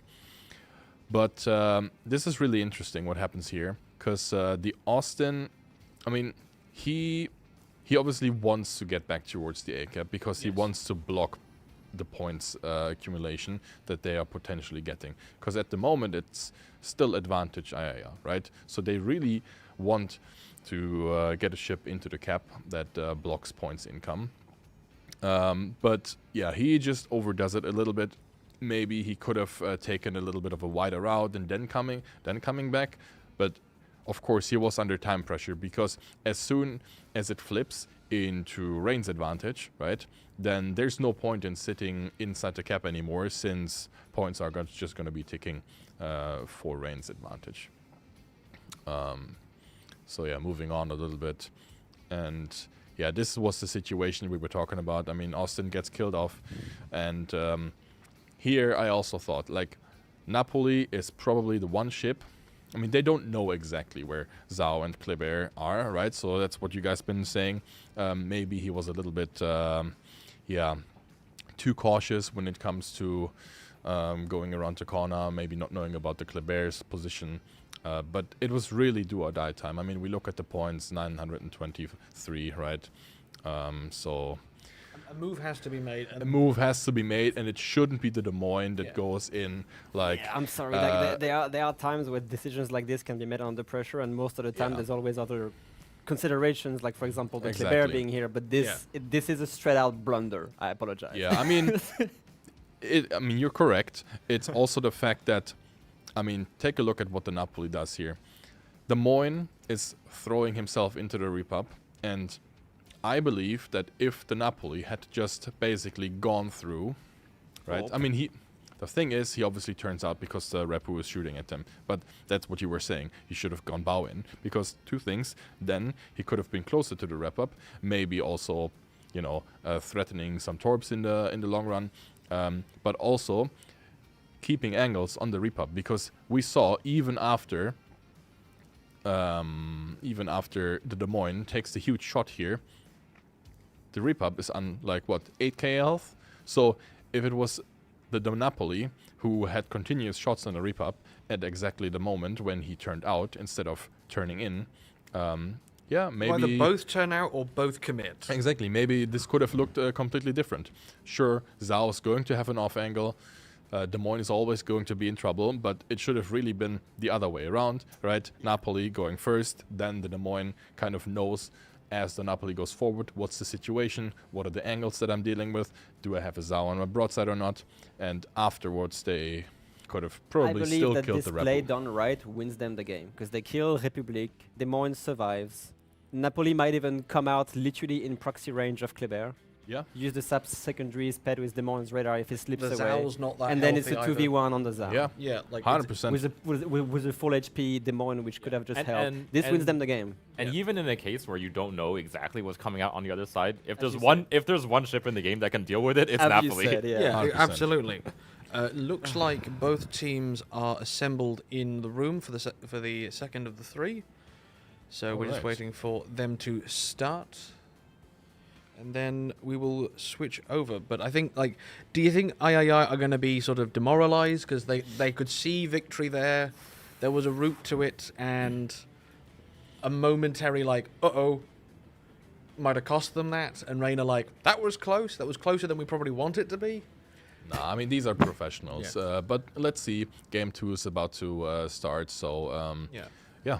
Let's have a look at Yes, what and these are bringing. yes, and the game is now going, so take it over, gentlemen. I believe Rain was definitely surprised to win that one. I think they're like, okay, we won somehow, cool.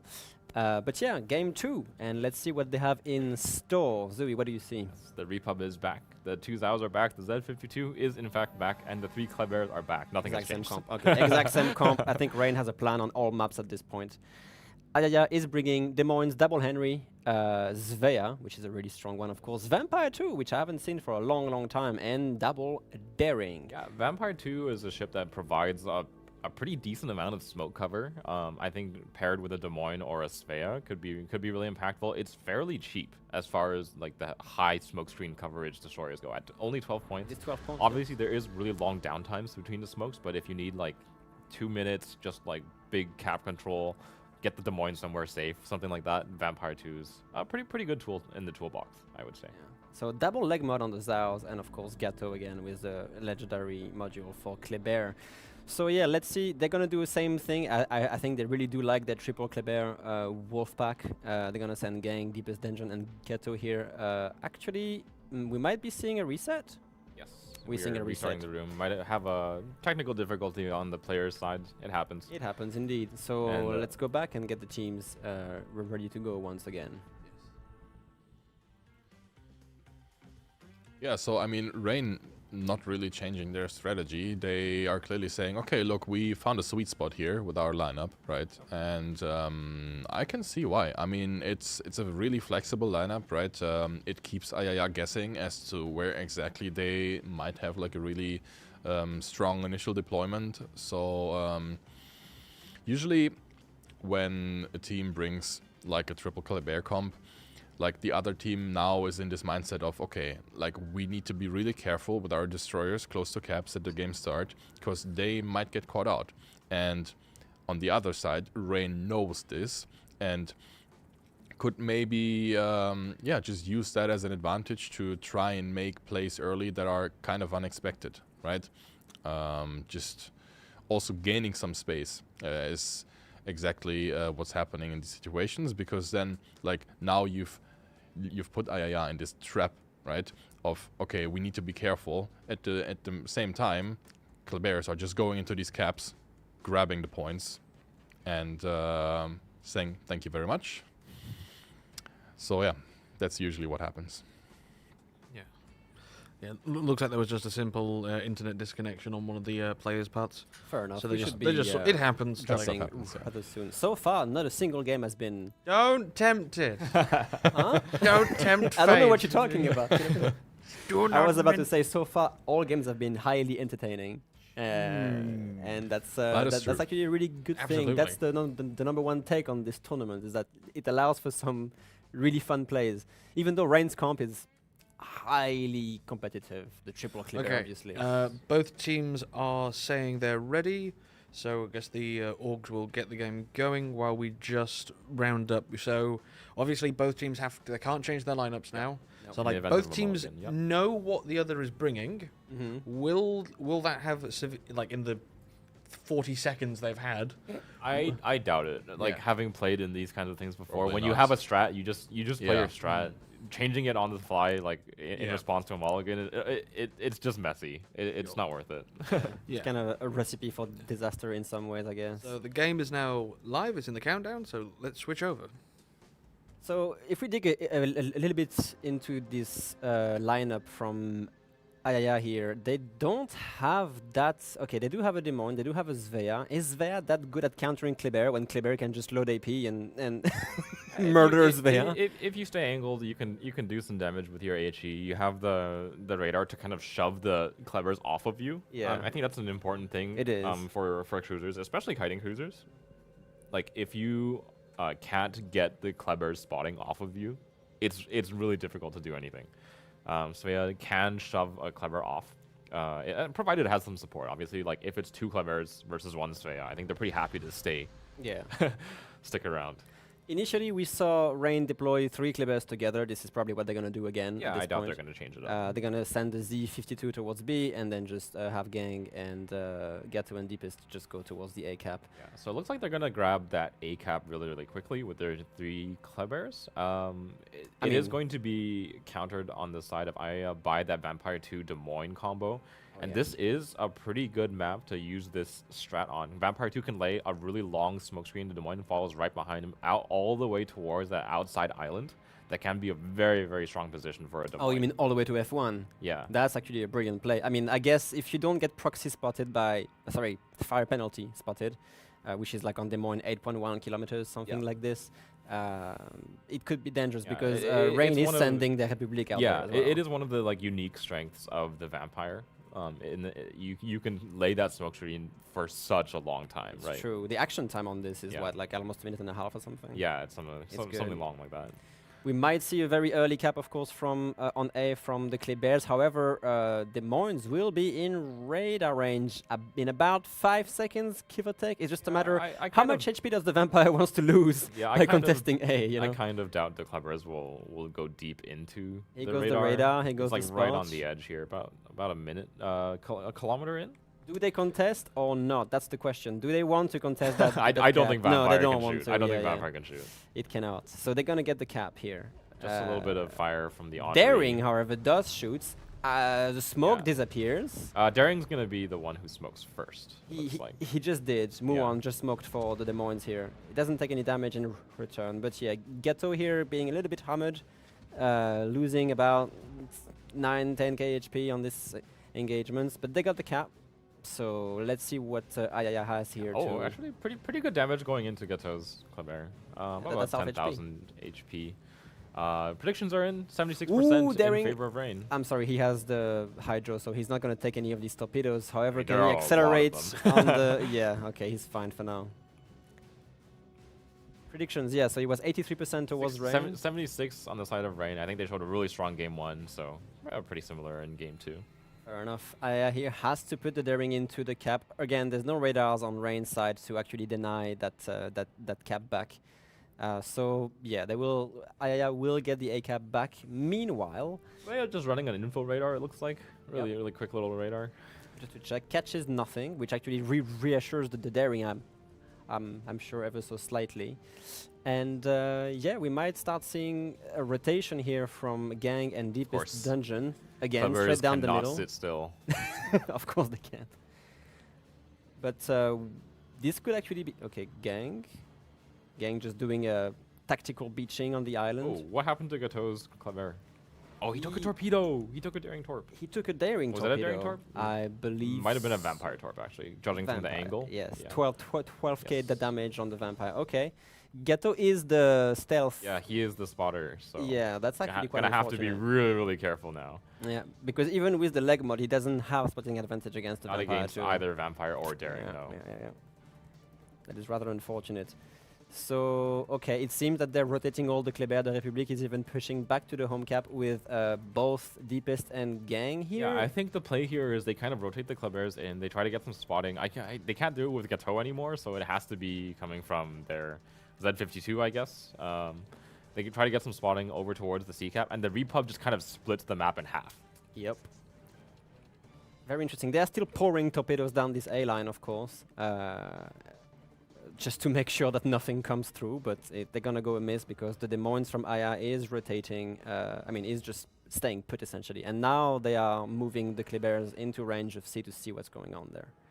Yeah, don't want to pull the trigger too early on your ships that can't spot, so. No, but the points are bleeding towards II's side here, which is going to start adding up quite quickly if Rain doesn't react to that. Yeah, we'll see what they can do. Svea is probably going to be the first thing they run into.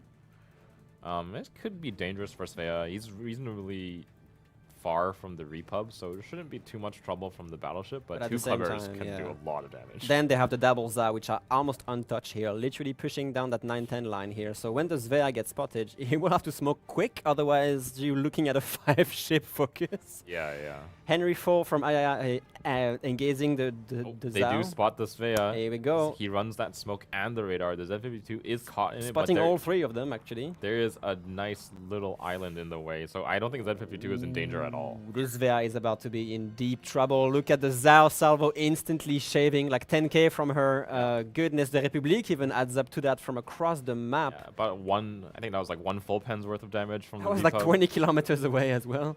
Pretty good here, yeah. That Svea is in deep, deep, deep trouble. Has to Yeah. run now, After otherwise this smoke goes down. screen ends, like this is... Maybe the Daring smokes him. Maybe he goes towards Daring and they try to overlay that smoke as much as possible. Yeah, I think that's the play here. Daring's going to make his way over towards the Svea, try to keep him alive. Yeah, I but think this as is soon the as only play they can Z52 make. and Kleber come around the island, it looks like Moon's Daring is opening up. Okay. That's a choice. That's a torpedoes. However, torpedoes. Goodness me, gang is gonna take one. Oh, both deepest and both gang take that. I think it was Daring torpedoes here. That's quite unfortunate. Moon here eating half HP, of course, but they are kind of stuck in this smoke. Yeah. And they have a bunch of Daring torpedoes on the way. That is quite unfortunate. No sonar from the Z52 as well, so they won't see these tops coming until it's too late, perhaps. 26 seconds until the next hydro. They might be up in time, but these guys They are have to bail stuck. out of here. Yeah. They really have to move. Great torpedoes coming out of the side of I. These Every single Clever has eaten a torpedo. Yeah. This ship spotted again, contested by the Svea's radar. This He is has Svea radar to here. he has to go back a little bit, not to eat too much damage. The Daring also opens up here. Yeah, you might as well. The two Clevers are in Oh no goodness position me, to these support. torpedoes are looking mighty dangerous Yes, here for and this he ship. does pop the hydro now, but he's not in a great spot here. I think he can dodge that. I think he can has just to revert. He has to barely fit straight through. reverse, yeah. Lots of HP removed from this ship here. Quite unfortunate. Yeah, they do try to catch the Daring out, but he drops away. Gangbarang takes return fire from the Henri and the Svea himself. 30 seconds until the next Svea radar, so they're pretty happy. Deepest Dungeon, the healthier Kleber, is actually just going to dive towards the smoke screen. He doesn't see anything. Yeah. He's stuck. The Svea just basically has free reign on this. He's about to lose a bunch of HP. Even the Henry 4 from Wrong Rage is engaging. Svea is safe in the smoke, has her own smoke ready in 10 seconds again. Oh Deepest my. Dungeon not having a good time right now against that. I think he tried to dive into like smoke firing detection of the Svea. Didn't quite get there, and obviously Prey Oh, goodness in me. the Daring. Some really good lasting salvos here. If he sets a fire, this could be actually quite dangerous, but he's going away neither from of them this. managed to connect. Oh, they did bag Repub in the north here. He didn't manage to cut the map in half. Obviously, Des Moines and Henri at range like this can do so much damage to a Repub, and if Okay. you're not getting one shot by it, Gang spotted here because he fired again. He's on 4k HP. This ship also spotted they that just- radar. are they just giving this up? Is that what's? I am not sure. Because They know that the Vampire 2 and Demon are rotating back towards this, so Yeah. yeah, I think they're just down giving the goes game the out. sheep. Z52 Gang is Yeah, that's down to 200 HP, and he goes down. Interesting that they would give this up with that double Zao pretty much untouched here. It's really interesting. Of course, they had the timer on their side. They realized they couldn't get into C in time, or they couldn't try to make the C plan happen. Yeah. They knew that the B was going to go down eventually, so they just end it. Yeah, I think Interesting. once they like the Repub dying in the north with almost no trade, that's really hard to come back from, because so much of their team's HP is tied up in that Repub. Obviously the Klebers eating a torpedo each, that like morale has to just be in the dumps after that. Like that is ridiculous. Yeah. Okay, so actually pulling it back into that best of 3, and and like honestly, if they could have kicked Rain if they would have won the previous game and make it a 2-0. Yeah, and they were so close. They to were doing so close to do it. So Rain kind of on the back foot at this point. They kind of had a lucky win, I would say, at the first game, and now an actual really strong play from Ayaya here on that second game. Yeah, I think the triple Kleber has been a little bit suspicious. Let's say. I think the first game they won.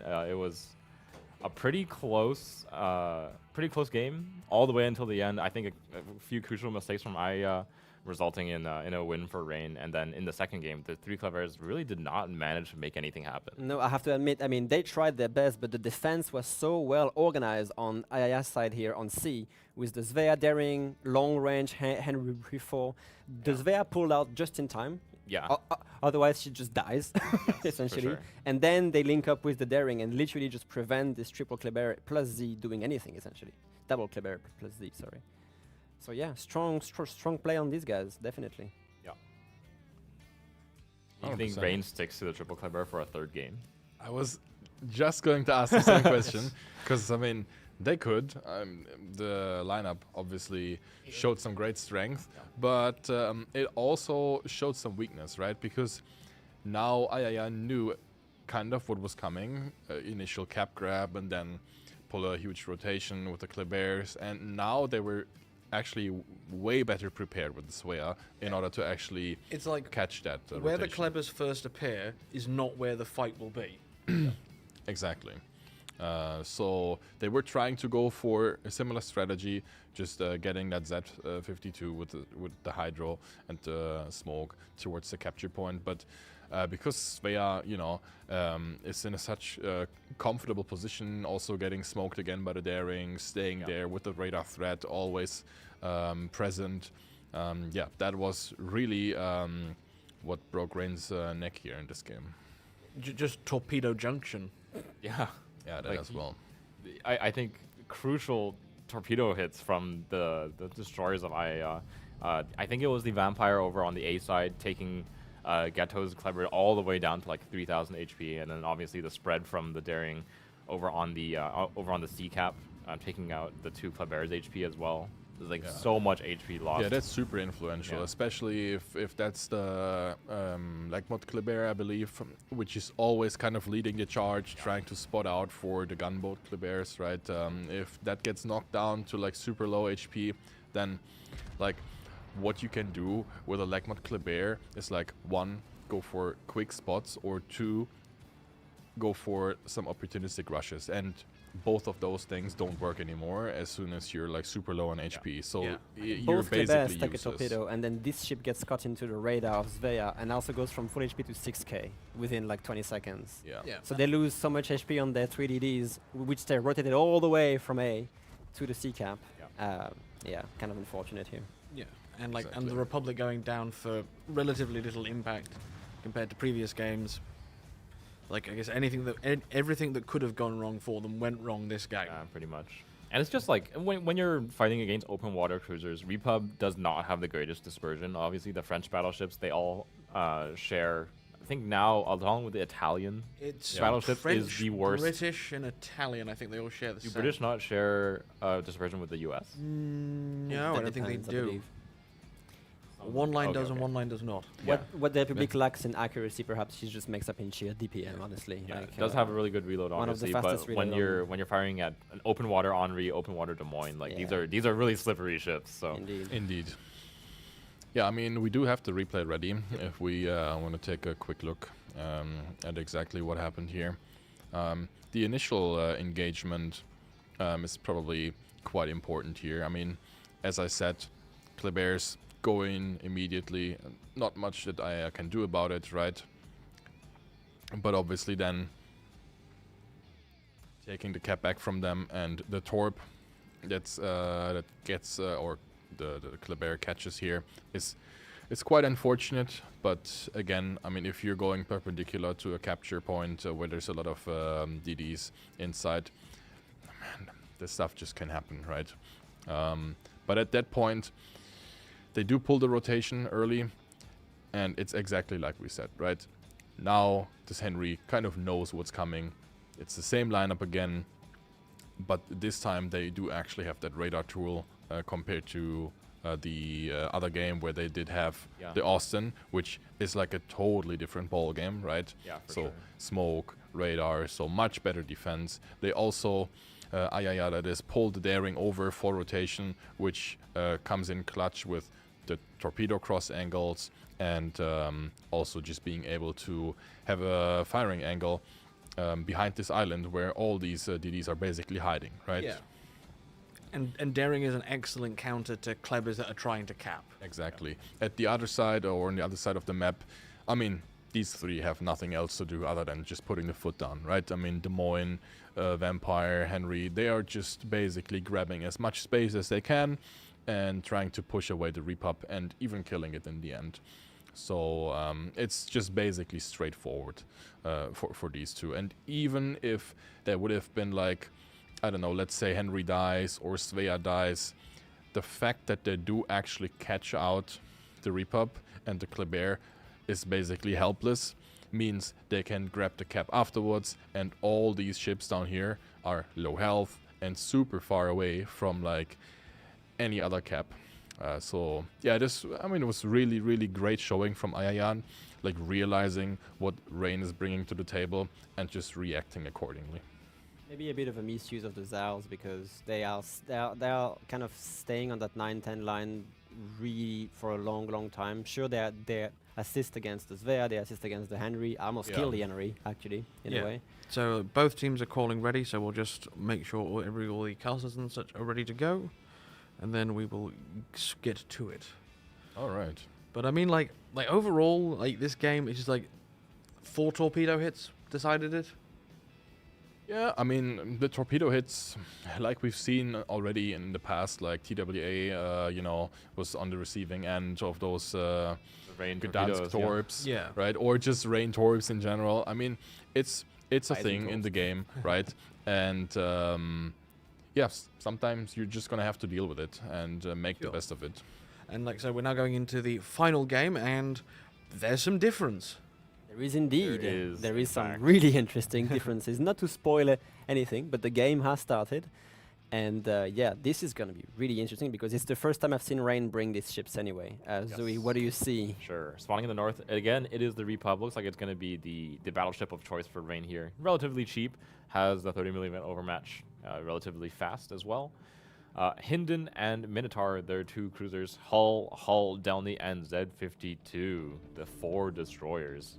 I want to take a look here really There's quickly. a bit of a problem with it. I've been notified that this sheep forgot to bring commander skills, so we are playing. Hold on, I believe it has to be a bug because the ship still has 6.1 kilometer detection, but yet doesn't have concealment expert, which is not possible because Z52 cannot go below 6.1. So maybe it's just a mod bug. Could be, could be a mod. Could be a mod bug because the concealment should be way above 6.1 if he wasn't running concealment expert. In any case, We'll see. We'll see how it happens in the game. They're not doing a reset here, so it should be fun on their end at least. Even if they cannot do a reset for skills. Oh, for skills, I understand. That's not allowed. At any rate, Ayaya here brings the Zhao, no battleships of course, Zhao, Des Moines, Henry IV, Svea, Z42, and Double Daring. Yes. So kind of a similar lineup Pretty much as the previous same game. lineup as before. They're pretty happy with the radar cover and the utility provided by their Des Moines and Svea, so I'm gonna stick with that. And obviously we have to talk about Rain, the 2 hulls. The 2 hulls. I mean, look, Hull is a relatively recent addition. I don't think we've seen this ship in comms before at all. I will run you guys through the main strengths of this ship. To be honest, you have Des Moines guns, only 3 of them, but it's 2 or 3s with really high DPM. I think the reload is like around 3 seconds. Really strong AP pen angles. You have no torpedoes as far. No, you do have the same torpedoes as Forrest Sherman, so 2 per side with very small angles. No smoke, but the heel. You have a really strong heel on this destroyer. So this is like an excellent kiter, excellent DPM ship, which can really be annoying to kill, of course, and put a hurt into cruisers with the crazy AP. So yeah. And there are some very light cruisers. Indeed. I mean, obviously Svea out there is gonna maybe suffer a little bit from that. Yeah, Svea definitely can be very vulnerable to it, and he's going to be paired up with a Minotaur and a Repub. Like Minotaur providing another AP threat, right? Plus the radar. Hulls, yeah. 2 hulls providing the AP angles. Like you have to be really far away to not be showing angle to something. Extremely heavy deployment on Rain's side for that home cap push here. Basically having all that.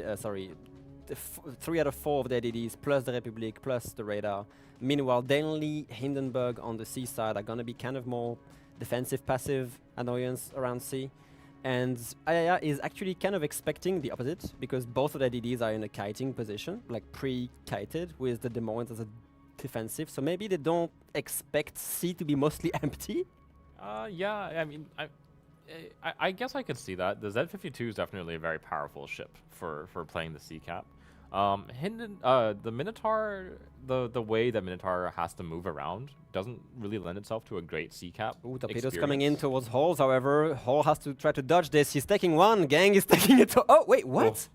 That went through him. That went through him on my screen. Yeah, I'm sorry about that, but it went right below him on my screen. So he dodges this. Definitely had a bit of a heart stopper.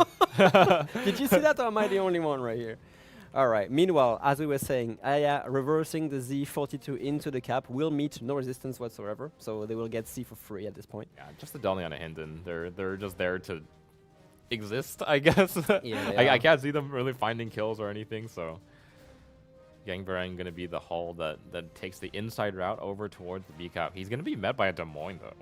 Yeah, and a whole bunch of torpedoes. This ship in the Z52 running the hydroacoustic will spot everything, of course, so that they should be able to dodge all of this. I actually think he does, in fact, have no skills because there's only 3 chargers on his consumables, right? Interesting.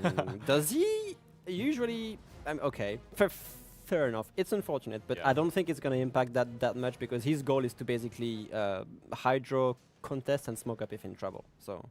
we will see. Svea and Zhao from Ayaya both in kited positions. They see the Minotaur. Smoke is being laid down by this ship, hiding him instantly. And of course, the radar being pulled on John the Ruthless against the Daring. Nice shot. Nice first shot onto the Minotaur by, I believe it was the Zhao.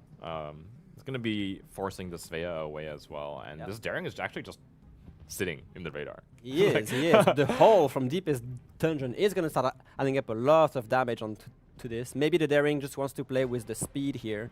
Of course, these 2 or 3 millimeters, only 3 barrels, which like trades volume of fire for just shell damage, I guess. This Daring is suffering, indeed. Daring is suffering. Hull can heal a lot of this damage as well. So. And he does, yeah. Meanwhile, Daring is just taking that fight. He's gonna realize he's gonna realize he's out of radar, so he's gonna smoke probably to at least. There's here we go. Screen. And the Zhao has to be careful because at this range, the hull can definitely citadel the Zhao. Yep. Oh and my goodness. There it is. That is so much damage being laid down by... This is a destroyer, mind you. And that's half a Zhao HP in literally... And he's still not angled. Him. He's still landing citadels.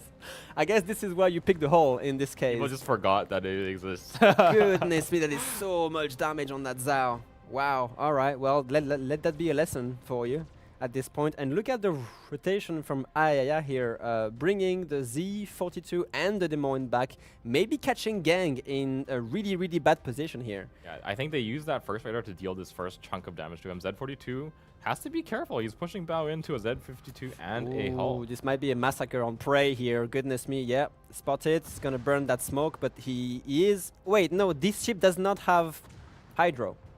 Ooh, he has to smoke up. He has to smoke up to live. So Gang is taking a lot of damage. Prey has to smoke to live too. Everyone has to smoke.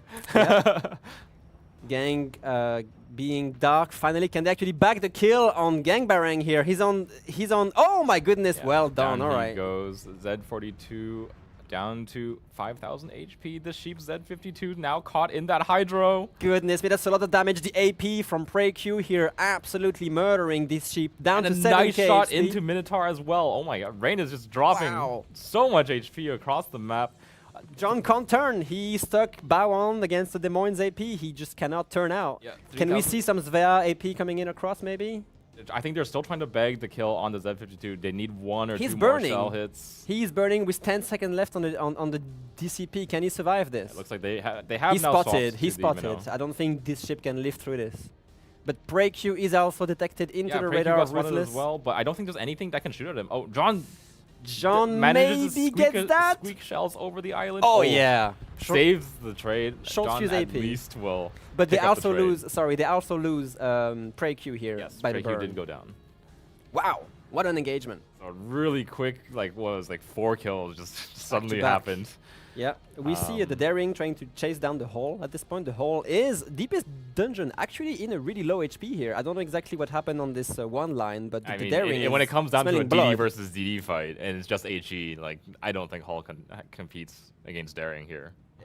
with the heal, I think the hull can really put a hurt to Daring at this point, because that heal can last for a long time, healing back like 8k a pop, and 2 or 3s, like I said, again, it's a small volume of fire, but the shells are ridiculously strong. Prediction here, 30% for AI and the rest for Rain. So far, it's not looking really good for them, but look at the Republic. Daster here, about to repeat the same situation as Land of Fire. Des Moines knows. I don't know why he's not trying to hide from this. This is definitely a reverse away and hide angle for me, personally. And Dasters knows this. He doesn't want to pull that plug, so he's turning away from this because he's about to take so much damage from this Des Moines AP. Yeah. Des Moines AP and a lot of HE fire from the Svea and Zhao. Like, Repub is not a tanky battleship. Like, no, 32 millimeter plating everywhere means that Zhao just like hits you wherever and it does 1 million damage. Yeah.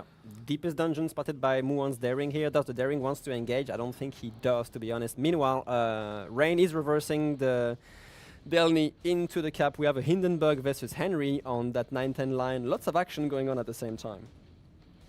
Hindenburg versus Henry is honestly a pretty even fight, so it just really comes down to like a little bit of RNG as far as the fires go. Yeah, but Henry is kiting. Usually the ship pushing is the one in D favor because Luca has to show so much broadside just to get all her guns to bear. Meanwhile, the Henry... But I don't think it's worth Henry switching to AP ever. No, not yet. It's just not worth it. Here goes the main battery booster, just that extra burst on Luca here. Luca might actually lose this engagement. It's not looking too great. However, the Republic Dasters here under tremendous pressure from Aya team here. The Daring just literally just sitting here, taking a bunch of damage from the Minotaur. Has to be a little bit careful, but do they back the Republic is the question. I think with the Zhao fire, like that's so much damage. He's on the permafire with no DCP, no heals, no engine boost AP to get away. Actually going into the Minotaur of John, doesn't quite find the Citadel. Nope. BYF caught by that Minotaur radar. Daring just maybe playing a little bit too hard here. Yishu basically on 2k HP. That's a little bit dangerous. Yeah.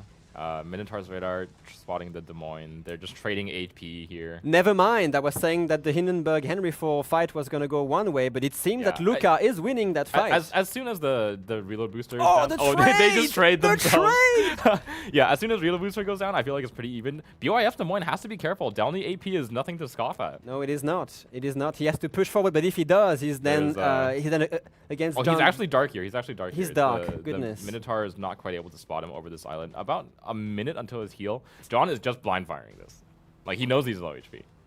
And he might actually succeed. He's still landing. Here comes the radar, keeping Gateau, unfortunately, in the radar of the Des Moines here. Daring, it's a really tricky shot at this range. But they have the Zhao and the Svea. Maybe they try to oh, goodness. The Delny is stuck. Gateau is really stuck here into this radar. Yeah, a couple of torps on the way. Won't eat them this time.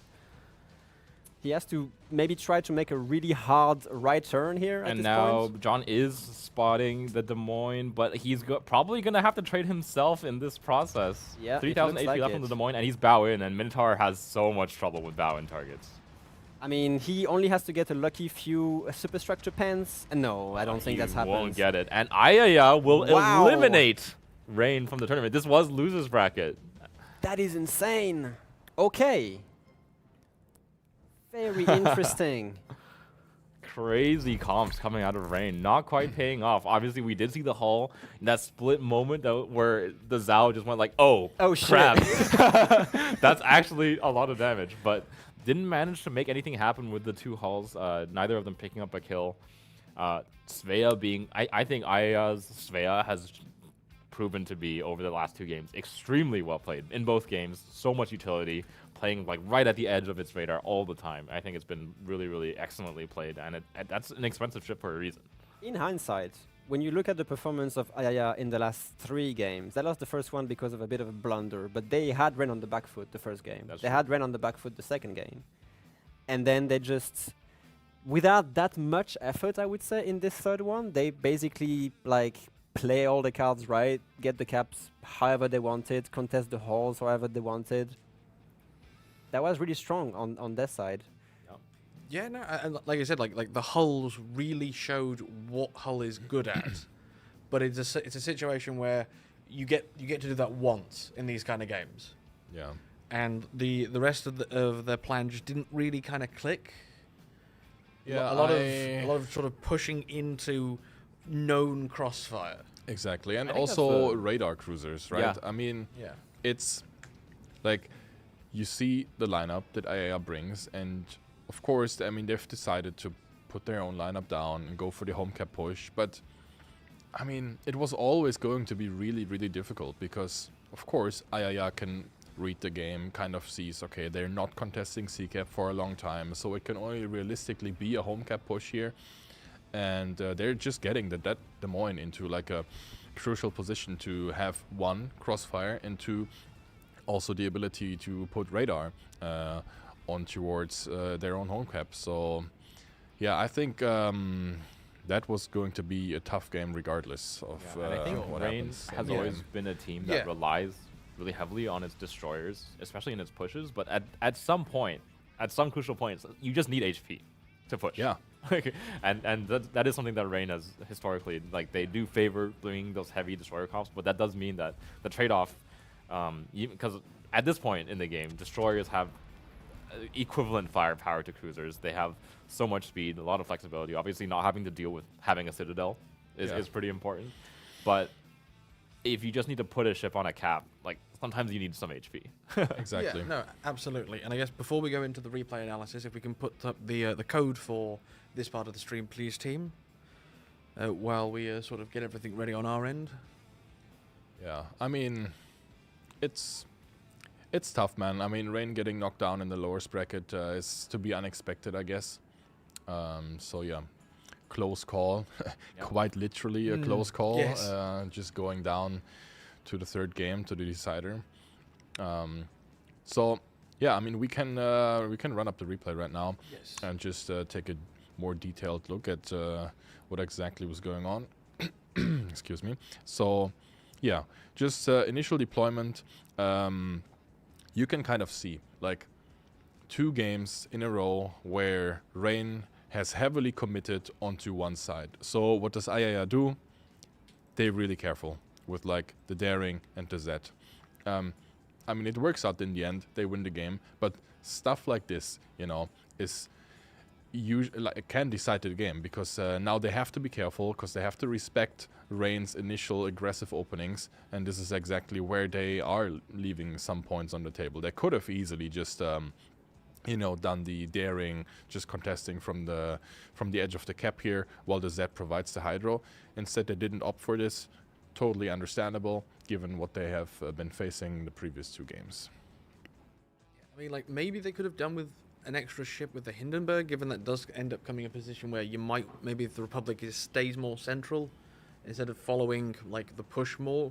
Yeah, I mean, Rain is just really focusing on the home cap push here, right? So Hindenburg, Delny, 2 ships that are basically just there to look for opportunities that present themselves, right? I mean, Hindenburg is a good pushing ship on the 9-10 line. We saw it being able to trade with the Henri late game quite sufficiently. And Delny gonna also have really fast rotations. So I get why they put these two ships here to still have some sort of presence around the sea cap. But yeah, what's obviously happens here is I looked at this and I thought, well, Des Moines is moving into this position, like I already talked about, right? He is bringing radar range all across the B cap, provides the crossfire, even damages the hull as he is trying to bridge the gap here towards the B cap. And in the meantime, they are smoking up the Minotaur, basically outside of radar range of the B cap, right?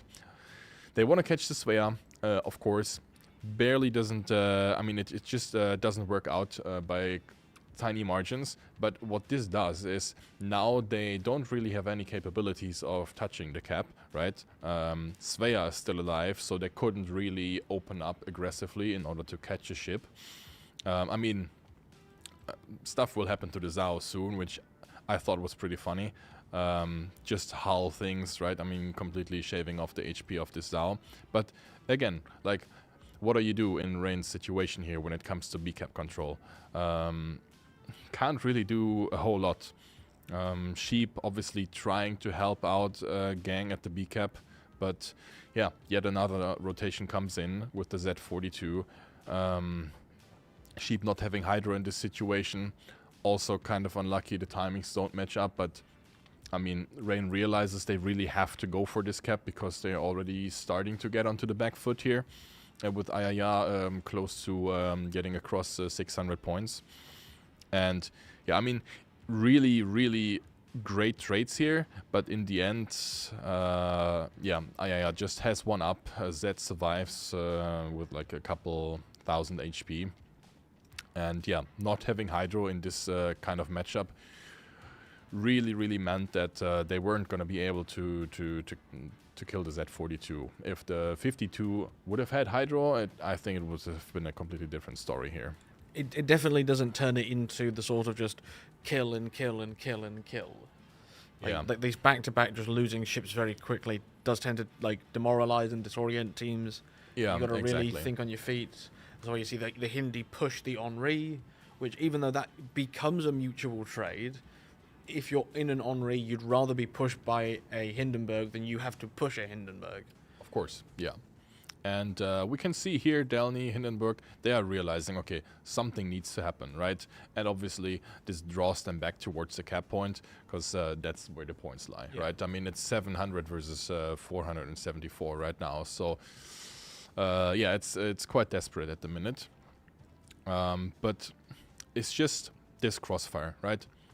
Des Moines being able to put herself into this position. I mean, you can see the radar circle on the map right now. It's just so much control, so much crossfire that gets created by Zhao, Svea as well. And Hull on the one line, I mean, he just can't really do anything about Daring.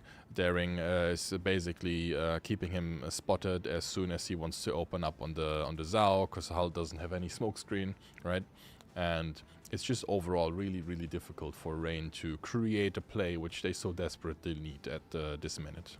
Yeah, absolutely. And like, in the game, just kind of at that point, there's not much more that can be done in Rain's play. I mean, they tried to make a play with the repub, but I believe it was Dastard. He realizes, okay, I mean, Daring is spotted here, right? So if he would go for a rush around on the Des Moines, he will likely immediately get traded back, which Rain can't afford right now. They need to be the ones who are making trades in their favor, which, yeah, he just kind of has to abort that idea that maybe popped up in his head for a short while. And now again, Crossfire kicks back in. Repub just, I mean, it's a Republic, right? It doesn't really have the greatest tanking capabilities. I mean, kudos to John here. I mean, he really tries to desperately kill off the Des Moines. Maybe with some more luck on the blind fire, he would have been able to pick it up, which maybe would have meant there's a slight chance. But then again, I mean, it's just the point situation is... at that point, it's untenable. It's a really, it's a really big issue for them. So, yeah, just John and his Minotaur just tries to do something, but in the end, it's not enough, and Rain gets knocked out of the tournament, which is quite unfortunate. They always Certainly a surprise.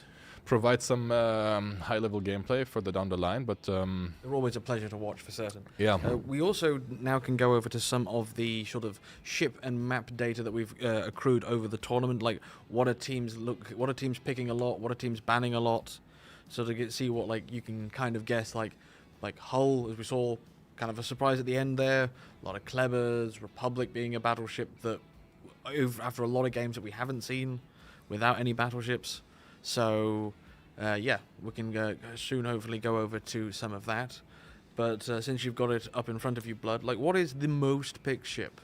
Yeah, I think most picked ship is still Henri. Like, that didn't change. It didn't really get banned a lot, at least from my knowledge. So, yeah, ship bans, PVO is actually up there, right? Which is understandable. It's... I mean, it's just a strong pick for the points, right? You've got the bombs, you've got like really high alpha guns, and Good overall, hull, you're quick exactly. enough. So you got a very good all-round package, and like Regolo, which is I guess kind of ironic because, or does it make sense that being one of the cheapest picks, she's banned a lot because a lot of teams will bring her? Exactly. Like people need Regular in their compositions in order to bring like higher points ships, right? Sure, yeah. Like, going on to Ragnar makes a lot of sense, Yeah. right? It's a really strong ship on its own with radar, being able to deploy really a lot of firepower downrange for a DD that is. Hildebrand, I guess, like you just don't want to deal with the planes. Yeah, I mean that's fair enough.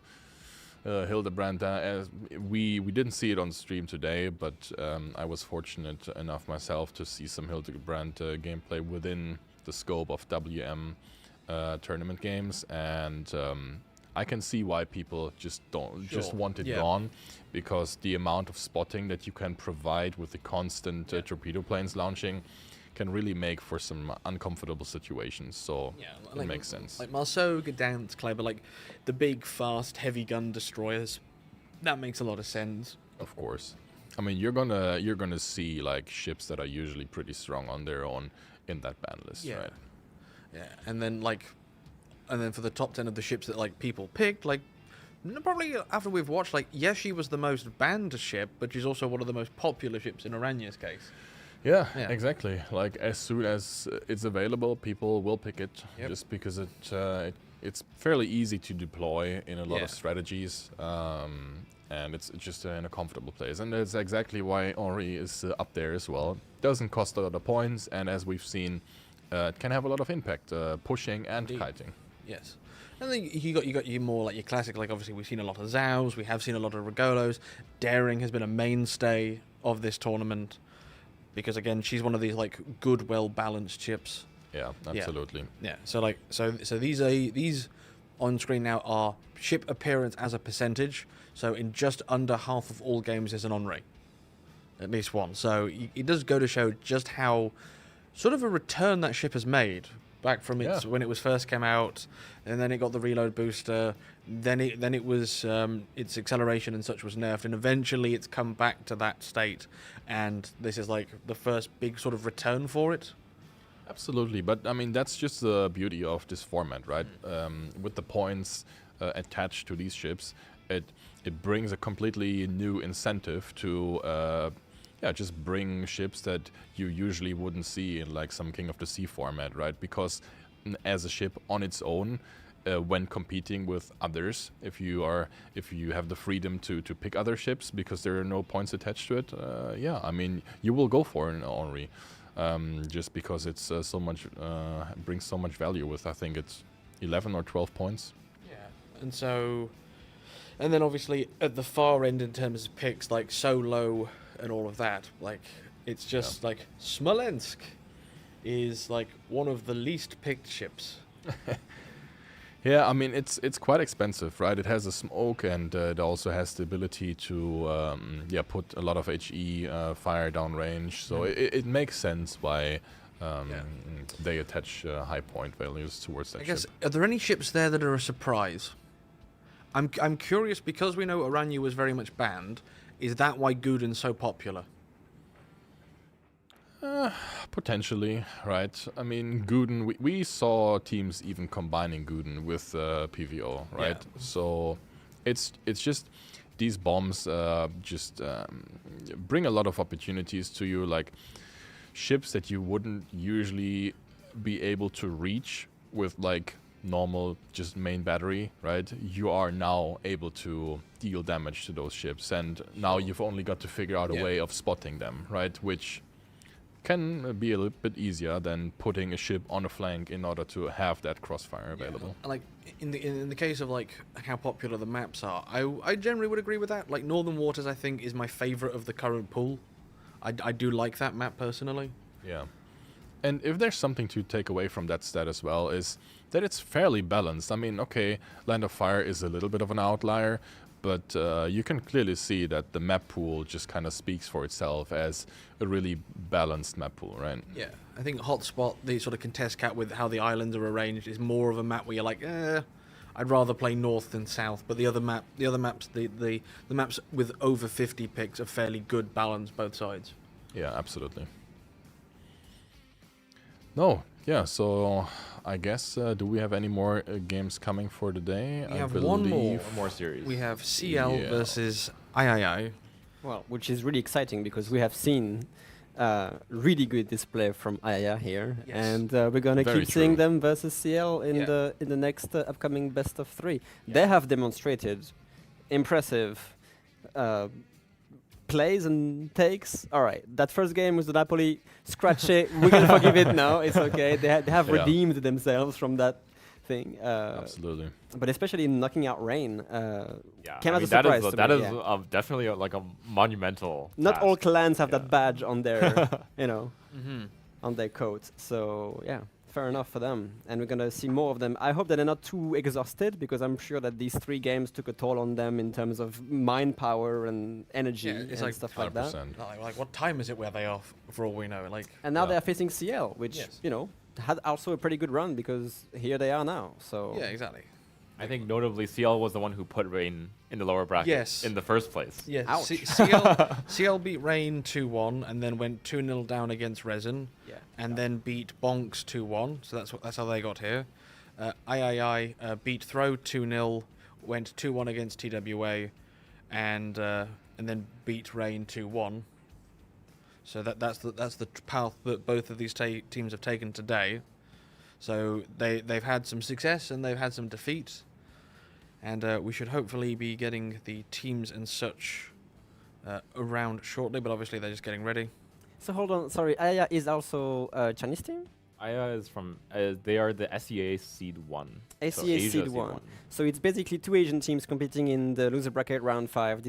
Yeah. That's Yeah. pretty cool to see, actually. That's actually pretty I think clear. this is the first time we're casting SEA versus Asia, or versus China. Sorry. Looking forward to that. Yeah. And while the teams are getting ready, we have their CL and Bonks last game. Yeah, replay? As a replay, Yeah, as so a if we could go replay, to replay, please. so we could just take a look at exactly what happened. I believe that's the last game in their series, so it went down to the deciding match. Yeah, getting played on Northern Waters. I mean, we've seen this before. Just gonna start it real quick. Look at the lineups a little bit. So, okay, so interesting ship picks already. I mean, Monmouth and Brennos are ships that I didn't see in the past. But yeah, both teams are opting for an aggressive A strategy, so I'm gonna be interested to see what exactly happens here at the start. Lots of trades, actually, so if we just go back a little bit. Oh, okay, so we see Gdansk is probably taking a torpedo here, which, I mean, that's a bit of a problem for Gdansk, since she has no heal, right? And she's big and she's sluggish for a destroyer. Exactly. So not the greatest trades for Bonzi at the beginning of the game here. But we see an attempt for Bonzi to be the team that gets a ship towards the rock here, which is always something you will be looking for when investing heavily into ACAP on Northern Waters. So yeah, both teams, I mean, just pointing out here, both teams are basically saying, look, we want to go for ACAP. We don't have any big intentions of like fighting for contested cap on the other side. So it's a really heavy investment from both teams here. So Venezia using its smokescreen to actually get to Salem towards the ACAP here. And meanwhile, Petro is taking huge amount of damage actually, because he's caught broadside. And yeah, I mean, getting caught broadside when a Salem is staring at you, No good. no good, no happy times. Does actually manage to stay alive for now, but I mean, because of the quite aggressive push that they did on the one line, now all the radar ships like Ragnar, Petropavlovsk, they need to go and hide. So basically, not enough guns in order to actually reset the Ragnar. I believe they must have also not have any radar available at this time, because technically Hindenburg could be able to could shoot the Ragnar. And interesting trades going on between Brennus and Zhao here as well. Brennus, yeah, like a ship you don't like. It's Henri with big guns. Exactly. It's going to be interesting to see how exactly that trade turns out. So let's just continue playing it through. And Brennus wins that. yeah, I mean, Somehow. That's crazy. Yeah, a On- couple of on the skin of HP his left teeth, on by the Brennus. way. Yeah. I mean, good on the Zhao, I guess. I mean, we've all played it in the past. Sure, the gun angles have been actually improved, so you can push with it a little bit better. But still, I mean, any kiting French cruiser is, yeah, you're not going to have a fun time pushing into that. No. So good on the Zhao to actually bring the Brennus down so much. Yeah, so A, still kind of in lockdown, but obviously something will happen because CL went out of this game as the winner. So let's continue. Yeah, just some trades going on, and CL realizes that since it is really about ACAP here, right? They are pulling ships towards the rock as well, right? And last charge of the Monmouth. Yeah. Looking at the Monmouth as well, I mean, let's go back a little bit here. He just decides, I'm gonna have a walk at the B cap. Yeah, let's see if that turns out to be successful or not. I can't imagine it will.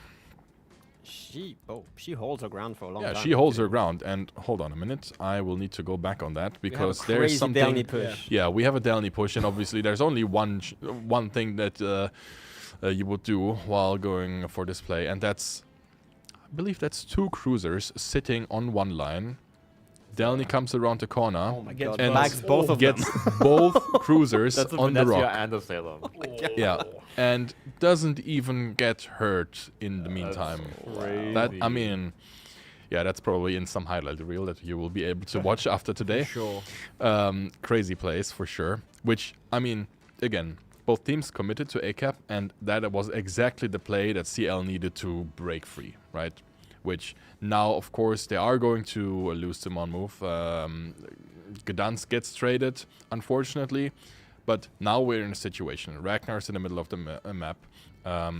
Hoffman, Ragnar, coming back into the middle, so he can't really contest that. Hindenburg is a super slow ship, and they just need to get into a cap, which they probably do not have the capabilities to get that done in time. Yeah, Ragnar needs to try and find something, gets punished for it, and now the points will just be ticking away. So yeah, I'm gonna be dying to see that Delny rush. So Oh yeah, that'll be definitely one Very to, impactful play. to go back and watch in hindsight. Looks like we're just waiting for the teams to file in. They are starting to arrive, so we've got a bit more time. So do we have the picks and bans, please? yeah, that will be nice. Just talking about what teams have been banning. Hotspot and North. Hotspot in North. I mean, maps, as we've seen, fairly balanced. Haven't actually seen any hotspot games today, if I recall Yeah, correctly. So that'll be interesting to see. Petro and Clever bands. What is this, King of the Sea? You might think so. Fair point, well made. Yeah, I mean, Petropavlovsk band, I mean, fine, it's a strong ship, can create some crossfire problems, right? It's probably either IIR realizing CL likes to pick it a lot, or it's just a case of getting rid of a strong ship, right? I mean, you've got so many ships to ban. If you don't know exactly what you should ban, then you just take away a really strong ship, right? And CL opting for the clever, it's kind of the same thing. I haven't seen IIR deploying lots of clebers like, for instance, Rain did, right? But yeah, just get rid of it. Yeah, it's one of the ships that if you can bring a bunch of them, they will be a problem regardless of who's playing them, because they're just fast, they've got the good guns, they've got the good torpedoes. Yeah. And Petro, again, she's irreplaceable, really. She's like the tanky cruiser. Indeed. If you need the 12-kilometer radars, you have the Moskva at 1 point more expensive at 21 versus the 20 of Petro. And then you have, obviously, like the Stalingrad, which is 3 points cheaper 17. If you need that 12-kilometer, like kind of, I sit here and I use AP. Yeah. I think Stalingrad is definitely. I feel personally when I looked at the points for the first time this tournament, I was like, Stalingrad is pretty cheap. Yes.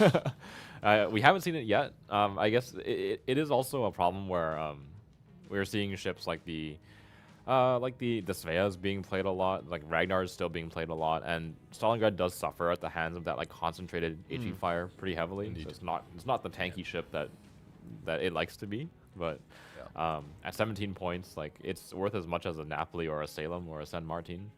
It's a pretty reasonable ship. Yeah. General consensus is that battleships are not the king of this tournament so far. No, very much We've so. had like Last King of the Sea where Vermont was the GOAT. Yeah. In comp as well in some cases on a specific rain match versus the I mean, WM has WA. always been fairly battleship light. I think there's definitely been like seasons, like tournaments where there's actually just none. Yeah, like, fair enough. No team brings one. We've seen obviously Rain just got knocked out, but they like their repub. CL likes to play their repub as well, so I wouldn't be surprised to see the French battleship come out again. But yeah, I think teams are mostly opting for the really cheap battleships. Repub is the one we've seen the most. I think that more teams could be using Preußen. It's very similar to Repub in terms of the gunpowder. I guess. It's But at just the not same as time, fast. you are so slow, and accuracy might not be consistent enough to really make it like you just basically become a piñata I mean, rather quickly. Preußen and Repub have like, I think Preußen's actually slightly better than Repub's. And then fair enough. Repub has they have the same base reload. If you opt for the leg mod, obviously, and Repub's reloads really fast, but then you lose range. Yeah, and it looks like both teams are in the room and ready. So while they just get the final stuff ready to go, what do you expect here? Man, I mean, honestly, the III is on a really good roll here, so maybe they have the advantage of being cheered up and warmed up. But at the same time, CL has demonstrated an equal temper and strength. So I think it's kind of a really like balanced matchup between these two. It just depends on the average play styles which each team's had, which might come into favor. Are they better at defending? Are they better at attacking? That might be like this kind of key things. As long as Ayad doesn't pull some weird decision making in crucial moments, then Yes, all eyes will be on that Napoli player. Exactly. And we are going into the first game of the last set of 3 for today. Right. alrighty then. Hopping into Land of Fire. IAEA spawning in the north against CL in the south. IAEA's comp, they have not brought their Svea, which I'm kind of surprised about. I feel like they make really good use of that ship. Des Moines, 2 Henris, and a Prince van Oranje. Their 4 cruisers, Grozovoy, Daring, and Marceau as their destroyers. Oh, please keep going. All right, on the side of CL, 2 Hindenburgs, my personal favorite ship in the game. A Plymouth and a Prince van Oranje themselves, rounding out their also 4 cruisers, Daring, Gdansk, and Ragnar, their 3 destroyers. So a little bit less utility coming out of their out of the cruisers, obviously. Actually, it's about the same. Plymouth does also have that 10-kilometer radar alongside that the Des Moines does as well. Daring, Gdansk, and Ragnar, though, have so much utility in their destroyers. It's true. Plymouth is the cheapest radar at 15 points, paired with Puerto Rico. Obviously, Puerto Rico being this kind of super heavy, kind of equal to a battleship in terms of firepower. This is actually an interesting thing that the PR is not being picked more often, just because of the sheer. It is kick difficult it to has. make use of the radar Yeah, in Puerto Rico. That's also quite fair. So yeah, we might be seeing kind of a heavy deployment on CL side, only sending the Daring and the Prince van Oranje towards the B cap, while the rest is going to make their way towards C. It looks like they're kind of leaving a Hinden in the center, kind of a flex position. We've seen this before, like in like old climb battles, you would just like leave ships in the center of the map. You mean at and around, you like would just kind of like move them around as you see fit. That F5, F6 Yeah. island, that's very interesting. Like Hindi is not really like that kind of bow on island Yeah, camping for sure. cruiser, to be honest. But maybe they want to make a middle play with Stopid. I don't know. Who knows? I think he'll just like turn around. He'll like make his way towards the center, turn around, and then we'll see where he's needed. That's fair. CL should have a pretty strong grasp of the C cap. They are contending with a Des Moines radar, but they have Gdansk, Ragnar, and Plymouth. 3 Yeah. radars of their own. So we'll see. A little bit slow to the cap on the side of CL here. Daring and Grozovoy making pretty decent headway towards that C cap, whereas Gdansk and Ragnar not taking the most aggressive route. Not yet, at least. Yeah, already ships are being quite close. Ayaya Des Moines here will pick up the range on the radar from the Gdansk if he's not too careful. Grozovoy burning a smoke for the Des Moines, actually. So yeah, very early smoke screen here. very early smoke, not the best smoke as well. I'm not sure if the smoke was changed for Grozovoy. It was changed for the normal Soviet destroyer line. They got buffed pretty significantly. I think Grozos is still a pretty weak smoke. So that's fair enough. But maybe like an early cover to conceal that Des Moines and maybe bait CL from trying to get that C cap in there. We might see Marceau actually being picked up by the Daring in terms of concealment. And not like he has to be careful, because if that doesn't turn out now, yeah, he's gonna turn now, because otherwise he would hold on. Marceau. I think Marceau, maybe they're just expecting a light flank here. He just like runs further south, as long as like, because he hasn't spotted a cruiser yet, right? So yeah, he can make that turn. I was about to say, if he commits to this island, he's kind of gonna get stuck for a long time here. Daring obviously there's not not engaging, really much but in the way of like really effective supporting fire. well, For the Prince can be quite scary with these at this range, with these it's guns. pretty difficult against a French destroyer. So Marceau will dodge pretty easily. They're just gonna play it safe, turn around.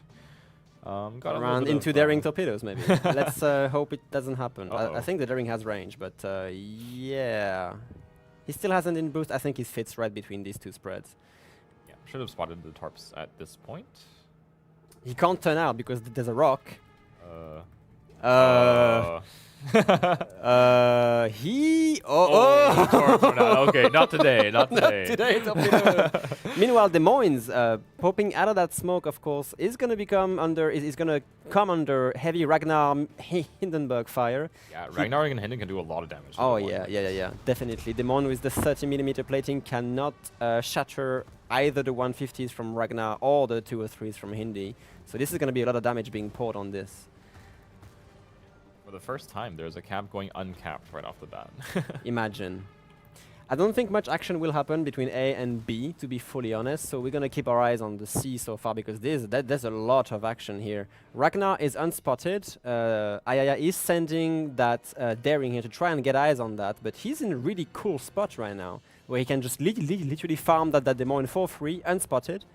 Yeah, they are running that Plymouth radar to keep the Des Moines up right now. Yeah, they really want to pour as much damage as they can on this. Just pulled further ahead to get his guns back on target, so lots more damage coming into the Des Moines right now. Ragnar's going to have to be careful, because the Henry IV here is making his way to make that really strong 10 line push, and if the Ragnar gets caught, he won't have that much escape route against Henry IV. Henry's firing AP at the Hinden right now, so he's made his presence known.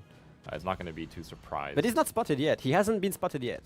So they know AP is coming, but they have no idea. Maybe it's the... Yeah, okay. It's an Henry. There's nothing else it could be.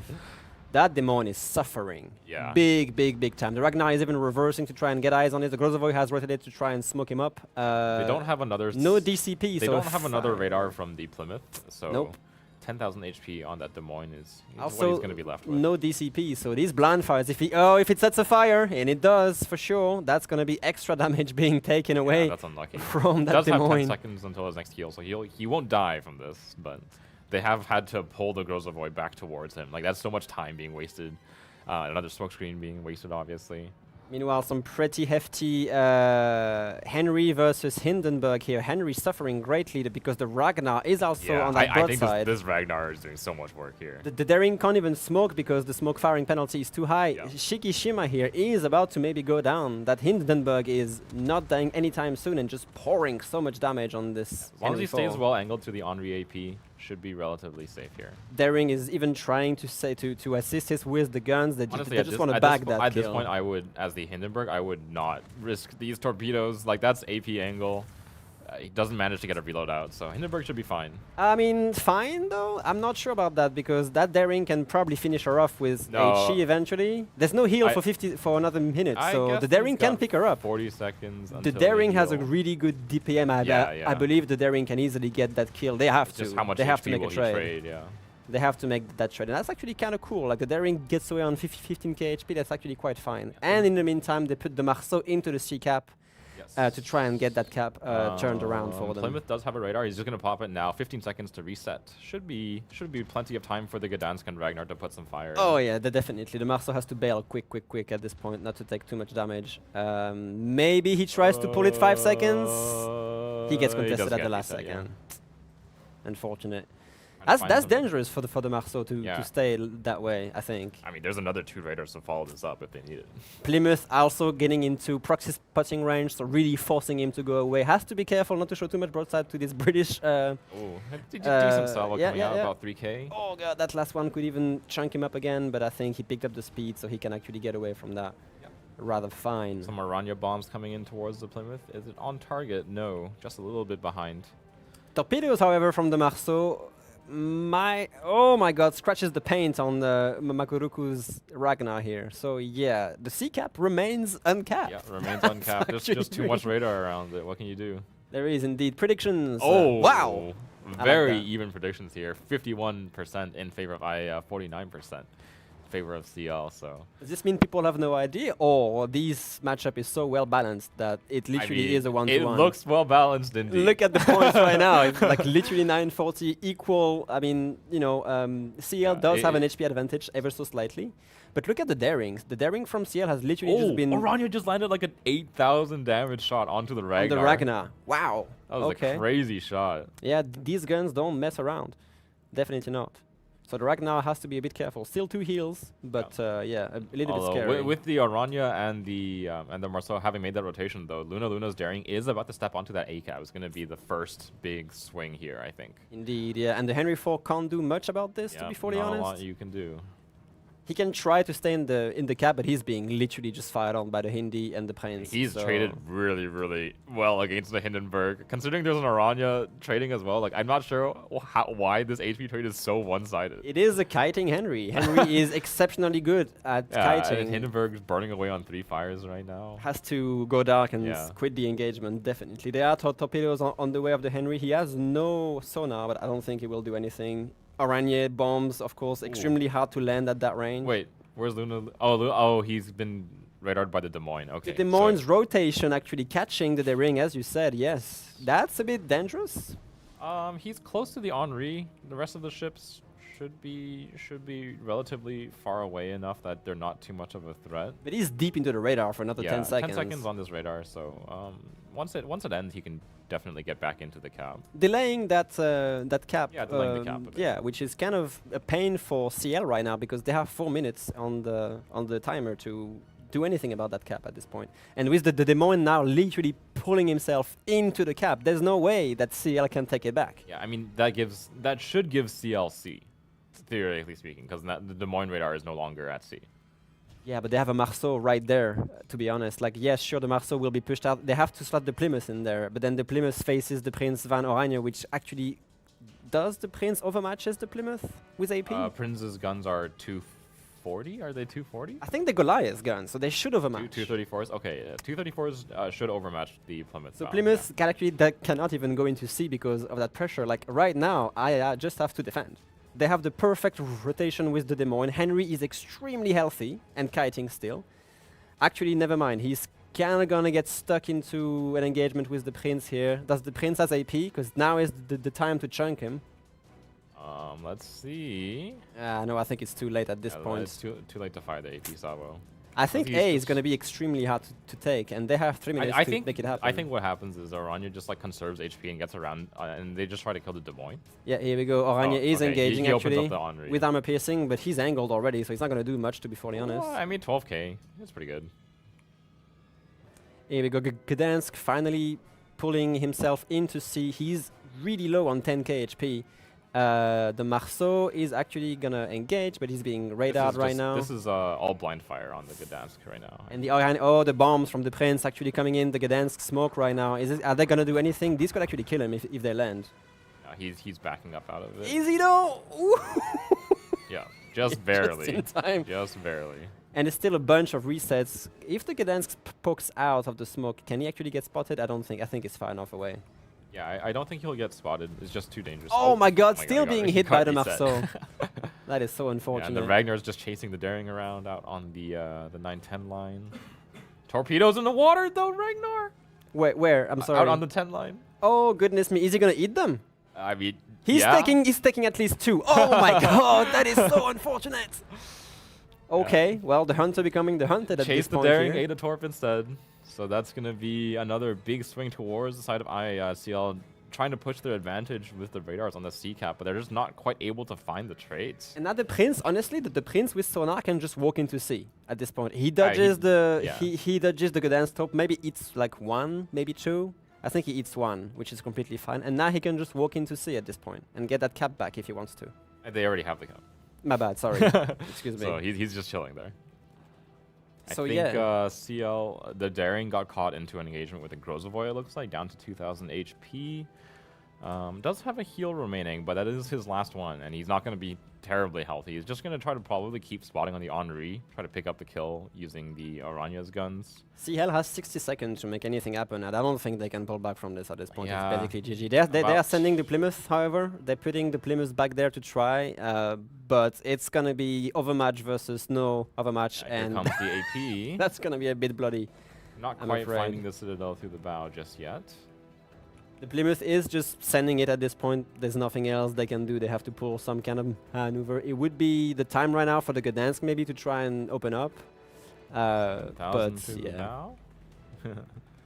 I don't think it's happening. With 30 seconds left on the Yeah. timer, it's GG for... Definitely a bit of a Hail Mary here. Oh my god, here There's we the go. Citadel That's the through the Citadel. That's the damage we wanted to see. Daring goes and they'll down, actually just and pick up the that's it. daring out on the other side. They didn't manage to find the Henri kill in time, so the kill does end the game. Pretty convincing game 1 against CL, I would say. Just the defense from III is actually really, really good across the board. Yes. Like they just managed to rotate that demon crucially at the right time, and then keep their cap advantage throughout the entire game, basically. Yeah, and that's surprising considering just how much utility, like I said, CL brought on those destroyers, the Gdansk and the Ragnar. Maybe they were a little bit too aggressive with their HP early on in the match, and they had a bunch of radar left, but they're just too low HP to actually trade with ships using the radars. Well done to them. All right.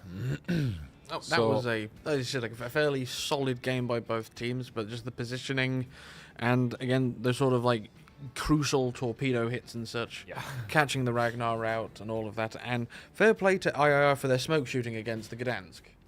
No, 100%. Yeah. I mean, initially the game was very balanced, as the prediction also showed, right? Pretty funny. That it was exact same amount of points as the predictions came in. Yeah, I mean, CL wanted to kind of catch the Des Moines out. That was clearly their plan, right? Just try to put maximum pressure onto that one spot where Des Moines or just in general radar cruisers are getting put into a lot. It was close. I think he was at around 8k when he got fully smoked. Yeah, it didn't really turn out to be a success, that play, but yeah, then I think the first thing that actually got the action started was the engagement with the Henri and the Hindenburg. Yeah. And that kind of just got the ball rolling. Like Henry, just got crossfired by Hindenburg and Like credit to Ragnar. the Henri for holding his position as long as he did, given he was outnumbered 3-1 for a good part of that fight, and like making sure that the daring can't just grab the cap, because most Henris you'd expect as soon as like superior forces met, that's when you start kiting. He held his ground and traded, as we said, very well in that battle. Yeah, indeed. But it was important that the daring that actually did pick up the kill, right? Yes. Because if it was a case of them not picking up the trade immediately, that could have meant issues for III. It in was that very case. unfortunate for the Hindenburg on the 10 line, because as Robin was saying, like, can the daring get the kill? It was like one volley, one fire, second volley, second fire. It's like, the gods of RNG have smiled this day. I mean, RNG is a part of the game, so right. Sometimes you benefit from it, sometimes you're on the receiving end. Of course. So yeah, we've got the replay up right now, so we can just quickly take a look at it while the teams get ready for game 2. Yep. Missing a couple players at the moment. Exactly. So again, just going on to initial deployment here.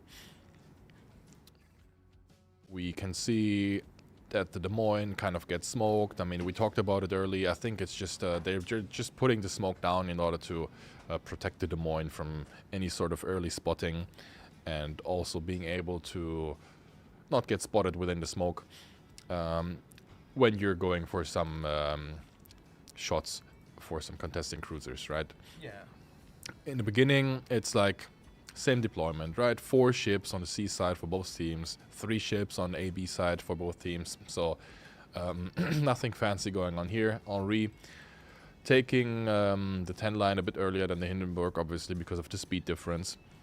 Yeah, I mean, at this point, obviously the heavy focus trading. on the Des Moines. Yeah, heavy trading going on. So this is kind of like CL's setup to break C free, which they almost managed to do so.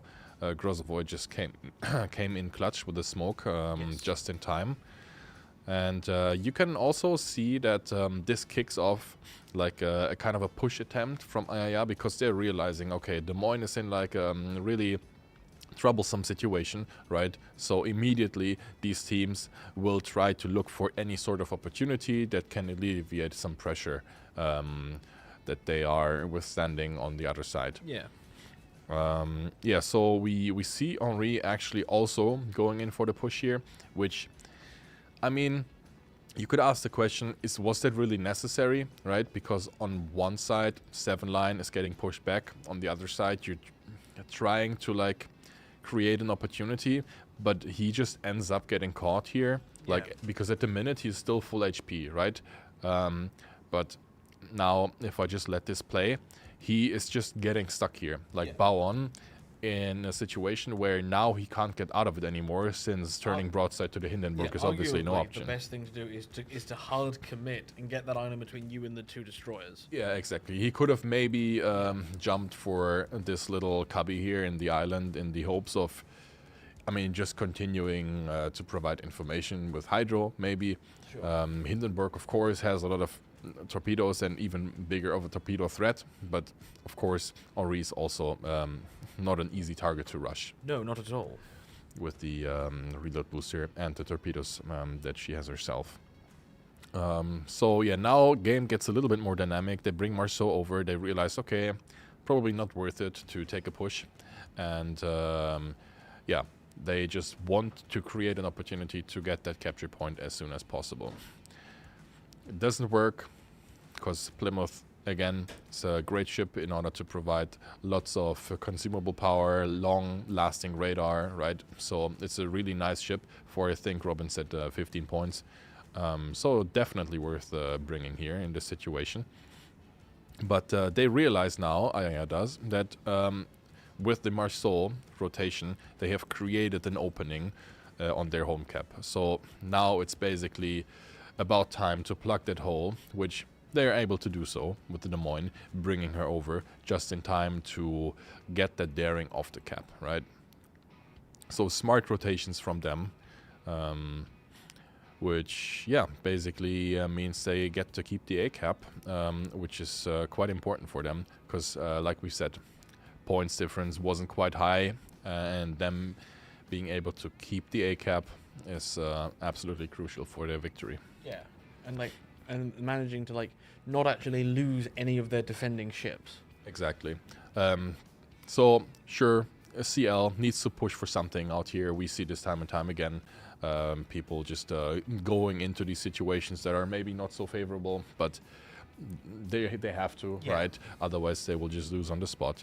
And yeah, doesn't quite work out. I believe this Henri died exactly after the points take over to 1,000. My job is done. No, I know. Yeah, exactly. So yeah, Plymouth obviously getting quite overwhelmed, and yeah, indeed, points take over because I missed it because the daring died. Yes. So that's what actually ends the game on the spot. Sure, like we're just waiting on both teams to confirm that they are ready. Obviously, the next map will be Sleeping Giant. Do we expect a Thunderdome fight or something more akin to a 10-line Conga? I think both teams, like, they haven't shown like the double Kleber, triple Kleber thing. The Henris are generally played like as kiting cruisers rather than pushing cruisers. So Yeah. I'm not expecting to see like a crazy like west side thing on the Thunderdome, but like Ragnar, Gdansk, these are kind of staple ships for these two teams at this point. I think I would expect to see them just contest from middle. Yeah. It is true, we see most action happening at the Thunderdome most of the time, but we can't dismiss that big 9-10 and even the cluster of islands around that, because plays can happen there, like the home cap push, and I believe that we might see more actions on these home cap plays than the individual one on the dome. Because it takes so long, to be honest, to get all the way there if you want to defend it. They do use Henrys a lot, so maybe we might see the same thing as the previous matches on Sleeping Giant, when you see the Henrys go all around the dome and then move north to try and wrap around again on the home cap. So both teams have called ready. I think we're just making sure that we've got everyone here. So we'll just let them get all that sorted and get going. Yeah. And this will potentially be the last game of the day. Yeah, I mean, Sleeping Giant, super interesting. I'm looking forward to it because you can create opportunities on both sides. Teams have shown to be very dynamic, so I think this is a perfect fit for our next match. Yeah, it's going to be up to CL to see if they can stay alive here in the tournament, bring it to a game 3, and advance into the losers bracket. I believe it's the finals after this one. So Aya and CL competing for a spot in the grand finals, competing for a spot in the losers finals here. CL obviously 1 game down, and it's going to be up to them to kind of keep themselves alive. And the game is beginning. indeed, and we are seeing something really, really interesting on Ayaya's side here. They have brought a Rhode Island. Not only a battleship, but also a radar ship with really powerful, I would say, anti-DD, anti-light cruiser armament. Not so much against heavy cruisers and battleship because of the caliber, but Rhode Islands have like these 354mm guns with really powerful HE shells and, of course, that radar. And then they bring a really diverse lineup here. Svea, Zhao, Gudenlu, Daring, Hall, and Lucian. Lucian, which we haven't seen for a while. Yeah, Lucian's a ship that is, it's a little bit sluggish, but other than that, it's a pretty well-rounded destroyer, I would say. Yeah, as a gunboat, 100%. Yeah. Do we have any special mods here on these? Of course, legendary mod, Gudenlu here for the triple airstrikes, and leg mod, Zhao as well. But the Rhode Island cut me off guard a little bit. Yeah. Over on the CL side, still no battleship. Henri, Brennus, Venezia, and Prince Vanyaranya as their 4 cruisers, Delny, Gdansk, and Ragnar. Again, their 3 destroyers, bringing in those radars. Fair enough. So let's see how it pans out. Henry for Brennus, like they are kind of the same hull, aren't they? Right. Similar. Of course, the Brennus sacrifices main battery booster for a better caliber on the guns, but they are essentially the same ships, just a different taste on them. I wonder how much points. I mean, we can see it right here. Brennus is 12, 104 is 12. So they are the exact same price, which is interesting. Why bring a Brennus when you can bring 2 Henrys? You know, maybe they have a play with this, like just a big AP flanker. They are putting Lemon on that wide 1-2 push, perhaps. Yeah, big AP flanks can definitely be a thing. There's also the potential for. Let me see. Oh no, Henri still does have overmatch itself, so it's. It does, yeah, in a way. I don't think it makes that big of a difference, especially when the overmatch is only going to be against like Sveas or Minotaurs or stuff like this. Right, interesting deployment for the Prince van Oranje on the CL side. They're kind of taking this like slow behind the island approach, maybe like a really defensive spot. Exactly, yeah. They're gonna put the Delny as the spear in their push with the Ragnar towards A. Yeah, Delny Ragnar. Like we've seen this not just in WM, I think King of the Sea as well. Just like a fast destroyer. Delny is one of the tankier ones you can do it with, and then Ragnar backing it up. It's very, very common. You're gonna be facing up against a Lucian who has the specialized heals. Obviously, is kind of like the special part of that ship, right? Yeah, of course, the spotting advantage goes towards the Lucian with that 5.8 kilometer concealment versus Delny's 7.4. So the Lucian's going to be chilling. The only thing is Delny is fast enough to actually get inside the dome, and I believe this is what he wants to do. No, it's not. They're turning him away. I think getting inside is pretty risky. He doesn't know if it's going to be like the Daring there, or the Lucian, or the Hull, or whatever. It's too risky. So he's just gonna lay down some torps and then get himself into the cap. Lucian is running the Hydro, of course, so he will see these torpedoes coming. Not yet. Another 600 meters before he spots them. Is it enough for the cap to be flipped? Yeah, I think he backs that cap. He backs the cap I don't easy. think he'll spot him. Lucian might even be pushed away from these torpedoes, so not able to get into A to contest it at the same time. Yep. And Lucian just doesn't have a speed boost. And DDs without speed boost when they run into torpedoes, because you don't have the improved acceleration. You've got to be really careful running into torpedoes with those. Henri actually takes a decent long-range yeah, he shot gets spotted from the briefly, from and the Rhode Island. the Rhode Island actually gets a salvo all the way across. So they're putting the Brennus and the Henry on that wide 1-2 line push here. So aggressive on the dome and kind of defensive on the sea here. They have a Gdansk essentially ambushing in an ambushing position. Granted, it seems that they are actually rotating him really quickly because they realize there's a Svea out here and that play might not be the best. But the Venezia, under fire, of course, from this 9-10 He actually did triple shoot, ship. so he's spotted by his gun bloom, by the daring. That's unfortunate. Will finally go dark, so he takes an extra salvo or two from the Svea, but nothing too substantial. Venezia is also leg mod, so there's a lot of like smoke disengaging power Yes, on this heavy cruiser. Aranya actually takes like about 15k from a bunch of good and loose strikes. We'll hug his Gdansk for safety, for comfort. Emotional support. And now they reverse. Ayaya is reversing the Lucian. Hydroacoustic is actually going down in 4 seconds. He's reversing it into the cap here. Yeah. But the Ragnar is going to be ready to contest this with radar. He has a radar available, But but nothing to shoot I don't at. think anything can shoot at him. So That's maybe unfortunate. Aranya can try to find some long-range shots. Gdansk from 14 kilometers. Maybe Gdansk has salvos. I believe Gdansk has shots here. Yeah, And he's Gdansk indeed does going to have engage. range. Yeah. The Gdansk is going to fire up and force maybe the Lucian to... Can he actually reset in 10 seconds? Really good shots here. Yeah, Yes, the Ragnar they will reversing find as the well. reset. Ragnar reversing to add a little bit more of that damage on top.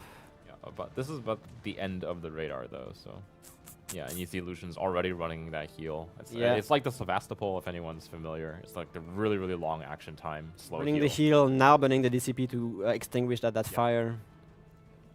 Good defensive plays on CL. Meanwhile, they are pushing the Delny all the way up here, which eventually is going to spot that Zao. And it's going to be Brennus Henry just pouring long-range fire on that Zao. It's going to happen right now, actually, as the Zao gets slid up. And there's nothing they can do against that well Delny. angled right now. No, not quite, actually. And it's going to be like a kind of a double weird crossfire from Brennus on one side and then Henry a bit more south of it.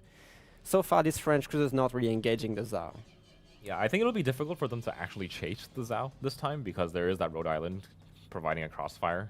So I doubt they're going to actually chase him all the way down towards like the A line, for example, if he decides to run out that way.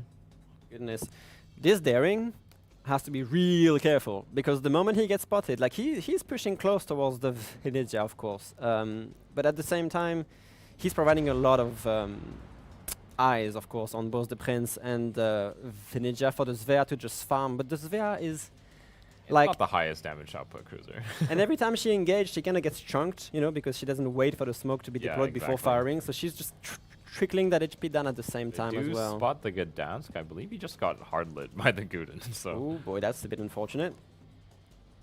Yeah, he's definitely using that smoke to save as much HP as there is possible. no range on Svea's radar here. Not quite in range to catch the Gdansk, so it can't Nope. continue that fire. Lucian Ragnar round 2. The Lucian has basically healed all the way back to 20k, and the Ragnar is happily gonna take that fight because the AP is actually bouncing, and if Lucian switches to HE, he's just shattering. So this is a Yeah, really good exactly. a trade here on the Lucian side. This is my cap, there's nothing you can do against it. Maybe I will eat a couple of Lu bombs here, but I'm a destroyer, so I'm actually quite safe. They have Yeah, brought bleeding one the of points. One of the Henri as well. Going to be heading in towards that A cap. Is contesting it away from the Lucian. Has a hydro cover now as well, so Lucian probably wants to get out of dodge here. Maybe that's the best. I mean, they also want to contest the points because... Oh, Gdansk goes down. CL losing their first ship here. That daring rotated to spot him after he blasted that smoke against the Good and Lu, and actually that cost them the ship. Yes. That actually cost them the ship. C There's, is kind of open Svea right radar now. as well. It was very, very deep in the radar as well. Yeah, indeed. So now I believe CL might rotate their Ragnar back towards C to defend it. Predictions are in. IIA is clawing back a little bit of favor here from the Twitch chat. A boost of about 5%, up to 56 now. 44% in favor of CL. Still reasonably evenly matched. Rhode Island speed boosting, radaring, keeping that Henry 4 lit so that the Gooden can drop some bombs on him. I think they're going to have to try and deal with this Henry, but what the Rhode Island doesn't know, and never mind, he does now because the Delny is spotted. Yeah, I mean, he's been running that radar, so The Rhode sees Island everything around. is basically in there to just block the points from A, because right now that A cap was sticking really well on CL's side. Yeah, and I mean, like, it's going to take a couple of strikes, but the Gooden can totally just sit here striking the Henri. Yeah. Lucian also kind of rotating down towards the middle. The daring from Ayaya finally getting into Charlie, basically uncontested because the Ragnar is kind of late to that party. He doesn't have the radar range, he doesn't have the I position. wonder what the Ragnar is doing out there. I think he was eventually going to go straight to C, but trying to help, maybe it's too dangerous with the yeah. Svea and the whole around, you know. Finally, Prince and Venezia turning back towards their home cap after being pushed all the way to the G line. Venezia literally in the corner of the map at this point. Yep. They just need to get some more guns on target so they can help out with this Ragnar Raider whenever it happens. Yeah, and that's it. Now the point leads is going to slowly start ticking towards Ayaya, and they have 3 minutes until they win. Oh, a Lucian, big trade here in the middle. Delny actually pushed all the way out. Henri's going to join him. I think Henri can finish off the Lucian here. he will. That's the last salvo Yep. the Ayaya is going to take here. No heals. I mean, the heal is burning, but it's such a slow really trade slow, call, yeah. it doesn't really matter. Interesting trade They here. will trade out the destroyers here. Rhode Island. This is still a really tough rush. Henri can like reload booster your side with AP. And then Rhode Brennus is Island's- right behind, and yeah. they both have torpedoes. So Yes, exactly. all the Rhode Island has to do. My question is, the Zhao from Ayaya is in a position which is also kind of annoying because every time she can, she's just going to blast a salvo around the dome to try to hit CL's Henrys here. Yeah, and Henri and Brennus just do not have the plating to resist that AT No. fire. So. That's going to be a bit problematic for them. I'm wondering if they're going to actually rush the Rhode Islands together to try and clear that cap and I'm not sure they will. I think Rhode Island is too difficult of a ship to rush. It has great reload on its guns. It's very accurate. It's got the speed boost as well. Doesn't have it Oh up my right goodness, now, but Venezia from CL being massacred here. Probably took a few torpedoes, the hull plus the Svea, really putting hurt into it. Maybe they'll be able to back the kill. The smoke is ready, she's burning it. DCP unable to extinguish any fires. If they keep blind firing, 30 oh, that's it. seconds until the next DCP. I think that's a dead Venezia. That's an advantage indeed. No heals to run. Yeah, that's quite a shame. At the same time, they do get the. Oh my God, does she live? Oh, no She way. survives. 115 HP. The hull is desperately trying to find that last salvo. Only takes one shell, and they can pinpoint this with the smoke, yes, of course. exactly. Italian Oh my smokes. goodness, the Brennus is pulling the plug as well on the Rhode Island. I'm sorry, we'll go back to this. Lemon here, literally trying to rush the Rhode Island. Obviously, the problem is the Rhode Island cannot overmatch with AP, so I'm like, it's actually dangerous. Yeah, she does nothing. Yes. Actually does nothing. Does have that speed boost running. I mean, like at this point, maybe you just go for the a little bit of crossfire coming from the Gooden. Here goes the torpedoes from one side. It first might have side. to be a ram if he can't kill it with torpedoes. First side of Torps. I think he's gonna miss two. He's gonna miss, yeah, both of them. That's one hit. I think he has to go either from a really close drive-by or a ram. Oh my goodness, this is awfully dangerous. Second side of Torps is This not is good. awfully dangerous. What happened there, Brennus? That is so unfortunate. No. I think they get Yeah, okay, they get okay. the trade anyway. The flooding will kill the Rhode Island in the end, but that shouldn't have been a trade in my opinion. No, it shouldn't. However, they have the lead now because they managed to get the C cap back by rotating the Prince Orang and the Ragnar as and well. the Zhao managed to kill the Henri as it was pushing out. Venezia lives. She's spotted now again on 4k HP. Does the hull engages and tries to finish the Ragnar's kill. engaging alone against like 3 ships here. Oh goodness, They're CL trying to pick up the daring. Oh, amazing shot from the Aranya. They're gonna pick up the daring actually. Can they actually kill the Ragnar? That's the next question. The Ragnar can shatter these I don't shells. think so. The Ragnar can shatter this shell. Really, really good play right now on CL. They have the advantage. However, like the A cap is completely cleaned out from any presence. Orania taking a decent broadside hit from the Guden. Yeah, on the side here. Ragnar is just... what is he doing? Trying to live the Venezia ASAP. Trying to live against the Svea right now. A minute until his next heal does finally go dark. 6,500 HP remaining on that Ragnar. They still have to find the kill somewhere. They have to find the kill, yeah, because the Guden and the Zao are going to be basically capturing A and defending it, maybe even pressuring the Prince here at this point. Prince still spotted, has the DCP ready if he gets set on fire, which basically happens instantly. Yeah, the Venezia is on 8k salvo, 8k HP, trying to get some damage done on the Svea, but at the same time, Svea can just smoke up. Yeah. This is tough for CL because they had the advantage, but losing the Brennus on this there's the smoke and radar coming out of the Svea. Ragnar does not have radars remaining. That's it. That should be the end of the Ragnar here. He's trying to blind fire the Svea for some reason instead of pouring it on the hull, but it doesn't matter. Wow, okay, so Ayaya actually gets it 2-0 at this point. That was very close, actually, coming down to the wire at the end. They just managed to find the... Oh, nice strike from the Orania. What the... 5,000? On the Svea? Does he not have DCP? What? Is that 3 fires burning? Is he dead? Sure looks like a 555 indeed. Yeah, you're right on that. I think he might explode.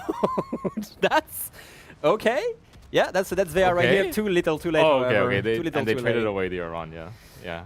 Interesting. Does the Brennus Rhode Island trade... Like, the Brennus lives, but then he has to deal with a Zao and dies. The Zao was getting pushed by the Henri at the same time, so I think if Brennus lands the first set of torps well, that's just like not a trade, and then I think actually the CL wins if the Brennus rush on the Rhode Island works out. A little bit less of a decisive win from Ayaya here, but at the same time, CL really made them, they sweat for their win at this point. For it. So, wow, I'm impressed. So Ayaya actually makes it into that loser bracket final. Yes, I believe so. Exactly. Yeah. And CL is excluded. Yeah, CL has unfortunately been eliminated from the tournament alongside their buddies Rain today. It's unfortunate to see them go. I think they've brought out a lot of really interesting strats. I think Gdansk Ragnar is just so much point investment into their 2 destroyers that they just don't have enough support for the two radars really. Yeah. Yeah. Indeed. No, I mean it's again like we saw a game where initially these teams were just taking positions, nothing crazy is happening, right? And eventually CL was kind of like trying to benefit from the spot of putting the Ori inside the dome, right? But then they couldn't really do anything with it because the Rhode Island was basically there. Lucian rotated off, couldn't kill that one off. Because, yeah, I mean, it's just a lot of back and forth. And, of course, on the 9-10 line, Ayaya was looking for some advantages. I'm going to have to drop into that replay to actually see what happened to, I think, what was that DD that got caught out? I think Daring, right? Yeah. Because, I mean, that was really crucial for Ayaya because that basically unlocked the capture point for them so that they can just drive in there and collect some points. Yeah, and while we're waiting on the replay to analyze and such, for those people who were redeeming all the codes today, the 5 codes we gave out today, like I said, they give you the 250 community tokens and enter you in a raffle for the Tier 9 British Destroyer Barfleur. There'll be 10 of those being given out over the course of the weekend, and the 5 winners from today will be announced hopefully early tomorrow during the stream. So don't worry just yet. You'll find out who's got what tomorrow. And we have the replay. Yeah, so I'm gonna just work on it real quick, getting it up for you guys. But I mean, yeah, what do we think? Lower bracket final tomorrow, Resin versus Ayaya. I mean, that'll be pretty good. Yeah, I mean they didn't meet before. I'm pretty sure they were in different groups, of course, and they didn't meet each other in these games. So yeah, it's gonna be good fun. Yes. Both teams seem quite strong. It's interesting to note that Resin beat CL 2-0 and III beat CL 2-0. Yeah. Exactly. So, like, that's the kind of what we're looking at with this final between those two. Yeah, I'll just let the replay run through a little bit, because obviously at the beginning it was just a little bit of a back and forth. But we do obviously see that Ayaya has a clear plan with the double DD sphere push, right? They just want to grab as much space as possible while having some decent capabilities of just blocking ACAP, right? That is just a general plan of such a strategy that they deployed here. Yeah. So just looking at the back and forth a little bit, like Daring's obviously doing his best to push away the Venezia, because again, you want to eliminate these angles that opposing cruisers have on your Svea, because Svea is kind of like the ship that you really want to push forwards as much as possible, because that's the smoke radar combination, right? Yes. It is interesting to see. We've seen how many teams do this heavy nine line push. Yeah. I mean, we've seen it now again that even though you're putting a ship into the ACAP, that doesn't necessarily mean that you control the capture point, because you could have just someone else sitting on the other side, and because of the ships being arranged in a way in the middle where it's just not easy to just get rid of it, right? So we saw TWA do their Nevsky push, right, on the 910 line, and it's always a question of, is the time investment that we're going to put into a 910 line push, is it going to be enough? Does it give us the kills in order to then go back and grab the caps? And it also tends to pull whatever's supporting whoever's trying to hold the A cap. It pulls them away, so that then the play can be made at A, because there's less attention on it, because exactly. you've got some rotations that we're going to be seeing from the Ragnar as well here. So yeah, I mean, you could ask whether Brennus and Henry are a bit late to the party, but again, I mean, it's the strat they pull off at the start, right? They were initially a little bit careful, and now they're just basically looking for opportunities to be useful, and Henry obviously being the one getting sent into ACAP here. Oh, it was the Gdansk, not the Daring, so I misspoke initially. So Gdansk gets picked up here, which was the kill that basically opened up CCAP for them. Now you've got Venezia all the way at the border, you got the PVO all the way at the border. So this is really just what Ayaya wanted to achieve with this kind of push. Best case scenario, you push away the cruisers, and then you're able to catch out the destroyer, right? Which now, what that does is it forces the Ragnar rotation, right? We were saying Henry puts himself into the capture point, obviously wants to spot out the Lucian with his Hydro. Ragnar kind of wants to gain some space in order to farm the ships that are getting put inside of the cap, but now he's got a C cap to worry about as well. So he obviously can't be in two places at the same time and needs to decide. Which, yeah, if we just let it run a little bit further, obviously they do try to re-aggress onto the C-cap successfully. But yeah, we actually, let me go back a little bit, because obviously one important part was this needs to be talked about as well. I mean, is it too optimistic of a rush up in this situation?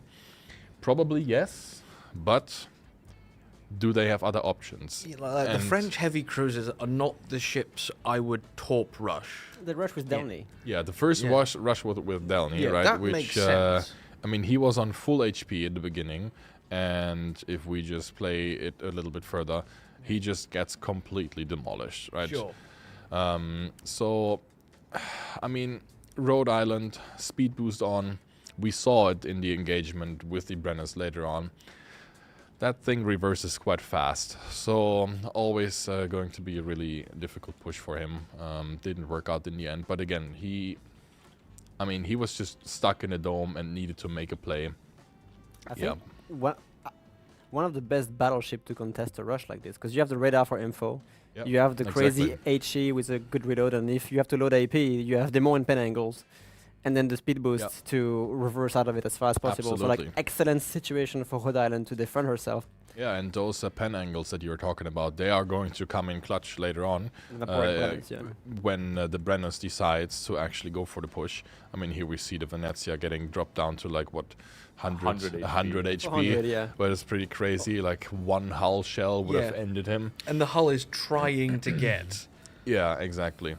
So, yeah, the rest of the game is really just CL trying to create something for themselves. I mean, it's not really a great situation for them. Obviously, this was really this was really the game-breaking moment, right? Like, if the Brennus is able to take down the Rhode Island without getting killed, obviously then this game would have looked completely different. Points would have swapped into CL's favor. Sure, Henry's still in a little bit of a difficult situation here, but I believe he would have maybe had the opportunity to pull behind the rock. But what's even more important, ACAP will then keep ticking for CL for quite the amount of time, right? So this is really what he was looking for. Unfortunately, just didn't pull it off. Because in the end, he didn't get the kill, which they so desperately needed. And Gunlu could just like free grab the cap. The Henry goes down from the Zao as well here. Yeah, Henry goes down, exactly. So A is completely opened. And yeah, it's a good show of IIA.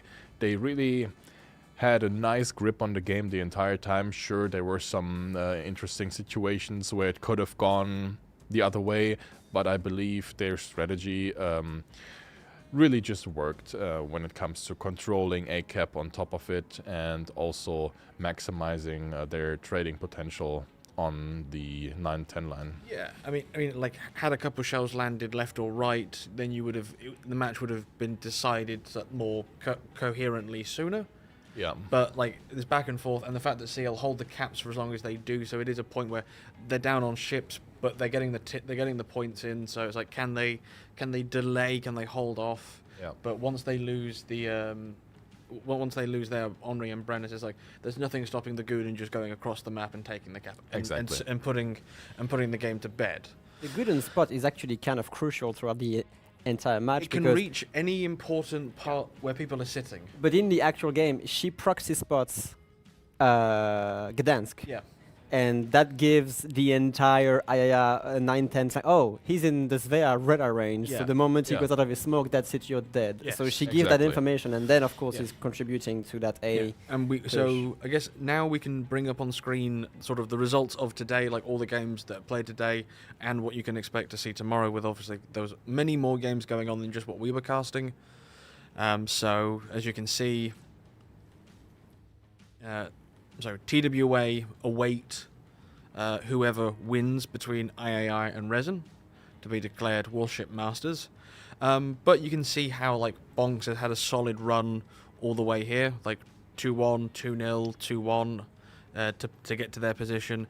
IIR went down 2-1 and then had to sort of pull it back, but defeating Rain, so that puts them in good stead.